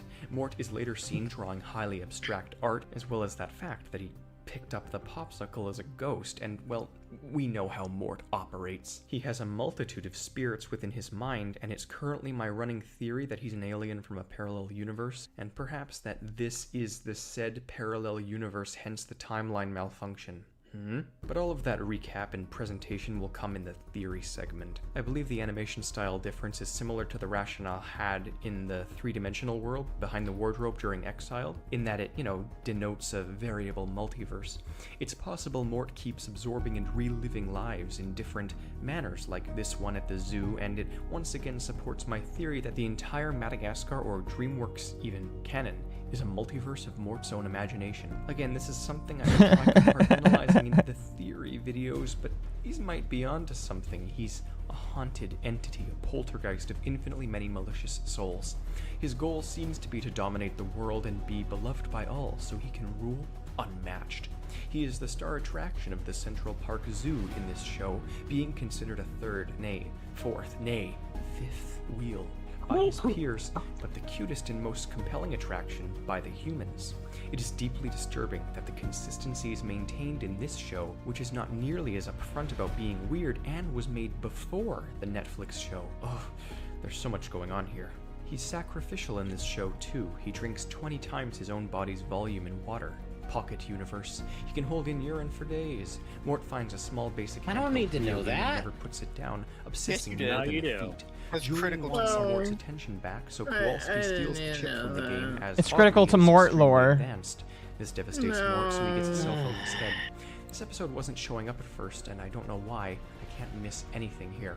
He does seem to feel some level of pain, though, too.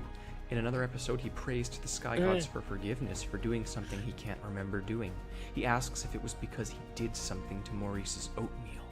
Julian compares Mort to a highly trained battalion with a thirst for mindless violence when proclaiming him as his personal bodyguard. Mort responds by saying, I artichoked the ukulele hamster. Later, in an event that with flair could be described as a flood of universal truth, it is revealed that Mort only loves Julian for his feet. Devastated, Mort cries at the heavens, screaming, "It's true!" And Julian, unfazed, says, "Well, duh." Spanish Mort surfaces for a split second and reveals Spanish Mort! That's right, there is a Spanish Mort. I forgot about that. Out of all of this, but you heard it here first, so when you go watching to confirm it, you already have it set in your mind that Mort is an omnicidal misanthrope. It's true, he is, but it's also just a show. Dear God. I'm saying that as if I actually have to remind you of the fundamental nature of this to reel back your perception of my alleged insanity. In the Christmas special, Mort at least he recognizes he's going insane. Nose, confirming again his pocket universality. The lemurs seem to think that they've been in France this whole time. So could it take place after film 3? It looks here like Mort is stabbed throughout his body with pine needles. I think Mort just might be the most sane out of everyone. If you assume that every ridiculous thing he says is true, then what does this mean? When he's out shopping for a Christmas tree, he finds a twig and says, I know it's small and ugly, but if someone loved it, it could grow to be a beautiful swan, which is the true meaning of Chinese New Year. Oh my gosh. He's subtly referring to himself and how all he needs is attention so he can manifest his inner Cthulhu. He promptly proceeds to chop down the Rockefeller Christmas tree with a fucking butter knife. A plastic butter knife. Mort knows how to drive. He has human experience, fragmented, but he's witnessed international history. Is he the evil seated within all humans? Increasingly, there's also really spur-of-the-moment self-referential humor within this show, similarly to the All Hail King Julian variety, but it's much less commonplace. More cautionary tales, though. Julian already knows Santa in this show, proving that this show is at least after, a timeline divergence between the short film Merry Madagascar and the second film. So is Santa a sky god? Are the gods aware of Lord Mortimer the Unchained over here? We still don't know. Julian abuses Mort's lack of a frictional coefficient by using him as endless ice skates. Mort then returns the favor by mistletoeing Julian's feet and producing potatoes out of thin air. Mort also takes the piece of the angel at the top of the tree in the zoo. They're not even hiding his supernatural hyperdimensional transcendence in this show either. Mort keeps attracting to the feet in his... Please never make that noise again. Make that noise At this again. point, he doesn't even hesitate to start walking after falling hundreds of feet. He always lands right side up. It's senseless. He abuses Julian's intermittent depression by taking the feet when Julian couldn't be cared to defend himself. Mort says he wants to be under 6 feet. Not dead, literally under 6 different feet. Revolutionary Mort seemingly returns for a brief second. Mort keeps going into people's mouths and knows Taekwondo continuity. Mort is... No. What? No, stay out of mouths. Please. He's going into your mouth, Temp.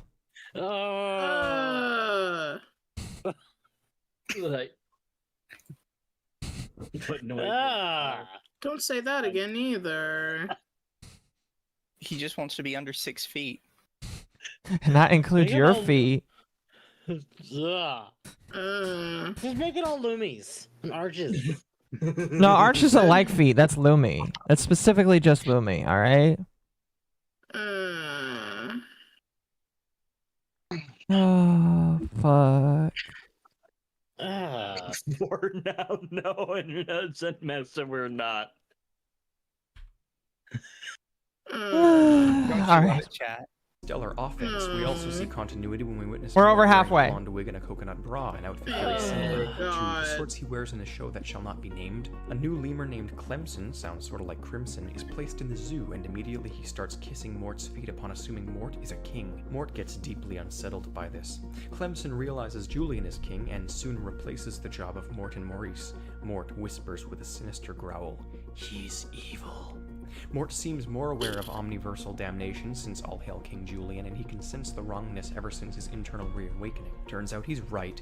I also have to look into Skipper's past sometime. right. He's been in a variety of wars that his pals have not. Delusion, reincarnation. I absolutely swear to you I make all of these videos on autopilot. I shut off at least half my brain. This all out. I legitimately I like that he's honest. to increase productivity.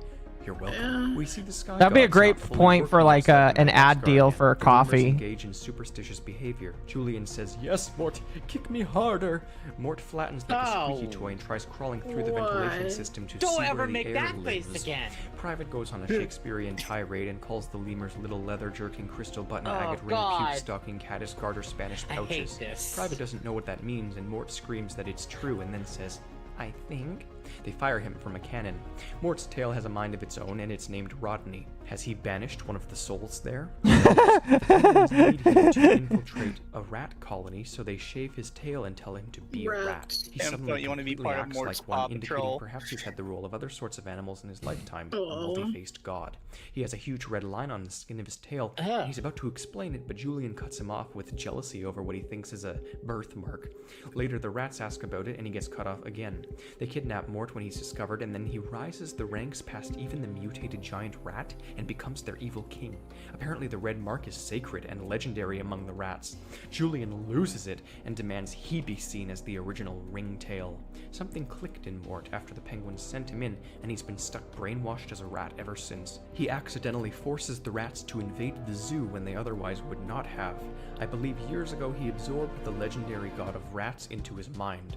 It comes naturally to him and he screams invasion. Maybe it's revolutionary Mort again. I don't know how he would have absorbed a rat, but remember it's possible he did it to a bear once, and when the feet That's right, he did absorb a bear. He turns them down, saying, "Rats don't like feet." Turns out it's just strawberry jelly on his tail. They then take the fake rat nose off of him and he instantly snaps out of it, similarly to the instantaneous personality shifts in All Hail King Julian. This here feels more like the time he was pretending to be a tycoon, though. They ask him to be a penguin, and he does that without hesitation too. He's also joking, though, it would seem. Mort fails to be cute when he actually tries. When Skipper becomes a king for a day, Mort goes after his feet, appreciating their webbing. This implies Mort's fixation with feet lies in their association with royalty, which is crucial. It's a subservience thing. The penguins have a 12-floor maximum security facility beneath their zoo habitat. It's like 12 separate Area 51s to the center of the Earth. Are we the rats? There are Lovecraft abominations down there. We Makes are sense the why they're so rats. intent on hiding it. Are all these Me, zoo the animals rats. famous military commanders reincarnated knowingly? Makes sense considering their cognitive divergences from birth. Mort is their facilitator who's causing this. The hell for his governmental captors. It could be, after all, it's his story. Mort calls Skipper crazy. It's Mort his then uses a story. high-tech subatomic weapon to create a This cotton is candy my hurricane. The penguins have story. seemingly met the Grim Reaper. Mort fears being punched for once. He hates other cute animals. The penguins say Mort is a wolf in sheep's clothing. Thank God I'm not alone. After being transferred to a horrible petting zoo, he plans to bite all of the children. His bite is OP. He clones and teleports in service of acting as an ergonomically acute cushion. Mort absorbs gases. Hoboken, New Jersey is considered this show's equivalent of hell, and they claim that farts might actually improve its air quality. Boom roasted. Mort gets a sensual moment reminiscent of the other show. The penguins expect Maurice to kill Julian any day now. We meet a sort of fake ghost Alex the Lion, and I'm not sure how much of this confirms the timeline or not. Mort miraculously knows all of the penguins' secret codes and passwords, but not in a consistent way. He's in tune with the collective unconscious of the quantum field. A bizarre scientific phenomenon causes everyone... What's going on? including I don't Mort, even know to at break this into point, song chat. and finds it creepy and unnatural. So do I, considering nothing should affect him for many reasons. In another episode, Mort eats everything in a vending machine. Pocket Universe tummy. And again, Kowalski's science can overlap hard with this whole magic world we got going on here. And oh my god. So anyways, we know Mort is strong, but later King Julian's rear will be smacked unless Mort can throw a mango pit across the zoo. We know he can, but he intentionally flubs it. Ergo, he's into that real freaky shit. Next up is some vengeful herd mentality commentary, and then Mort survives an exploding missile. One of Mort's teeth is as large as his entire mouth. Julian briefly succumbs to loving Mort. Evil aliens threaten Earth and are destroyed by duplicating jello cubes. This is not new news considering the tentacle aliens from the other show. There's a season 2 episode named Alienated that involves a pretty freaky plot, but I couldn't find it anywhere. From what I understand, Mort demonstrates a little bit of his power there too, but on to the final season. Mort calls his tail Rodney again. Mort bullies Private. Mort dismisses everyone as unimportant if they aren't within the royal circle. Maybe that's why he's so obsessed. Mort angrily raps about attacking things with coat hangers. A baby Fusa enters the zoo and Mort wants to rip out his eyes. Julian crawls through an elephant's butt and out its mouth? Julian has a nervous breakdown and Mort backs away slowly. Julian calls Rico fat. Obviously, I mean he's a pocket universe. Mort calls the baby Fusa a booty eater. Damn. Mort breaks faces and creepily relishes in it. He climbs in the sewer and laughs like the bride of Chucky. Mort blows up on dynamite. A booty eater! The news thinks Mort and Maurice are furry children. Mort plays in a dog's mouth. Kowalski has experience as a high-strung mother. Mort finally has a bizarre romantic all-hail King Julian moment with a sock as he walks away romantically and says, "Don't be a stranger." We're getting closer to the inception of that show, so I'm not entirely surprised. Mort is a walking, talking confirmation bias. The cavalier, iconic humor is also in full effect now, such as when Julian pops by and casually says, "Hey neighbor, I'm here for a cup of money." There are weird things too, like red herring Morse code sprinkled around a toy store. Mort fears sacrifice when there are real stakes for some reason. Mort and the gang burp to save the world. Long story. More Mort licking. Ladies love him. Now we're midway through the last chunk and oh, half the season is missing. You see, I paid $90 to YouTube just to get all these episodes and I didn't even get my money's worth. Just as the show was refund. Nowhere else has these missing episodes either, so now I'm at a severe disadvantage. In addition to Season 2's Alien episode, we're missing Feline Fervor, King Me, The Otter Woman, Action... I'm sorry, did he say feline fervor? Yes. Why does that not surprise me? In my kids' TV show. I'm telling you, there was no fucking oversight on this. Clearly.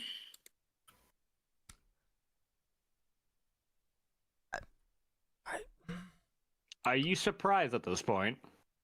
Are you not entertained? I just need one of those 50 JonTron memes. That's the only thing I can say. What? What the fuck? Now, that one works, or it's just like, what the fuck did you just say to me? Or But why? I don't like where this is going. It's like, yeah, okay. That's how I'm feeling right now. It's just like, yeah, okay. Oh gosh. Reaction, Thumb Drive, Private in the Winky Factory, Mental Hen, what? Skipper Makes Perfect. Then, we're also missing the entirety of the show's 7-episode-long reboot finale from Nicktoons containing Operation Swampanzee, Snowmageddon, Tunnel of Love, Operation Lunicorn Apocalypse, The Penguin Who Loved Me, Best Foes, and finally, Night of the Vesuviuses. Comment if I missed any supernatural moments or Mort moments that you deem crucial at your own discretion. If I can find the missing 16 episodes, I will speed recap them at the beginning of the next part to this journey. The good part, the theories. This is when things will get really creepy, and it's when I will take all of these little comments and ideas I've been throwing about and unify them. I think that whatever happened to Mort in the credits of the Penguins film seriously screwed his mind and the timeline, but how do you fragment the fragmented? That is the question. Things are going to move very fast now, so you'd better subscribe. There's a lot coming in a very short amount of time. You better Can anyone truly be ready for it? No. So he has one more. Well, there's one more episode. It's 17 minutes, and it's about Mort's secret identity. So it sounds like all of this is going to get tied together in the last episode. I'm going to pass off on. I'm gonna pass off on that. It is 2 in the morning right now. It is 2 in the morning. Yes. Save yourself. I'm going to save myself, everyone. Thank you for inviting me, Yalko. Yep. Have a good night. Even though I'm pretty sure I became retarded by watching this with you. Thank you. You're welcome. So nothing else can faze me. Mizu, meaningless. do you want to hit this Good episode night, as y'all. well? I am fine to clear out this part. Because I think even on his own thing, he considers this, what, season 1? Yes. Good night. Yeah. Good night, everyone. I'm fine finishing season 1. Good night, man. All right. Bye-bye. All right. So we are now on the final episode. Mort's secret identity. Lovecraft demon. This is part Oh, 6 brother. of my Madagascar Mort dissertation. Yes, we're finally on to the actual theory segments. Make sure you watch my 2 hours worth of evidence first. I'll link the playlist 2 now. hours. Watch it. Yes, None we've of been this in for will this for make 2 sense hours. otherwise. Last time Oh we my dissected the penguins of God. Madagascar I really TV hate show, knowing but some that. of the final episodes were missing. By some absolute miracle, the missing episodes have spontaneously returned on Amazon Prime. I have a very bad Yay! track record with torrenting, so I was real worried for a second there. Now, I will do as promised and quickly speed recap what is necessary. Go. In Alienated, one of those creepy aliens comes to Earth and uses goop to paralyze Mort, but Mort can still speak, which could or could not be seen as a testament to his power. He later snaps into Bloodhound mode to find the feat, which the penguins call a sixth sense semi-continuity. He gets hurt as usual and not much else. I mean, he's flattened with a mace and then electrocuted into hating the feat, but that was all I missed? I swear if Mort doesn't get his Latin death Diaz Irae ass name having smaller than a breadbox primate ass order posing amnesiac East African quantum entangled elder god bitch ass off my metaphysical lawn. What do the Africans do? Well, it's in Madagascar, so he's technically African.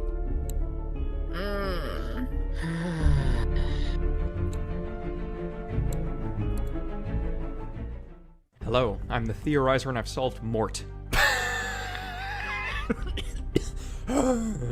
It took me months of dormant subconscious thought, but I have. He unlocks all of DreamWorks like a skeleton key to every other theory I've ever made. Things are getting more and more complicated, but easier to parse through, so we'll see how long this all ends up being. Time for the analysis. What was our plan again? Oh yeah, Julian feat, 11 ex-wives, anomalous genome. Well, a lot of that was indeed solidified in this series. Most of my thoughts were haphazardly scattered throughout my evidence videos, but here's where we recap and determine what is relevant. This might get rough, so I'm relying on the comments to poke holes or remind me of things. I also didn't note or see every detail in the Penguins of Madagascar, so yes, the comments are there for a reason. Let's do this. The best way to go about explaining everything is simply by discussing Mort's past. We know a little bit about what he is and his past, but plenty can be stably inferred as well. We see him and a female counterpart in the history books of Madagascar, but that was stated as unreliable. What we know for certain is that he has a grandmother and a grandfather who raised him and some other siblings, but I'm not sure how. You see, his timeline loops back in on itself, possibly as a byproduct of his escape from the multiverse. Okay, so I just took it from 0 to 100. Reel it back. He's claimed his father was a bear, yet he also was his own grandfather, and we get no information on his mother. As you can understand, this is all senseless. If his father was a bear, then his mother must at least be of the Mort species, meaning her parents must be Granny and Grandpa Mort. I'm not sure if this means Mort is his own true maternal grandfather, or if it means Mort fathered a bear. If the latter, then he must have at least been with a bear to produce a bear, right? Can Mort just birth anything? Well, there's another simple explanation that resolves all of these intricate paradoxes and still makes sense. If you've seen my videos, you know his history dates back a lot further than the 50 years he's spent with this family. He's a conqueror of the multiverse. Nearly limitless in power, he can do anything. Now it's time to take it up a few notches. The only answer here is that this is not his family in a usual sense, or rather that it is, but only because he willed it. The only way for him to be his own grandfather when it's impossible is if it's in a seriously atypical way. He's existed long beforehand as well, and he's all powerful. So what I mean is simply this. He must have spontaneously generated this entire family and then birthed himself into it as a reincarnation of his memory. Hence, in a way, he is his own grandfather, semi-genetically on both sides. No wonder his granny is so eerily sensual with him. So why? What led him to need this fake family for 50 years? Why and how did he erase his own memory? What is his true history? Because we know it's there. And well, to answer that question, we must look to Smart Mort and Mordicus Khan. Smart Mort is interesting because first of all, he knows everything.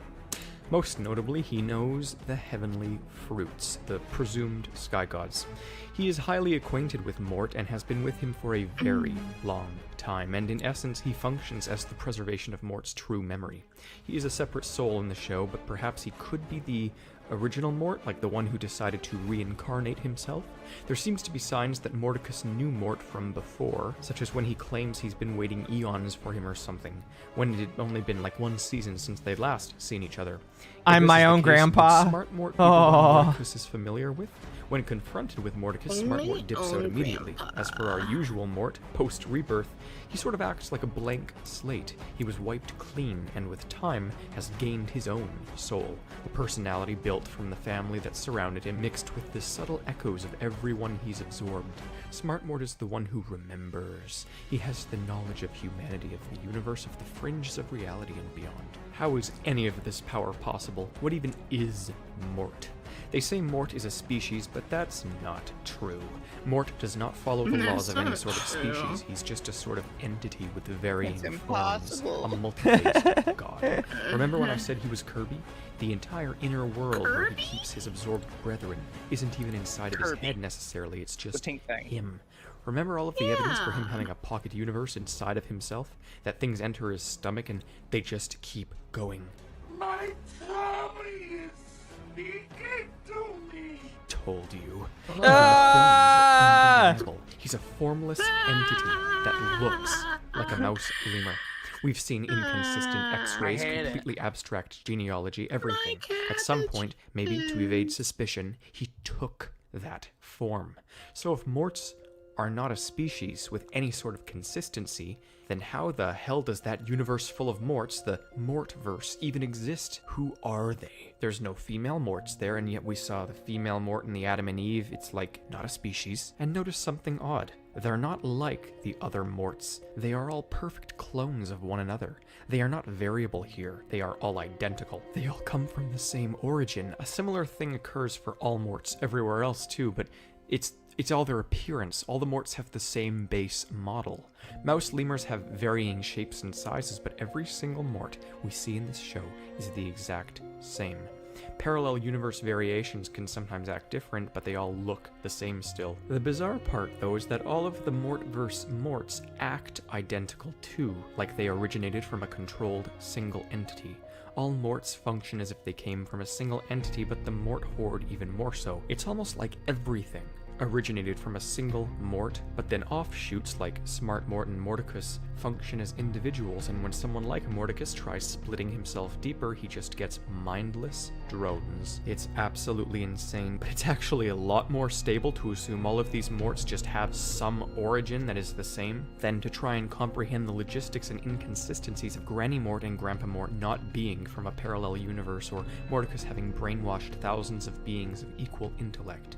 Everything comes from a singularity and is dispersed. Even more realistically, Mort is a character from Madagascar, and every other Mort we see is just another Mort character to us. It just so happens to also literally be like that. My point? Mordicus could very well not just be some random entity, but could actually be from Mort. When you try and disperse the dispersed, say like splitting Mordicus, you would get even more mindless clones, which could be the reason for the Horde's existence. And if Mordicus is from Mort, he has history. The eons he referenced, the wars. He is implied to be the reason our Mort was beaten into reincarnated submission. The original Mort being started looking like a mouse lemur, probably to hide from the sky gods or from being tethered by the sky gods or something like that, and after he did, Mordicus and a number of other Morts were fractured off of him. I actually am getting more inclined to say that this was all on purpose, and that the sky gods or some other body of forces toppled Mort into a physical, pathetic form. The question is, why would he want to split himself further, and how did he reside in several universes? The answer is that this isn't his fault. The anti-Mort forces split him infinitely across the multiverse, and his journey to absorb his other selves is actually a journey to reabsorb them all. Damn. No species, just an individual split across the multiverse, recollecting himself. A singularity. I'd say the original Mort posed a threat, just his being. It was probably either Smart Mort or Mordicus who was the first piece to be chipped away. Go ahead. Nothing. Okay. hence their sheer power. Mordicus is taking the reabsorption into his own hands and actively dueling other advanced morts so he can maintain the title as dominant consciousness and wage war on the sky gods. And he was getting close. These gods are the pantheon of supernatural forces that control everything. They appear as fruits to the Madagascar lemurs because it's a form they can comprehend. In actuality, they span the multiverse, maintaining and governing everything. They hang around Madagascar because that's where most of the action is happening. The biggest threat at the time is Mort, who over the course of All Hail King Julian begins to wake up. Smart Mort seems somewhat aligned with the sky gods, and they don't appear to feel too threatened at this present time, but they do just keep monitoring. Mordicus was clearly the primary threat. Whether it was them who limited Mort to a measly form on Madagascar or Mort himself who did it, I'm not entirely sure, but it's becoming apparent that he enjoys it. Mordicus is the rogue one. Smart Mort is the sane one. Mordicus wants Smart Mort. I repeat, Smart Mort vanished the instant he went into Mordicus's realm. Mort's seed is planted in every universe. Oh, please don't say Mort's seed. The original Mort is the whole Mort. I'm not sure we do ever meet him, really. He is a formless void, extant on all planes of reality. As we've established countless times, his name is Latin for death. And I might even be inclined to say, based on these descriptions, that I can have this body, right?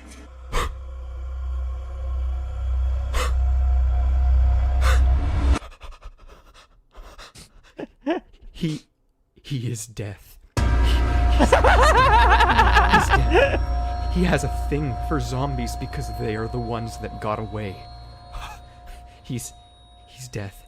I can have his body, right?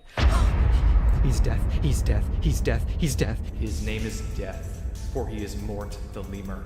He's death. He is not an entirely benevolent death. And This what guy exactly needs he grippy does socks. after reaping souls, I do not know. I don't see the problem. Oh my god. Oh my god, that's it. That's it. You won't see me He grippy absorbs socks. souls because he is death. Hold on. You just don't get it. Hold on. In episode 1, this has been freaking staring me in the face. In episode 1, I said he could reap my consciousness from my body. Oh my god, oh my god. My body.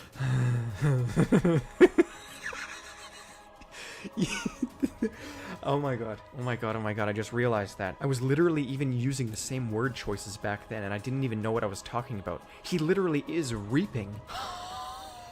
Okay, now This guy's going a little cray-cray. That wardrobe now. It's a sort of portal He's to Mort's true literally self. cray-cray. Not really, but it's like a metaphor for him being in a higher dimension projecting into our plane, whether he created everything or not. Remember, it doesn't matter. Same difference. The scene could be even in his head, of course, but all of that would show is that deep down, he has a direct escape, and it spawns whenever he feels most panicked and alone. We are so many layers into this. Splitting this into 3 separate theories seems pointless now. His genome? He doesn't have a genome, you fools. He can do anything.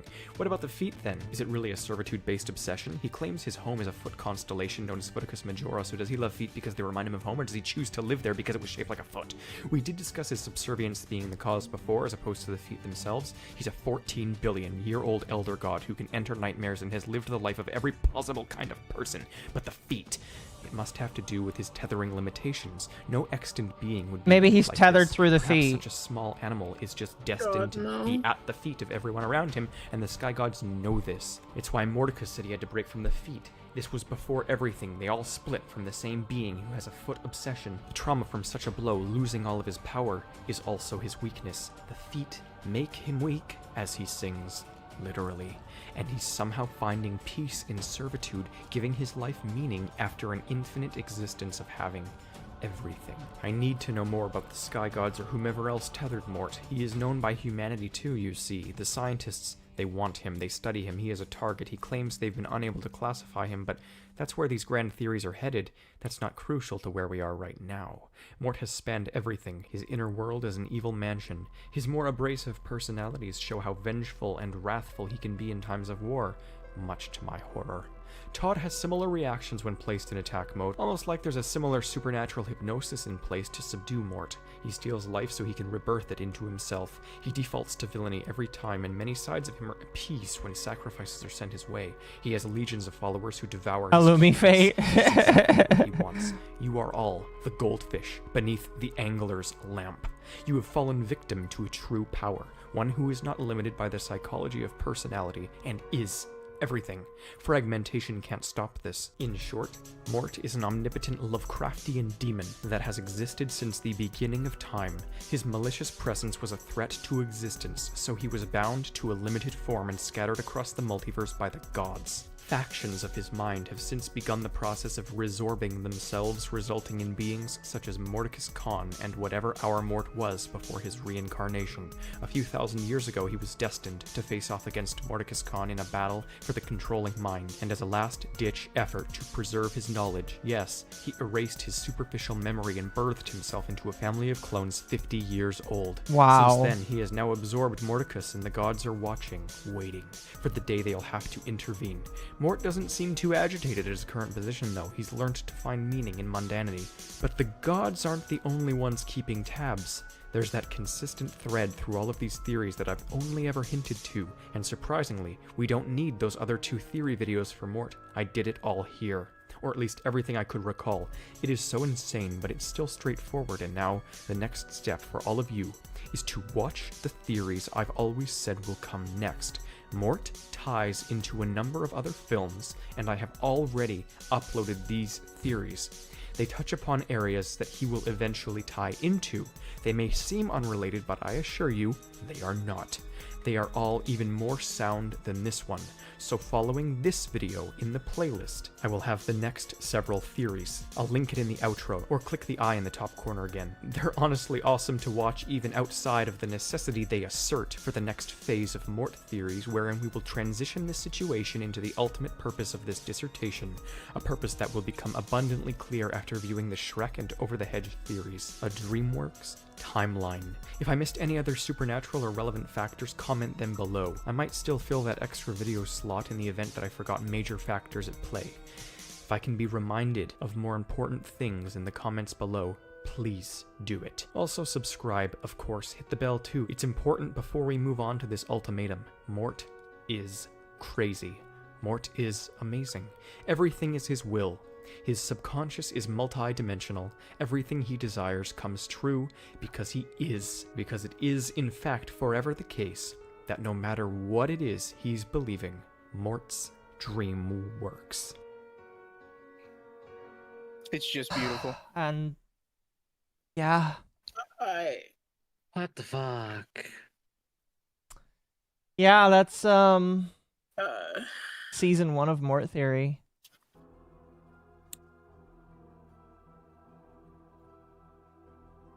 Okay, look, I want to be upfront.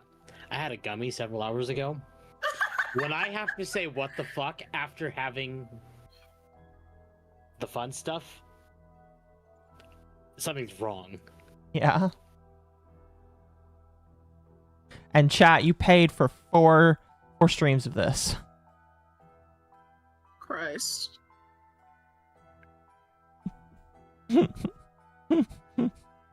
Or was it 4 videos, Mizu? You I can't remember. Am I a believer?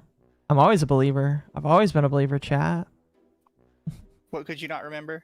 If it was 4 videos or 4 streams just on that. Well, we were very loose with it. However, my take is that we should do the entire playlist. Yeah, I think we should do the entire playlist too. Because, like, I feel like with the amount of episodes we knocked out tonight, if we do 3 to 4 hours each time, we're probably going to knock it out in 1 or 2 more streams. So, there's no reason to say there's going to be 3 or 4 more streams, because it won't be that long. Holy shit. But, chat, I hope you enjoyed tonight. Is Atari here anymore? No, Atari's gone. Atari's fucking dead. Atari's 3 sheets to the wind an hour ago.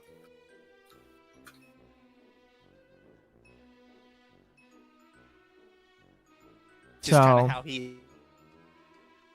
Yeah, he just kind of does what he does. Ooh, chicken.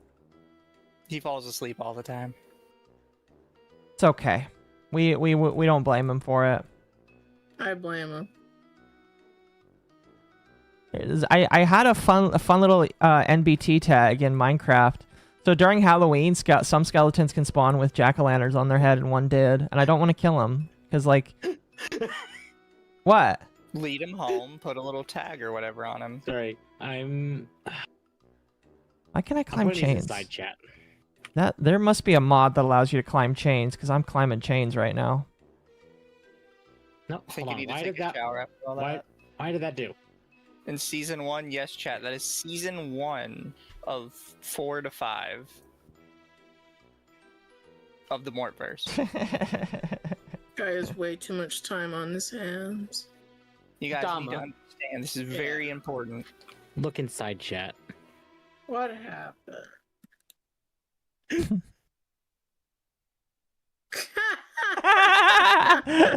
Admittedly, I don't understand the Atari one fully. I'm assuming that's a creature from Warhammer. No, that's from Dark Souls. That's a basilisk. Oh wait, that's a basilisk. I see. Here, chat. Let me show you. Thank you, Gabby. Gabby's just with the memes. All right, I'm gonna read the last few supers, and then I'm going to bed because I'd like to sleep for 6 hours before work tomorrow. First off, again, thank you everybody who came out tonight. You guys are amazing, and thank you for everybody that decided to throw a super chat. You guys are also amazing as well. And I want to thank everybody in the call tonight that came by. You guys are also amazing. I must be Maguka because I am suffering. I know that reference. Maguka is suffering, chat. Internet Zen for 5. Unifying theory of MORT still more valid than most college degrees these days.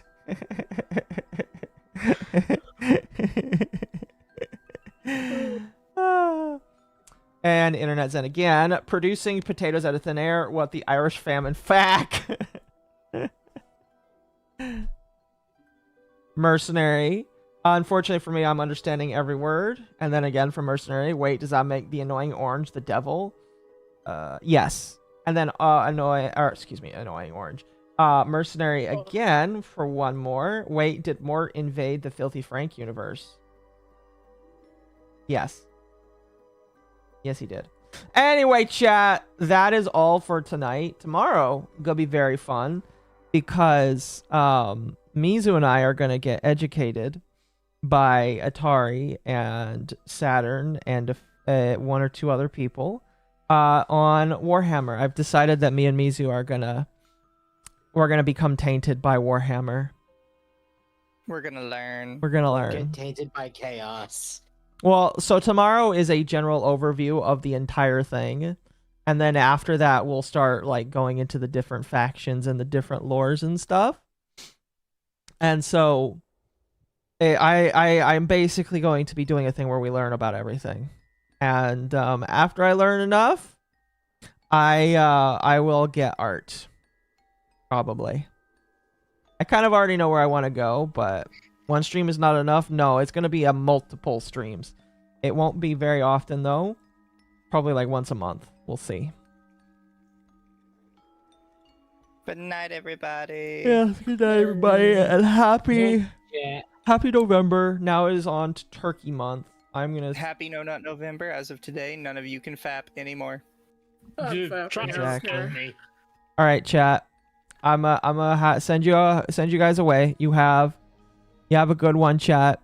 I'll see you tomorrow. Bye.